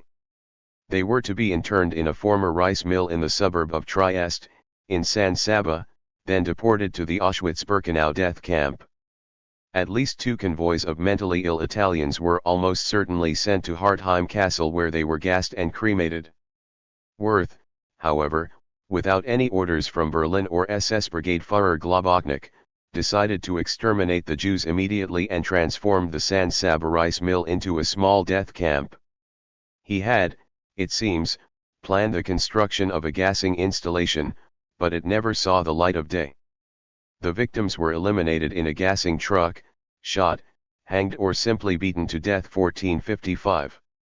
The heating boiler, installed in a cellar located in the inner courtyard of the mill, was adapted by Erwin Lambert to serve as a crematorium, in order to dispose of the bodies of the victims 1456. In February and March 1944 in particular, the dense, stinking smoke escaping from the 50-meter-high chimney polluted the southern suburbs and the port area of Trieste. Every evening between 6 p.m. and 8 p.m., 2 SS men left the rice mill in a horse-drawn cart containing several cement bags filled with charred human remains and went to the pier, near the nearby SIAP refinery. The bags were loaded onto a boat and taken 100 meters out to sea where their contents were dumped into the sea. The SS sometimes simply emptied the bags into the sea from the pier. Sometimes not everything fell into the water, but landed below the pier, littering the steps with fragments of skulls and partially burned human debris. The tide then washed up charred bones along the coast, in front of the refinery 1457. San Saba also acquired a sinister reputation as a center for the interrogation and execution of Italian and Yugoslav partisans, as well as Jews. Wirth himself carried out the interrogations with such cruelty that his secretary, Irmgard Rabe, refused to continue working with him 1458. The mill served as an execution site under Wirth's command until around early April 1944, when Globoknik banned further executions. During a lively discussion with Wirth and Skipner, head of the SD in Trieste, Globoknik reminded them that such episodes were not necessary here, because they themselves were no longer in the East. After this explanation, Globoknik refused to meet Wirth 1459. The latter was then responsible for the security of Karststrasse, the main road which linked Trieste to Fiume. The SS Sonderkommandos of the Einsatz-R were then tasked with operations against the partisans in the Istrian Peninsula, where they carried out countless atrocities against civilians during punitive expeditions. Dr. George Renault, former deputy medical director at Hartheim Palace, believed that Wirth wanted to accomplish something spectacular in order to get back into the good graces of Globoknik and Berlin. Wirth had imagined, a crazy idea, of capturing Tito through a group that was sowing terror among the partisans in the Balkans 1461. It is quite possible that Wirth, already considered insane by his men during Action Reinhard, harbored such a fantasy. According to Dieter Allers, General Director of Action T4 in Berlin, Wirth was crazy 1462. The atrocities he committed in San Saba and Istria made him the target of reprisals by Istrian partisans. In the early morning of May 26, 1944, 18 men from Battalion I of the Istriska detachment lay in ambush on the road near Kozina, 20 kilometers east of Trieste. They knew that Wirth regularly used it to inspect the SS Sonderkommando in Fiume and that, contrary to orders, he traveled without his Ukrainian bodyguards who should have followed him in a truck. His driver was Oberwachtmeister Konrad Gang, a police officer who, at the time of the Foundation's beginnings, had been Victor Brack's driver in Berlin 1463. Wirth perished in heavy gunfire from all kinds of weapons, including 4 machine guns. Miraculously, Gang survived and was only slightly injured 1464. SS Sturmbannführer Christian Wirth was buried with full military honors at the German military cemetery at Opicina, on the karst plateau overlooking Trieste. The eulogy was delivered by SS Gruppenführer Globoknik. But no one truly mourned his death. The joy of his former subordinates is reflected in the words of SS Oberskarführer Werner Dubois, "We were all happy when he encountered a partisan's bullet 1465. In Germany, Dr. George Renault, former deputy medical director of the Action T4 gassing center in Hartheim, remarked, when he heard the news, that it was a beautiful day 1466. Wirth's death was officially announced on September 9, 1944 in the Befehlsblatter Chefster Sicherheitspolizei und de SD, the internal publication of SIPO and the SD. The obituary appeared on the front page, fourth on a list of 14 men who fell on duty for the security police and the SD, under the headline, "They gave their lives for the Führer and for the Reich as members of the Wehrmacht and the Waffen-SS 1467. SS Sturmbannführer Christian Wirth was 59 years old at the time of his death. In his last 3.5 years, he had been responsible for the deaths of around 2 million people, men, women, and children, Germans, Jews, Poles, Italians and Yugoslavs. Wirth's position as head of the SS Sonderkommandos in northern Italy was first held by Gottlieb Hering. He was quickly replaced for disciplinary reasons by SA Oberführer Dieter Allers, who came to Trieste in the uniform of a police officer and retained this command until the end of the war 1468. Allers, who was popular among the troops, changed the name of the Sonderkommandos to the Trieste SS Guards Battalion. Among the soldiers, however, it was called Department Munchausen, an allusion to Baron Munchausen and the extravagant accounts of his exploits. These men were in fact ordered to organize the defense of northern Italy against the incessant attacks of the Allies from the south, an almost impossible mission to ensure. One of the battalions responsible for construction along the Fiume-Trieste road was called Wirth West, in honor of Christian Wirth 1469. After Allers' arrival in Trieste, no more Jews were murdered in San Saba 1470. Chapter 34. Final report. In November 1944, the Führer Chancellery ordered the removal or destruction of all euthanasia facilities at Hartheim Palace.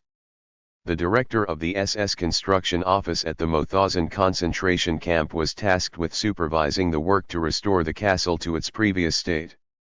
The last gassing of a group of Mauthausen prisoners took place on December 9. That same day, Friedrich Laurent, the last financial director of Action T4 under Hans-Joachim Becker, wrote to Albert Widmann of the KTI that, in the near future, with the cooperation of the Kripo office in Linz, he would send 5 steel canisters carbon monoxide. 4 days later, a commando of Mauthausen prisoners began to erase all traces of the murders at Hartheim Castle. Adam Golubski, a Polish prisoner from Krakow, described what they found in the castle. The first thing we noticed in the courtyard was a 26-meter high factory chimney. This fireplace was not visible from the outside, because it was hidden by the high walls of the castle. On the ground floor, to the right, were the kitchen and dining room, a carpentry workshop, a storage room stocked with alcoholic beverages, a refrigerated room and another room. In this room, a door led to one of the castle towers where a photo studio had been installed 1472. The crematorium chimney was demolished, tiles removed from the walls and floor of the gas chamber, and the walls repainted white. The steel doors were removed and the openings walled up. The one which had been walled up to isolate the gas chamber from the castle courtyard was reopened. Finally, all the paraphernalia used for the eliminations, the gas cylinders and the Corrie crematorium ovens, were removed. Part of the furniture from the Special Civil Registry Office, other offices, and rooms where the Action T4 staff were located was taken to the Mauthausen concentration camp. The rest were transported to the Haus Schoberstein Hotel in Austria. On December 15, 53 empty gas cylinders, including the Hartheim cylinders, were sold to the supplier BASF in Ludwigshafen. Not all of them, however, had been used, and Friedrich Laurent ordered the last ones to be emptied 1473. According to Albert Widman's covering letter to BASF, the total cost for the Action T4 of these 53 carbon monoxide canisters, priced at Rm 49.80 each, was Rm 2,243.40. 7 canisters appear not to have been provided due to enemy activities 1474. In Berlin, T4 eventually closed its books and a liquidation office was set up at Haus Schoberstein. When the hotel was subsequently abandoned, many files from Action T4 remained there 1475. On January 2, 1945, the Mauthausen camp prisoner labor commando, which had previously been employed in the rehabilitation of Hartheim, returned to the castle for 10 days to complete the renovation work. A pile of human ashes and pieces of charred bones was cleared from the courtyard. 60 large trash cans were filled 1476. Returning to Mauthausen, the prisoners had to take an oath not to reveal what they had seen in Hartheim or the work they had carried out there. The renovated castle was transformed into a children's home, with a capacity to accommodate 400 children. Between January 14, 1945 and the spring, Hartheim became the temporary refuge for a group of 70 disabled young people from a home in Gallnukirchen, northeast of Linz.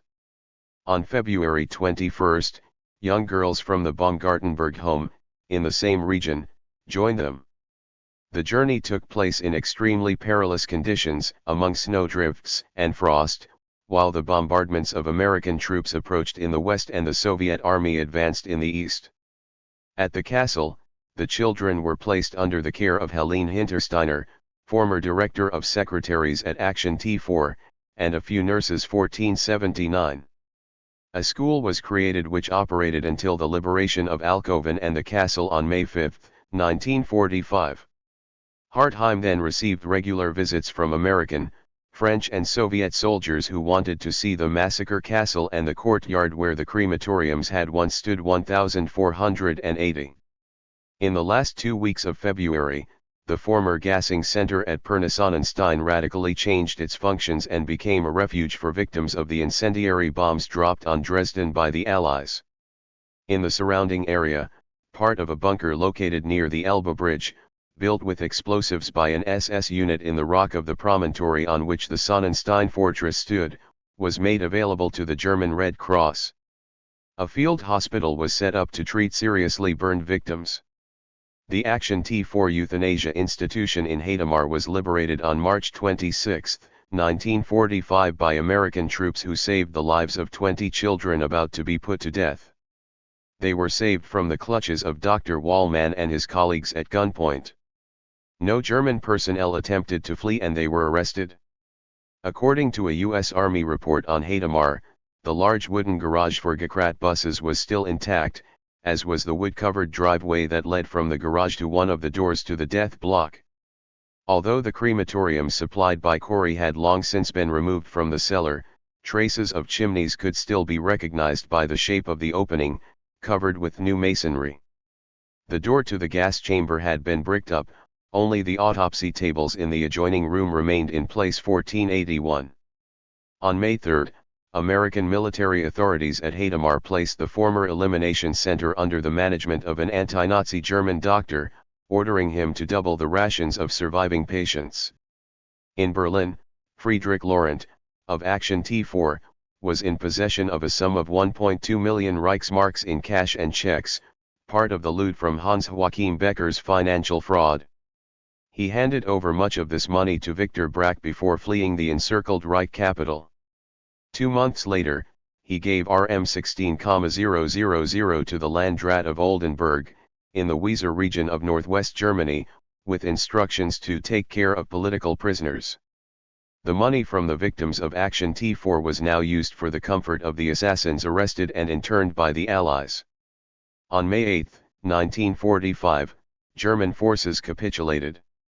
On June 27, 1945, General Patton's 3rd U.S. Army Team 6824, under the command of Battalion Chief Charles Dameron and tasked with war crimes investigations, interviewed several members of Hartham's former wartime personnel and conducted an inspection of the castle.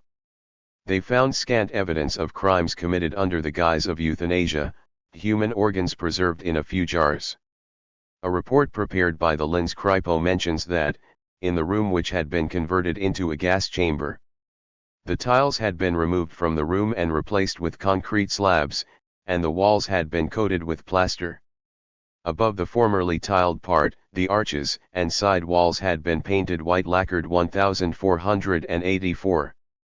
Only 2 large glass jars were found containing approximately 5 kilos of powdered veronal and luminol, soporific drugs which had been administered in lethal doses to the victims of Operation 14F13, between the summer of 1941 and the liberation of 1485.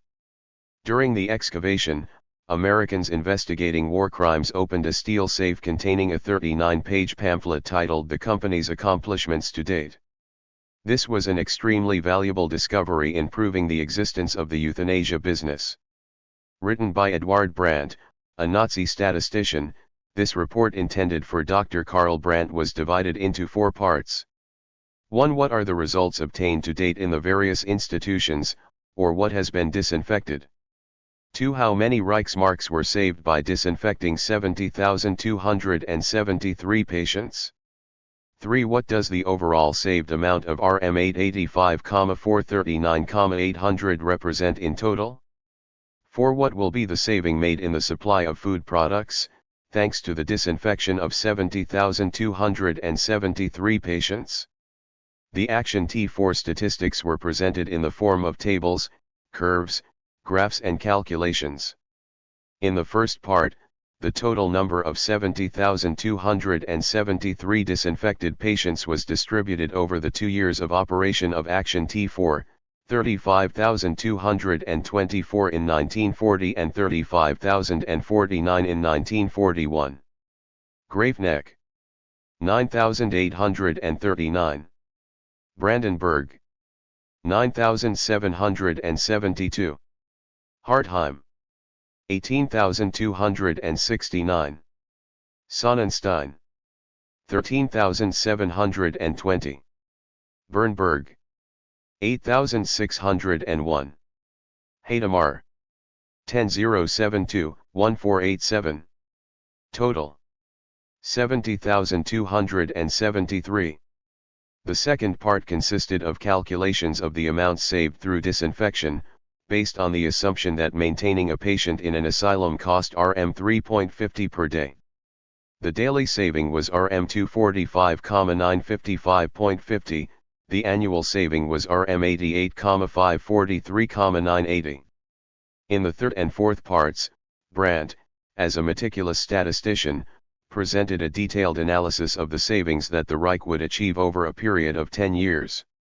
They covered such ordinary items as flour, bread, dairy products, and vegetables that would not be consumed by the eliminated patients, for example 33,731,040 eggs, or Rm 3,710,414.40 and 40 pfennigs, and 88,544,140 kilos of vegetables, or RM13,281,606.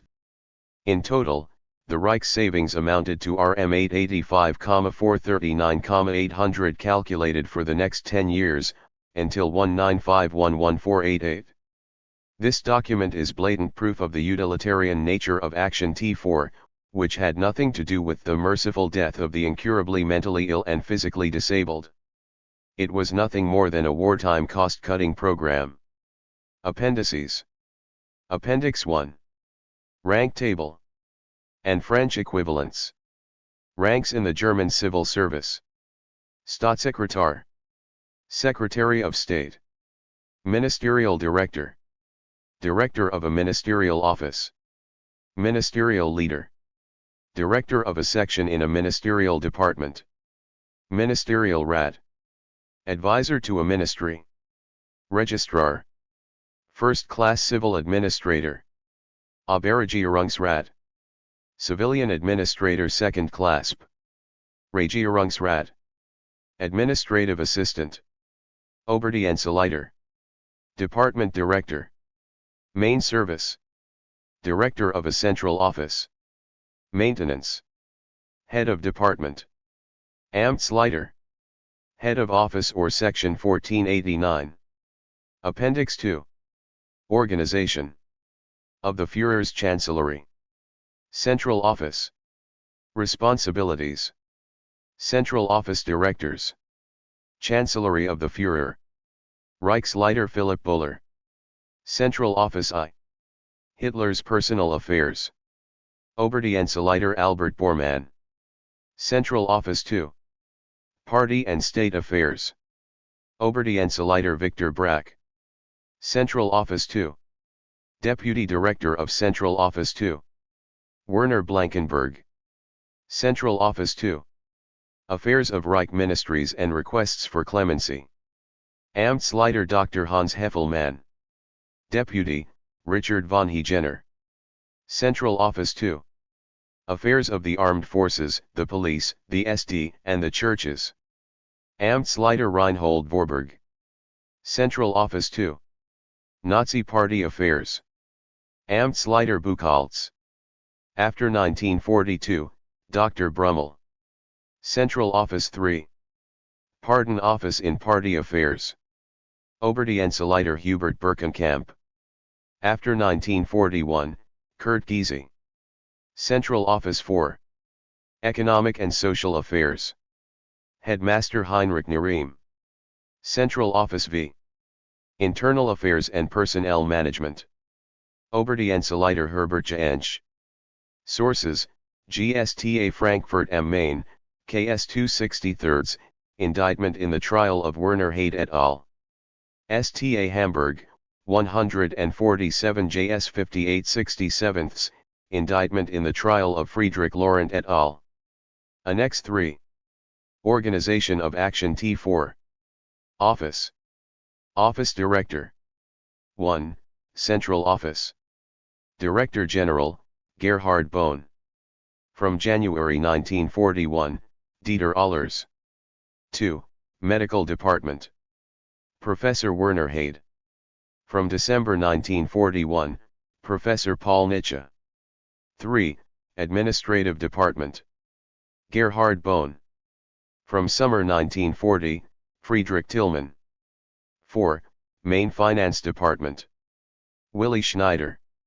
From March 1941, Fritz Schmiedel. From January 1942, Friedrich Robert Laurent. 5. Department of Transport. Reinhold Vorberg. Deputy, Gerhard Siebert. 6. Personnel Department. Friedrich Haus. Deputy, Arnold Urels. 7. Inspection Department. Adolf Gustav Kaufmann. Annex 4. Organizations serving. Cover for the Action T4. Organization. Director. Function. 1. Reichsarbeitsgemeinschaft Heil und Pflegeanstalten or RAG. Dr. Gerhard Bohn. Professor Werner Haidt. Professor Paul Nitsche. Correspondence with institutions regarding patient registration and transfer. 2. Gemeinheit Stiftung für Anstaltspflege or Die Stiftung. Dr. Gerhard Bohn. From January 1941, Dieter Allers. Hiring Action T4 staff and correspondence regarding staff. 3. Gemeinheit Krankentransport GmbH Orgekrat. Reinhold Vorburg. Transportation of patients to gas centers. 4. Zentralverrechnungsstelle Heilunde Pflegeanstalten. Dieter Allers. Collection of fees for patients already murdered in gassing centers. Sources: GSTA Frankfurt am Main, JS 261st, Trial of Reinhold Vorburg and Dieter Allers. Appendix 5. Gassing centers.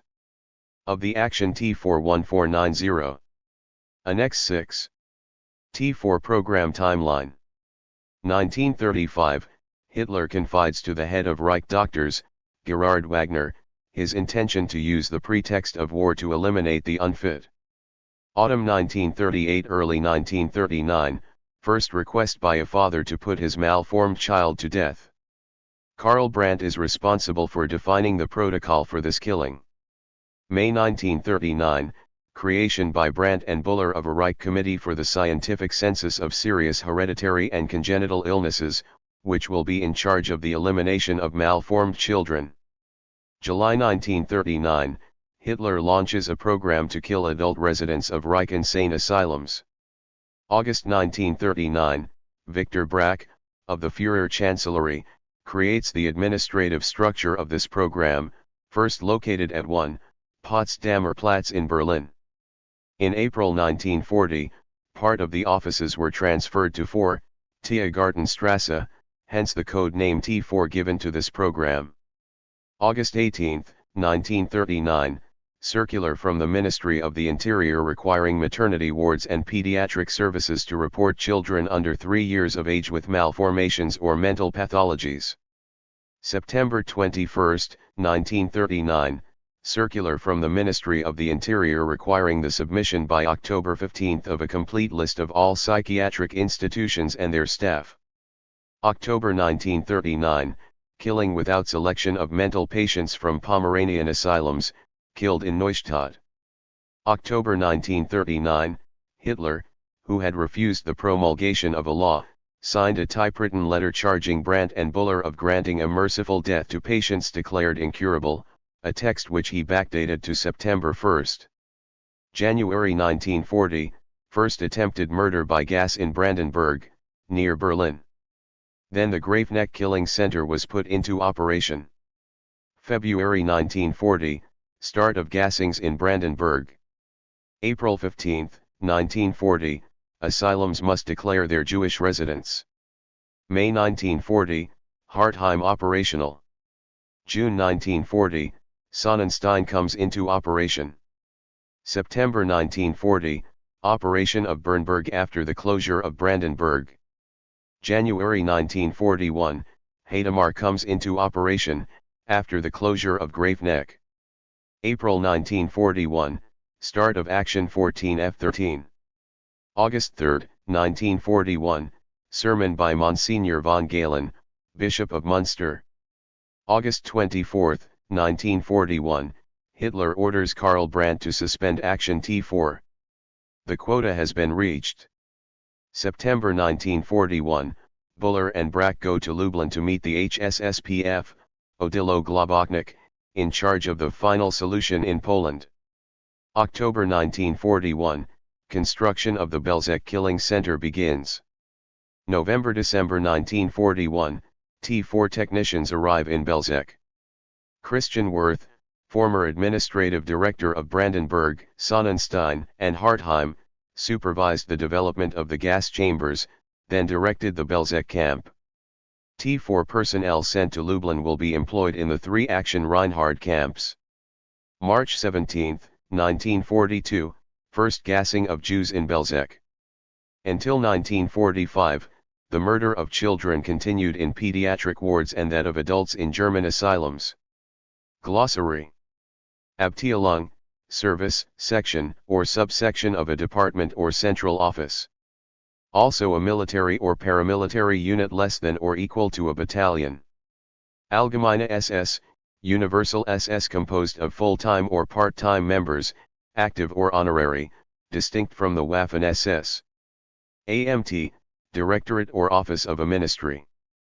Anschluss, annexation of Austria to the German Reich in 1938.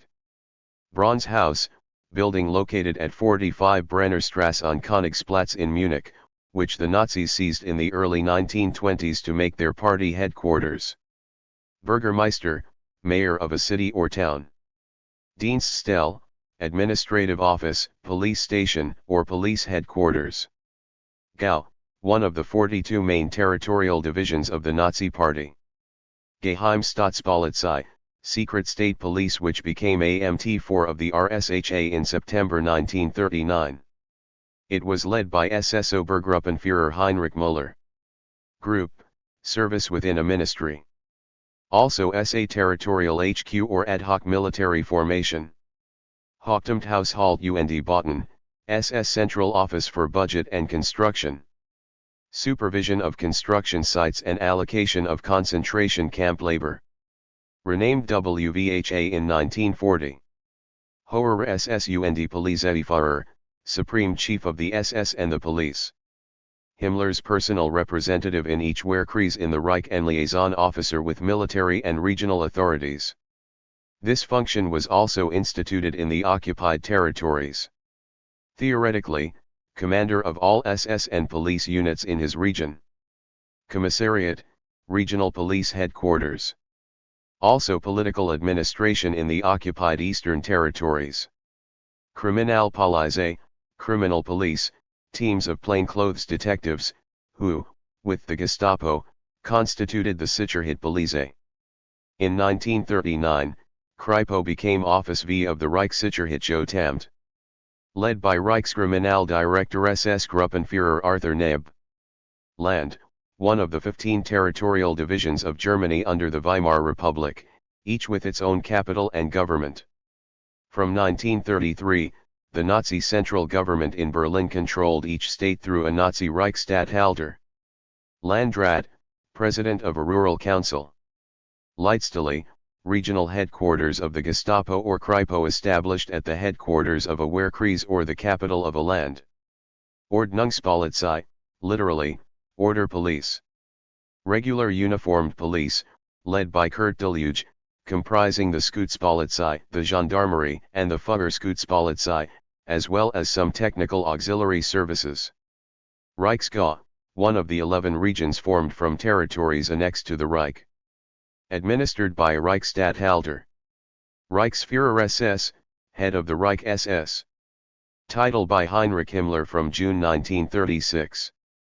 Reichskriminalpolizeiamt, HQ in Berlin of the Kriminalpolizei, which, in September 1939, became Office V of the Reichssicherheitsamt.